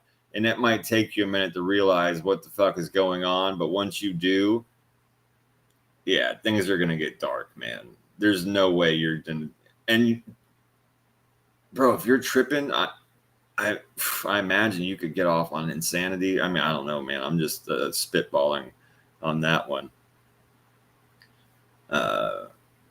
Let's see. Police began investigating the unidentified 19-year-old man this week after officers were called to the rental car location. They worked at a rental car. Could you imagine the fucking pandemonium and confusion and shit that was going? Most of the time, those places are full of customers and shit trying to move in and move out quick. I bet that place turned into an insane asylum, bro. It says 2 people called, reported feeling dizzy and shaky for an unexplained reason. The workers were taken to urgent care before being transferred to the hospital. Police officers then questioned the 19-year-old who admitted that he put the hallucinogenic drug in 2 co-workers' water bottles and a third employee's coffee that day because they had, quote, negative energy. So 3 people. He dosed 2 people's water bottles and a third person's coffee. The employees were okay after the drug effects wore off, naturally. The 19-year-old could face charges of second-degree assault and possession of a controlled substance when lab tests are completed. Fuck that. Where's the charge for drugging another human being? Where's that charge at? I mean, is that supposed to be the assault charge? Because that doesn't cut it, bro. That does not fucking cut it at all. I couldn't even imagine though being B1 pandemonium, no fucking doubt, bro. That place would be absolute insanity. You got 3 people running what's supposed to be like a quick in and out type operation, and all of a sudden everything just freezes to a stop, and everybody's like looking at their hands and shit, and all of a sudden they freak the fuck out. Yeah, not good, dude. Yeah, where's attempted? Well, I mean, I don't know if they could actually hit them for attempted murder, but yeah, some kind of poisoning. They need a very good. Okay, yeah, Billy's messing with Honeybee. All right, just don't time her out. Yeah, just don't time her out. Honeybee likes to talk in here and hang out. And, yeah, let her talk. Hev says, I took acid once, laughed for 6 hours straight, had a sore gut from laughing. Yeah, it can be like that. It can be like that. But you were in a good space probably, right? Like you were expecting it. If you were just like hanging out, no, Billy, it's bro, it's all, you know, you're my dude. We're all good, bro. I'm just saying, let her talk, you know. I've taken it quite a few times. I've enjoyed it every time B1 says, yeah, for sure. No, I totally get it, right? It could be, and has been for me, a positive experience. Again, when I was in my 20s, but it was always a fine thing. Like I was in a good place. I was with good people. We knew what we were getting into. We were prepared for it. But if you're just like at work, a normal day, living your life, you're having your coffee, you got your water bottle, you're filling out paperwork, you're collecting all of the keys, you know, putting them in just the right place, and you got people coming in and coming out, you got to do paperwork and talk to these people, bro, life would suck. Well, yeah, Carmela, that was the thing that I liked. I didn't I liked mescaline a whole lot more than I liked acid, because acid has like that chemically fucking, I've talked about that before on here, you know, it can be kind of dirty, even it just has like a little bit of like, it can fuck with your back, it can get you grinding your teeth, it can be like a little bit intense. It has like that, I always say it has like a buzz to it, you know. You're on acid, it's extra crispy, it's like zzz, you're like fucking humming around, you can feel it's like electricity. But mescaline's way more laid back, much more smoother wave, the wave is much smoother rather. You don't get any of that like crazy edge to it. There's none of that buzz. Everything's just kind of cool. Everything's cool when you know, with mescaline, and it feels more natural. I mean, it is obviously, but it feels more natural even. But yeah, B1 at work without knowing would be pure hell. Yeah, absolutely, bro. That shit would be absolutely nut, man. KD says, agreed, RTC. I don't fuck with acid, only shrooms. Yeah, shrooms weren't bad. I yawned a lot when I was on, and I didn't know until like a long time later when I met some hippies. They were like, oh man, that's mushrooms, man. I was like, oh really? I was like, yeah, bro. For some reason, the couple of times I did them, I was just like yawning a lot. Like I was like, don't get me wrong, it did what it was at, you know, it was as advertised. I took the trip and that was cool, you know, but I was like, bro, I was like constantly yawning and shit. And like at first my stomach was kind of upset. They were like, oh yeah, man. Yawning's like, that's like part of the trip, man. I was like, okay, I got you, bro. But when it happened, I didn't know that. I was like, what the fuck? I've had 2/8 of mushroom chocolate bars for 2 years. Still haven't took it though. Yeah, I hear you, man. Yeah, I mean, if somebody gave it to me, I wouldn't do it now. I'm good. I'm 100% good on that. I fucked with a lot of that shit when I was in my 20s doing my thing, right?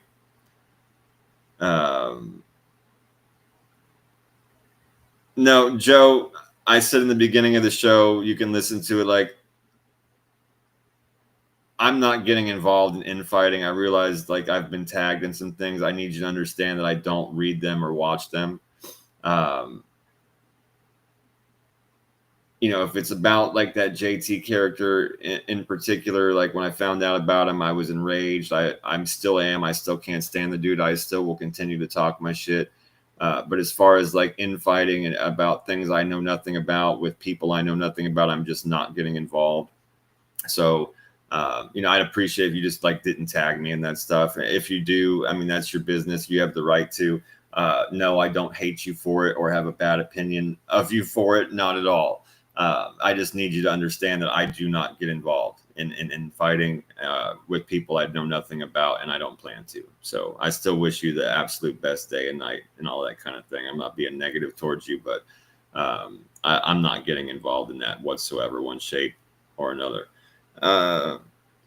Pee Wee, I have a crazy crack story. Okay. Yeah, they can make you yawn. Yeah, I found that out, man. I found that out. Yeah. And like I said, it was a while later when I was talking to people. They were super fucking hippies too, man. One of them was a glass blower. Like his wife never wore shoes. I loved these people. They were super fucking kind, very, very cool people. But yeah, man, they sounded like a stereotype when you talk to them. Yeah, man, that's totally the shrooms, man. Yeah, that's funny, man. I was just like, okay, I got you, bro. Yeah, well, now I know. You know, I was like, now I know. The story goes, me and Loman met once and he smoked crack. Then he thought he was a made guy in 3 different mob families. Yeah, of course. Yeah. You know, yeah, no problem, Joe. No worries at all. You're still welcome here and all that kind of thing. I'm not throwing negativity in your way or shade on you or nothing. Again, just I do not and will not ever get involved in things like that. But yeah, the JT stuff, whatever you want to tag me in that's fine. You know, no worries. My boy, his first trip, he kept yawning, and he said that's why the dwarf in Snow White was always yawning. That's hilarious, Morgan. One time I got the chills. Wasn't cold, though. I was warned about that part. Okay, cool, Morgan. So that's a good point, right? And Honeybee says, I hate the yawning thing. I was warned about the temperatures and all that kind of thing. My friend that had done mushrooms, I still to this day, I've mentioned it before, I have a couple of friends that at any time they will have every kind of mushroom known, right? And they can tell you like the specific differences and like what kind of trip you're going to have and the different experiences of all these different things. They make all kinds of chocolates and candies and drinks. And then they've got, you know, obviously the fucking caps if you want them. And that's why I even know a couple of things about the different varieties now, because I have a couple of these Ubots friends that talk your ear off about it when you smoke a joint with them. You know what I mean? But I was warned about that when I did shrooms back in my 20s. I was told, I was like, listen, man, wear like a t-shirt, but make sure you have your hoodie, you know, because you're fucking going to be sweating and then you're not. And then you're going to be sweating and then you're going to, you know, they told me about the temperature swings. And I did that, actually. I made sure I took their advice. I made sure I had a hoodie. I wore fucking long pants and all that kind of stuff. And I actually put on that was actually kind of funny. When I took off my shoes and like I was going to put on these slippers and just like losing the heat from my feet inside the shoe, because I was tripping fucking balls at this point. When I took my shoes off to switch to the slippers, my feet got so fucking cold that it like shot this shiver up my back, and I like jumped underneath the blanket on the couch, and I already had my hoodie on. I was like, what the fuck? And I had my buddy going, no, bro, it's cool. Just ride it out. You're not really cold. Your brain's fucking with you, bro. Put your shoes back on. Yeah, it was funny. It was just fun. One of those stupid things, you know, very funny.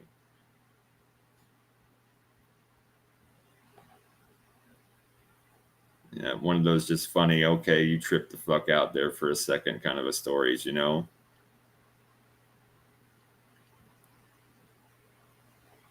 Morgan says their buddy smoked crack and said it made his body hurt. He said heroin smells like burnt barbecue sauce. I know nothing about that shit. I did hear a guy, though, backstage at a concert say that he liked the taste of crack, and his buddy goes, yeah, but dude, it's all like gross chemicals and shit. And he's like, I like the chemically taste. And I literally was just like, I will never ever speak to I literally just walked away. Like, I will never fucking speak to these people. Like, that's an abhorrent fucking conversation that I just heard come out of those people. I was like, okay, I'm literally walking the other way now. Please don't talk to me. I don't want to be your friend. We went to Dunkin' Donuts like 11 p.m. and dude was there who was a midget and looked just like the guy from the Time to Make the Donut commercials. Now, the one that freaked me the fuck out as far as like seeing some. So check this out, KD. You'll love this. We were like at a public pool, and it was one of the times we did acid, actually. And I think I might have been 22, maybe a biscuit over fucking 22. You know, we were in a public pool, middle of summer, beautiful, hot, fucking sunshiny day, blue sky, great music playing, bro. we were having a great time. And like maybe 20 minutes after I started really tripping balls, this old couple came out, and I didn't notice it at first. And, you know, but, you know, these fucking guys or old people, this one was a man, but like old people in general, they have to wear those pressure socks. You know what I'm talking about? Those socks that like really squeeze their fucking legs and like they go all the way up to their knees and shit like that. This fucking dude, this old couple came and sat down on these chairs, like the little fucking, what do you call them? Like lawn chairs or whatever the fuck, the pool chairs.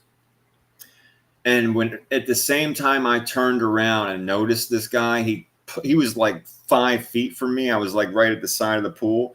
He started pulling those fucking stockings off his legs, bro. And his legs were absolutely like 4 times the size they should have been and covered in veins and stuff like that. And to me, it lasted a million years, bro. You know what I mean? Like that was one of those moments like where everything went into slow motion. I was just like, gross, dude. What the fuck is that? That's alien. What the fuck am I looking at? And to me, it lasted like a million years. It was probably 30 seconds. You know what I mean? Before I looked away and got the fuck away to the other side of the pool. But I was like, what the fuck? Yeah, that shit had me.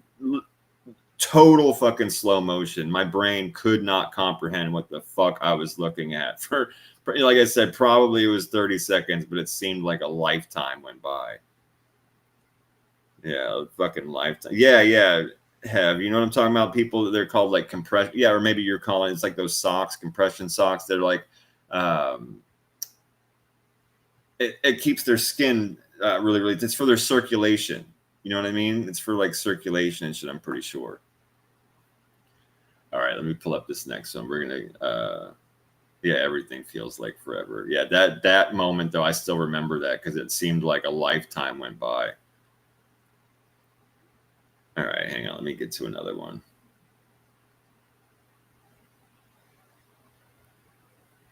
We get to talking about all this crazy shit. I forgot to bring up the next article, but that's cool. That's why we're here to talk and shoot the shit.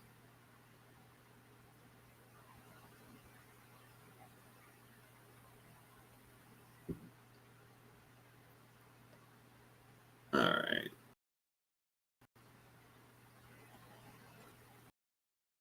Here we go. Let's pull up this next one.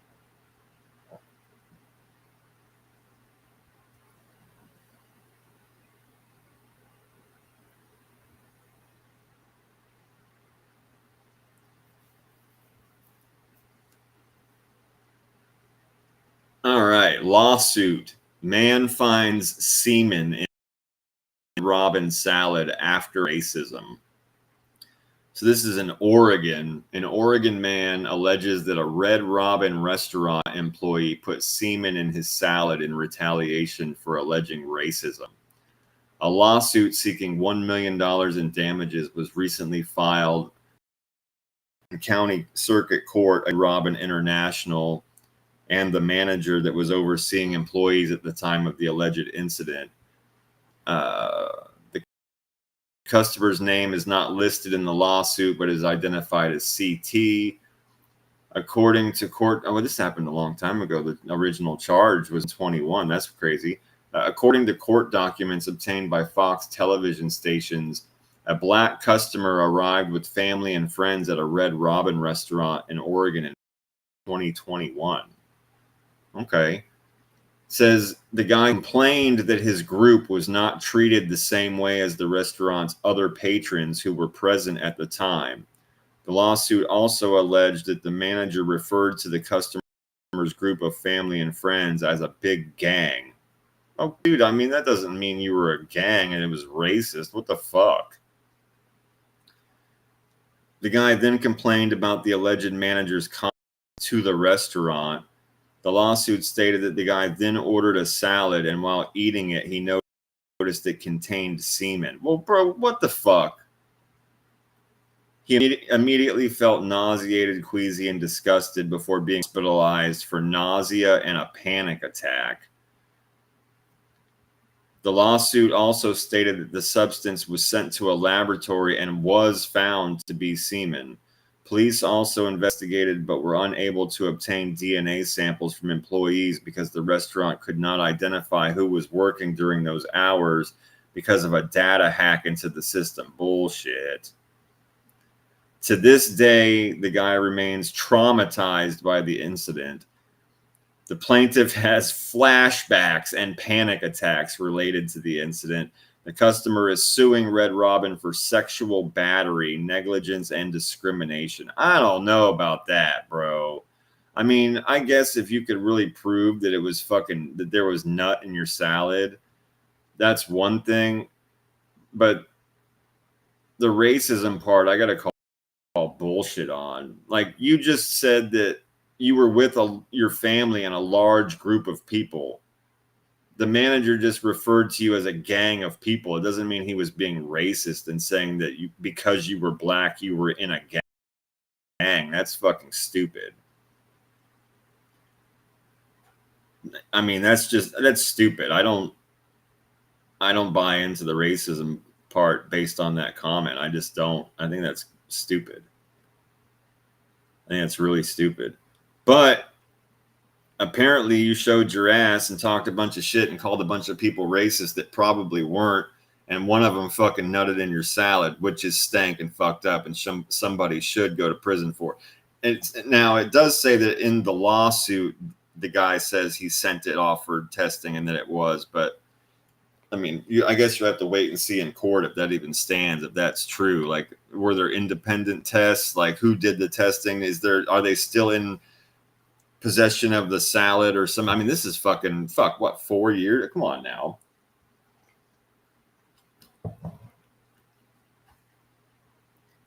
Yeah, I don't know, man. I don't buy the racism part, though. I think that's kind of fucked up.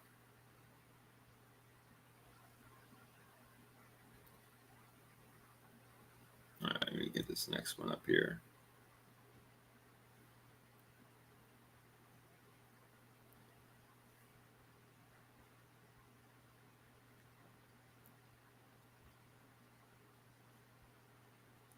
Oh, these bastards are trying to get me to sign up for their website. Fuck that.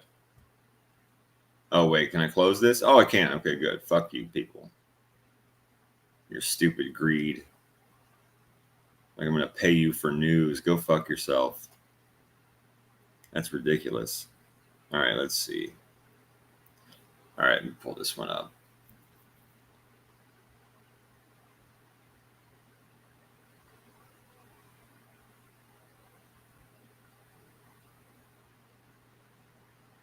Oh, Billy, do what you got to do. If you see somebody like that, fucking nail him, bro. Or if anybody's being like, you know, depraved and disgusting or sexual, then hit him, bro. All right, so here we go.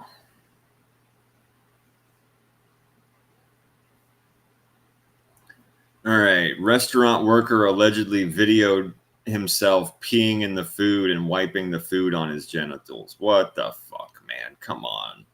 A former worker at the Hereford House restaurant in Leawood allegedly posted videos online. What are you, fucking retarded?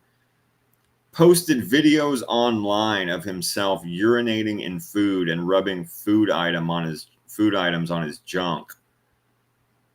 The Johnson County District Attorney charged 21-year-old Jace Christian Hansen of Kansas City last week with one felony count of unlawfully adulterating or contaminating food at the restaurant at 5001 Town Center Drive in Leawood's Town Center Plaza. The court documents reveal some answers that customers have sought after the food contamination first was announced, including what type of bodily fluids were involved. Oh my God, dude. According to the affidavit, videos posted on a website under the username Vandalizer. Oh, there you go. So you start website accounts and you give yourself the username Vandalizer, and then you literally videotape yourself peeing in food and pressing the food up against your butt and using his feet on the food and then posting that shit online, bro. You've got this, like, robbing a bank and posting it, or doing a fucking shooting and post the same shit. You're a moron, dude. What are you doing?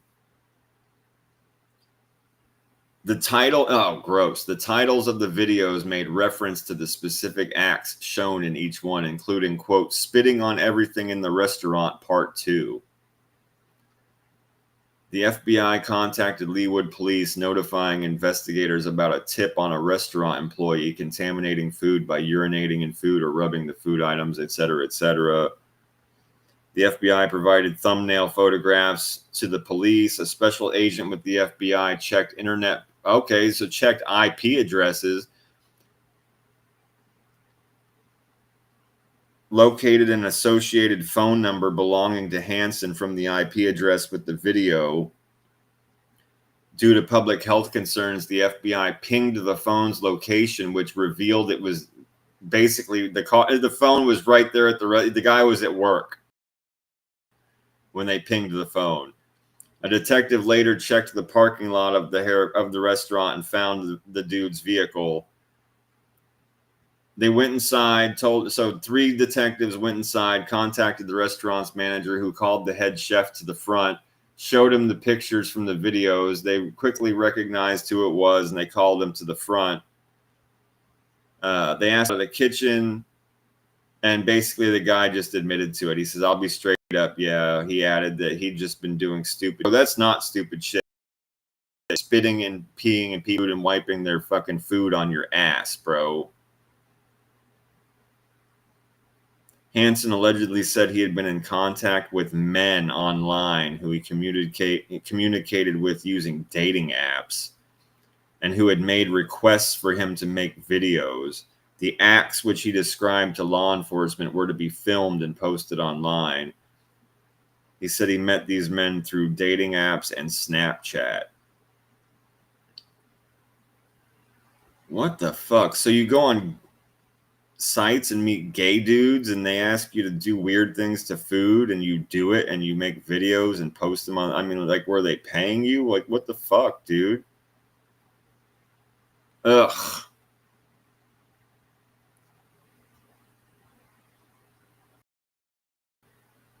Yeah, Billy. Yeah, he was putting them on his junk and his ass, and then also using his feet to contaminate the food and peeing in it and spitting on everything. Like, the one video was called "Spitting on Everything in the Restaurant, Part 2."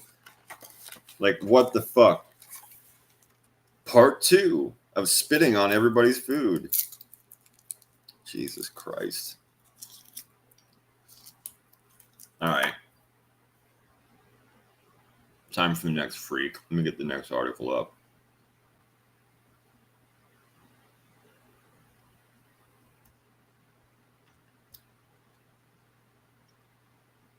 Yeah, holy shit, man. It makes you fucking freaked out to even go anywhere and try and eat food anywhere.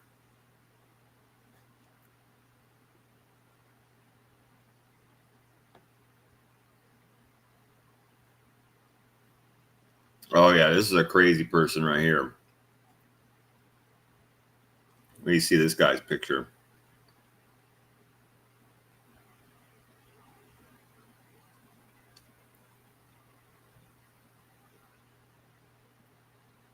It looks like the fucking Dictator. Like the movie The Dictator. You see Sacha Baron Cohen? That's what this guy looks like. He looks like the dirty, retarded version of the. If you ever seen that movie, The Dictator, and they have to find him a double that can get shot or maimed instead of the actual dictator. Find some like half retarded sheep fucker. It's all dirty from the field. That's what this guy looks like. Tampa man set Pink Pony strip club on fire, then threw a bottle of urine on a police officer. It's crazier than that. I just picture first. A Tampa man was accused of setting a strip, firing a gun inside the building early Wednesday morning. Arvind Salamanpur, 29, walked into the Pink Pony showgirls and intentionally set it on. Dude, this shit's crazy. Told police that the guy fired a gun multiple times inside the unoccupied building. Officers took him into custody. Ready for this? As he was dragging brush inside to the burning building. This crazy motherfucker set the place on fire and then went outside and started gathering brush to drag inside to make the place fucking burn faster. Can you believe that shit? Absolutely fucking insane. Absolutely fucking insane. Shooting his gun all over the place. And then police said he was found with a handgun, and he was accused of urinating into a water bottle and throwing the contents on an officer. He's being charged with arson with injury, shooting at, within, or into a building, possession of a weapon during the commission of a felony, battery on a law enforcement officer, and felony criminal mischief. Yeah, but that shit's crazy, bro, that he's going to actually go outside and grab like dried brush and bring it inside so the place will burn faster. What the fuck is that? That shit's nuts, bro.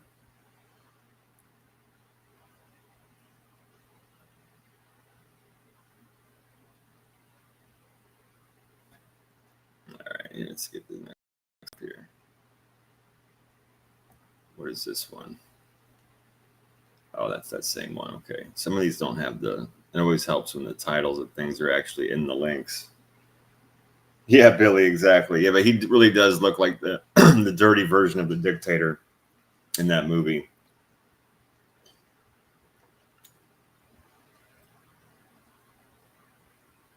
Oh, here's one I didn't even have to... I don't have to pull up this article. Michigan is now seeking to outlaw sexual activity with dead bodies. Like, bro, this shit should have been on your books, man. Same thing with these states where, like, they haven't made bestiality illegal yet. Like, come on, bro. Like, we get it. You shouldn't have to tell people they can't do it, but you're going to have to make a law so that these people, you know, the lawyers don't have to scramble. Nobody accidentally doesn't, like, get in trouble for doing these things. Like, you have... These laws should have... And you're just now getting around to this, Michigan. You're just now making it illegal to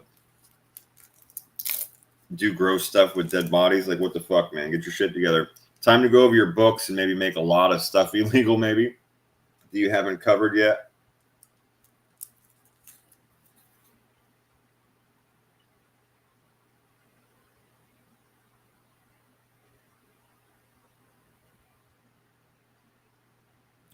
Let's see, which one is this?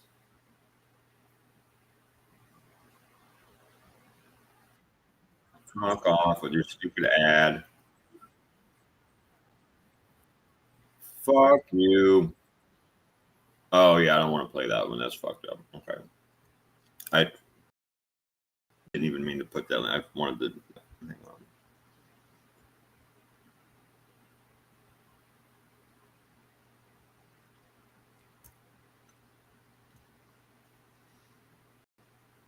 Yeah, we'll call this one the last one. Got a couple more on there. I'm going to wait and talk to Emory about them next week when he comes on. But we'll go ahead and do this last. And this one's also fucking insane. It also involves someone putting drugs into food, which is scary. Yeah, Morgan says, Aladdin, motherfucker. Exactly. Aladdin, Aladdin, Aladdin. He changes all the fucking words to even like yes and no, or positive and negative, yes and no. Different days of the week. They're all the same word. That shit's crazy.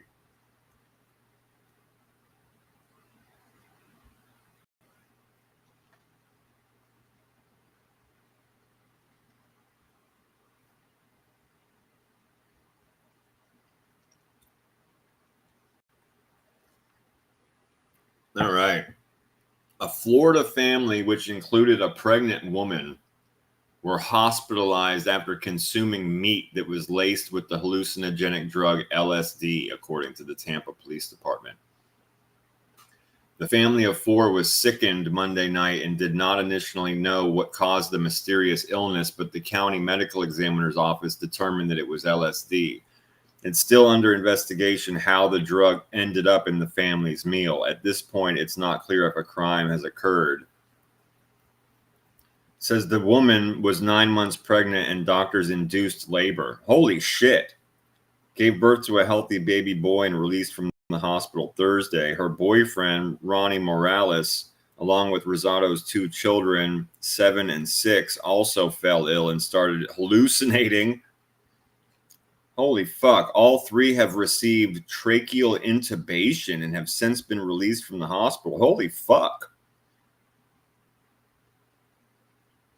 Police said that the ribeye steak came from a Walmart store. It appears to be an isolated incident and the store is cooperating with officials.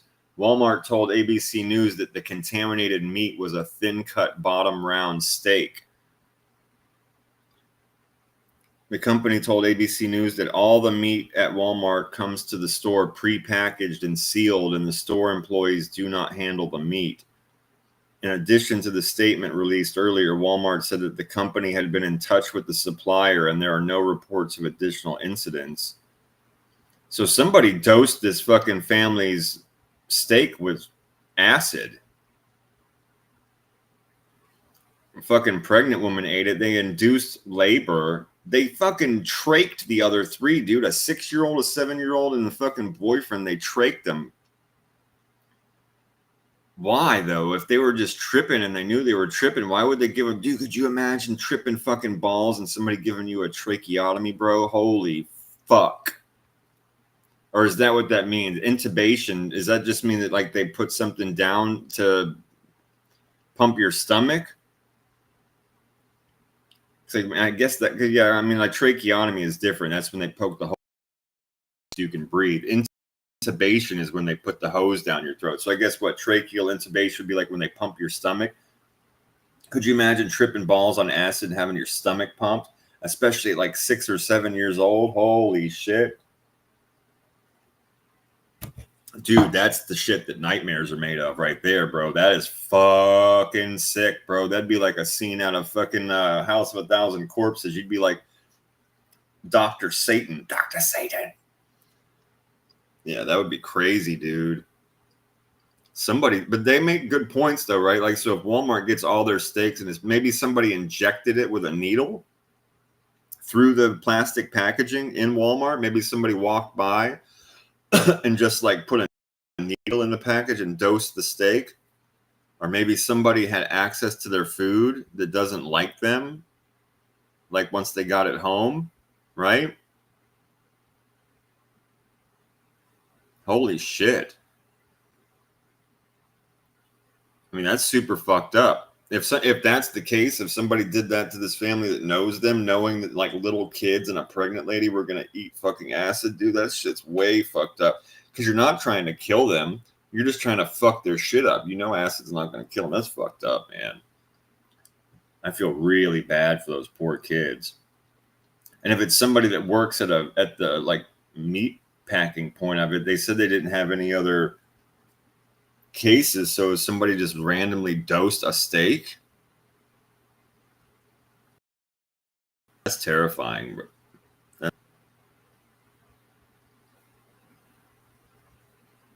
Yeah, I only got a couple left in there. There's one of them. There's been this guy going around. I can just talk about it. There's been a guy going around. They have like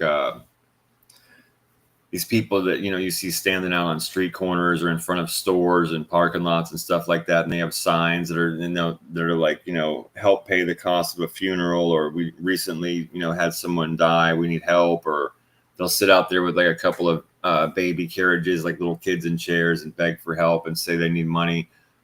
And it's all just a scam. These people have been running around in like groups scamming people. And this guy, I have a video. I'm going to show it next week. Like I said, I only have a couple of these left. I'm going to wait till next Friday. We'll pull him up with MRE when he comes on. But that was one of them, though. They've got these groups of people that are going around scamming the public with these signs, acting like they've had relatives die recently, or they need money for children, or need money for this, or need money for that, and they're all garbage. They're just fucking, it's just a scam, a giant scam. Yeah, Roddy, I don't know. I mean, those are good questions. I have questions too. It seems very strange. You know, I think the store made decent points as far as them always getting their meat prepackaged, like that they don't have people literally in their store packaging this meat. So somebody would have had to have like pumped it through the steak, through the packaging. And to your point, like have to get it throughout the whole steak. If everybody's, I mean, maybe it just cooked through it or something. I don't know how acid and like heat, I don't know anything about that shit. Right. So, the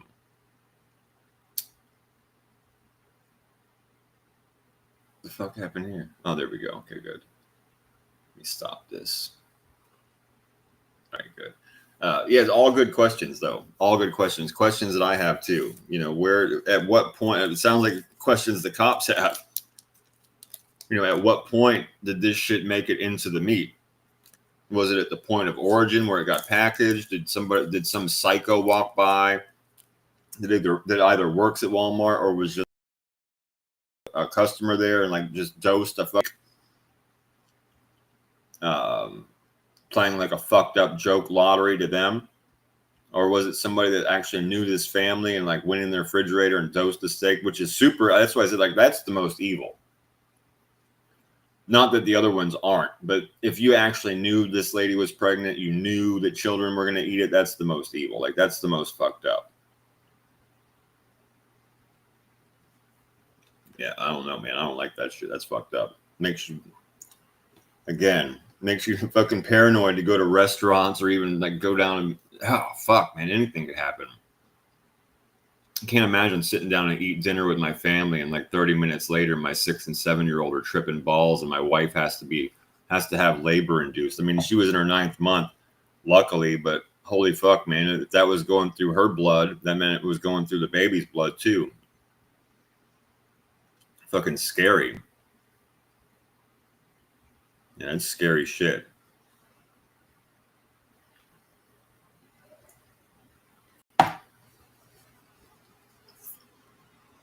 Well, I think I'm gonna pack up one more bowl. And we'll probably call it a night, huh? We had a good chat. Had about an hour of small talk. I went the fuck off the deep end for about a half hour on some shit that I didn't even plan to really talk about or go into, but it is what it is. It is what it is. I go the fuck off every now and again.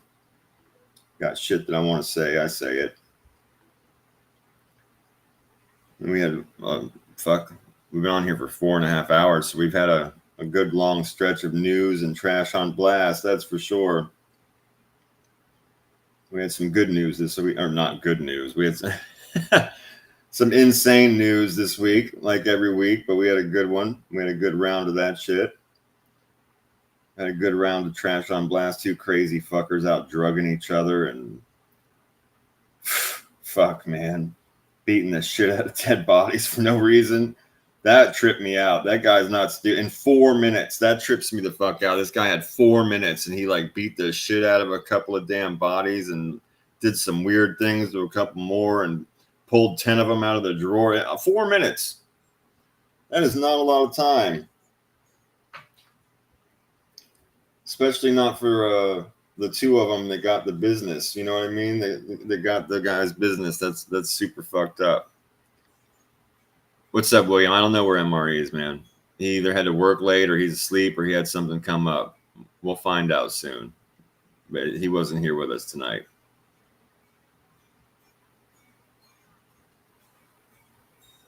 Let's say in the cut, that's a crazy sight. Man down. Huh. I don't know, man. Yeah, it's good to see you, Roddy. Yeah. What's up, Steve? We did see a good basketball. That basketball video was funny, man. Yes, it was. The interview at the end after the midget boxing was also very funny. I'm gonna fucking find this guy and stab him in the neck. Fucking kill this guy. Fuck him. Whoa. Like, okay, you just calm down. Calm down. Mommy's gonna get you a chocolate bar. It's gonna be okay. Why don't you go wash your face? Mommy, get you some candy.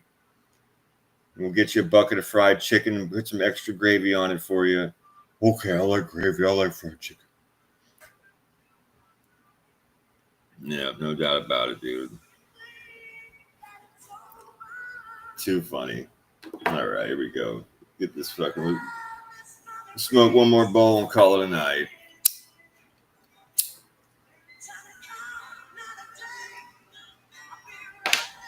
Got some Tesla on, that'll work.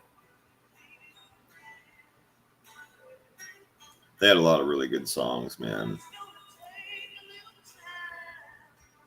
They had a lot of really good songs. Oh, no worries, Vinny. All good, bro. I was reading and I was like, I don't know. I have no idea what you're talking about. But no, that's cool, man.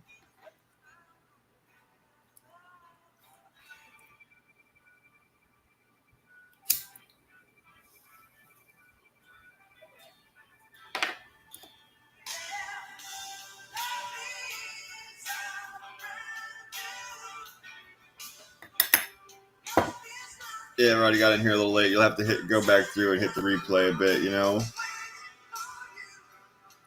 We've been on for almost 5 hours, so you've got plenty to go back to. Maybe just scan through until we hit the news and the trash on blast, maybe, you know. Because before that, we were just talking random shit and going in on this and going in on that a little bit.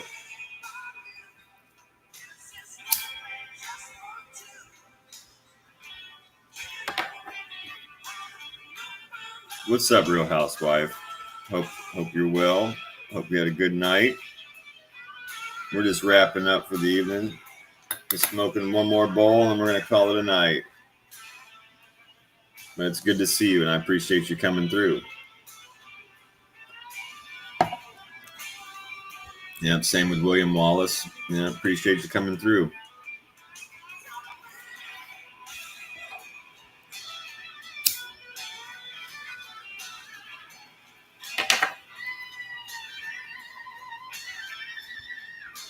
Yeah, we ended up having a good show. Everybody in here had a good chat. People making me laugh. Looked at a lot of crazy fucking articles together. Listened to some music, smoked some weed. It was a good time. Good times.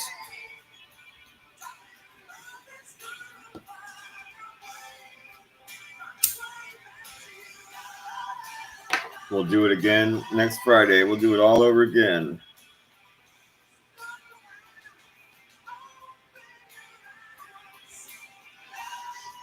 I'm sure there will be plenty of insanity in the world. I'm sure not let us down this week. I'm sure there'll be plenty of fucking crazy shit to look at again.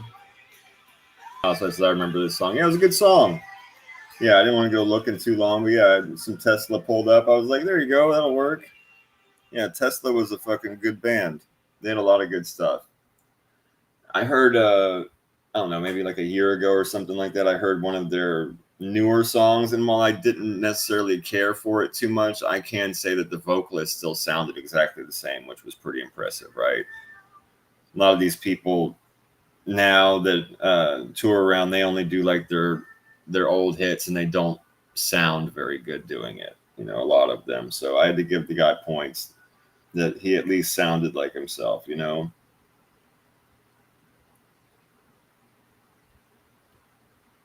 No, fuck you, YouTube. No, playing that bullshit. No, we don't want to listen to that either. And it's some Fagion bullshit. Man, they're bad about this stuff. Man, fuck it, let's try that one. Oh, here, buy shampoo, YouTube says. You listening to music? Maybe you need some shampoo. No thanks, YouTube. I'm good. I just want the songs, please. Yes, Spanky, no worries. Happy to, man. I was glad that we got a chance to watch it. This shit was funny as hell. Good, Honeybee. I'm glad you had a good time, man. I had a really good time chatting with everybody tonight, for sure. Yeah, I had a really good time. I always do. I always look forward to Fridays, come in, chat, hang out with all my people, and laugh and talk shit. Look at some crazy shit, laugh some more. It's good times, man. I always appreciate it. I always appreciate everybody coming through and laughing and talking with me. I'm sure there's a million other things, a million other places everybody could be or be at or be doing. And I appreciate you came through and hang out and talk here in the chat. Yeah, Real Housewife. They're still making music. I mean, I don't, like I said, I want to say it was like a year ago, and it was supposed to be a new song that I was listening to, and again, like I didn't really care for the song a lot, I have to be honest, but what did strike me at the time was that the vocalist still sounded really good. It still sounded like the vocalist I knew from the 80s, and I was like, wow, that's pretty impressive. Pretty impressive. A lot of these people get all bloated and shit, and they look terrible, and they sound worse than they look, like Vince Neil. Oh my God. That guy's like a fucking walking cadaver, and he can't remember the words to the songs. Like he's off key and sounds absolutely terrible. Yeah. So I had to give the guy points for that at least.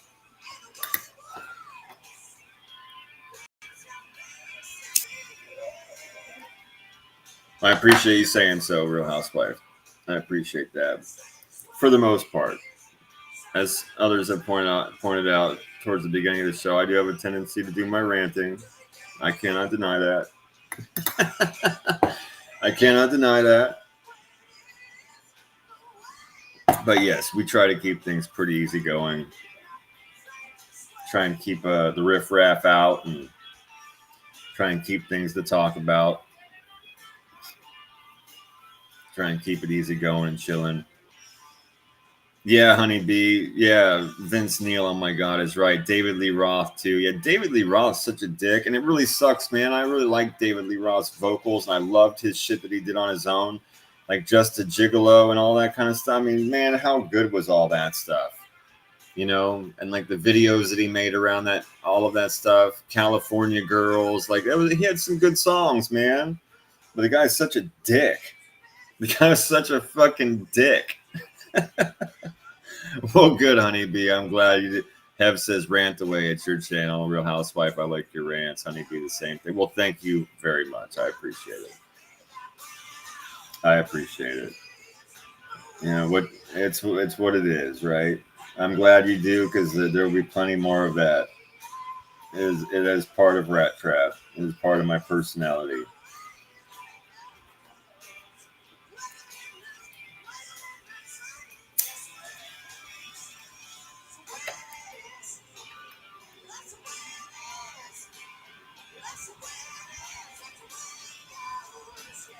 Yeah, that's what I figured you meant, Housewife. That's what I figured you meant. Yeah.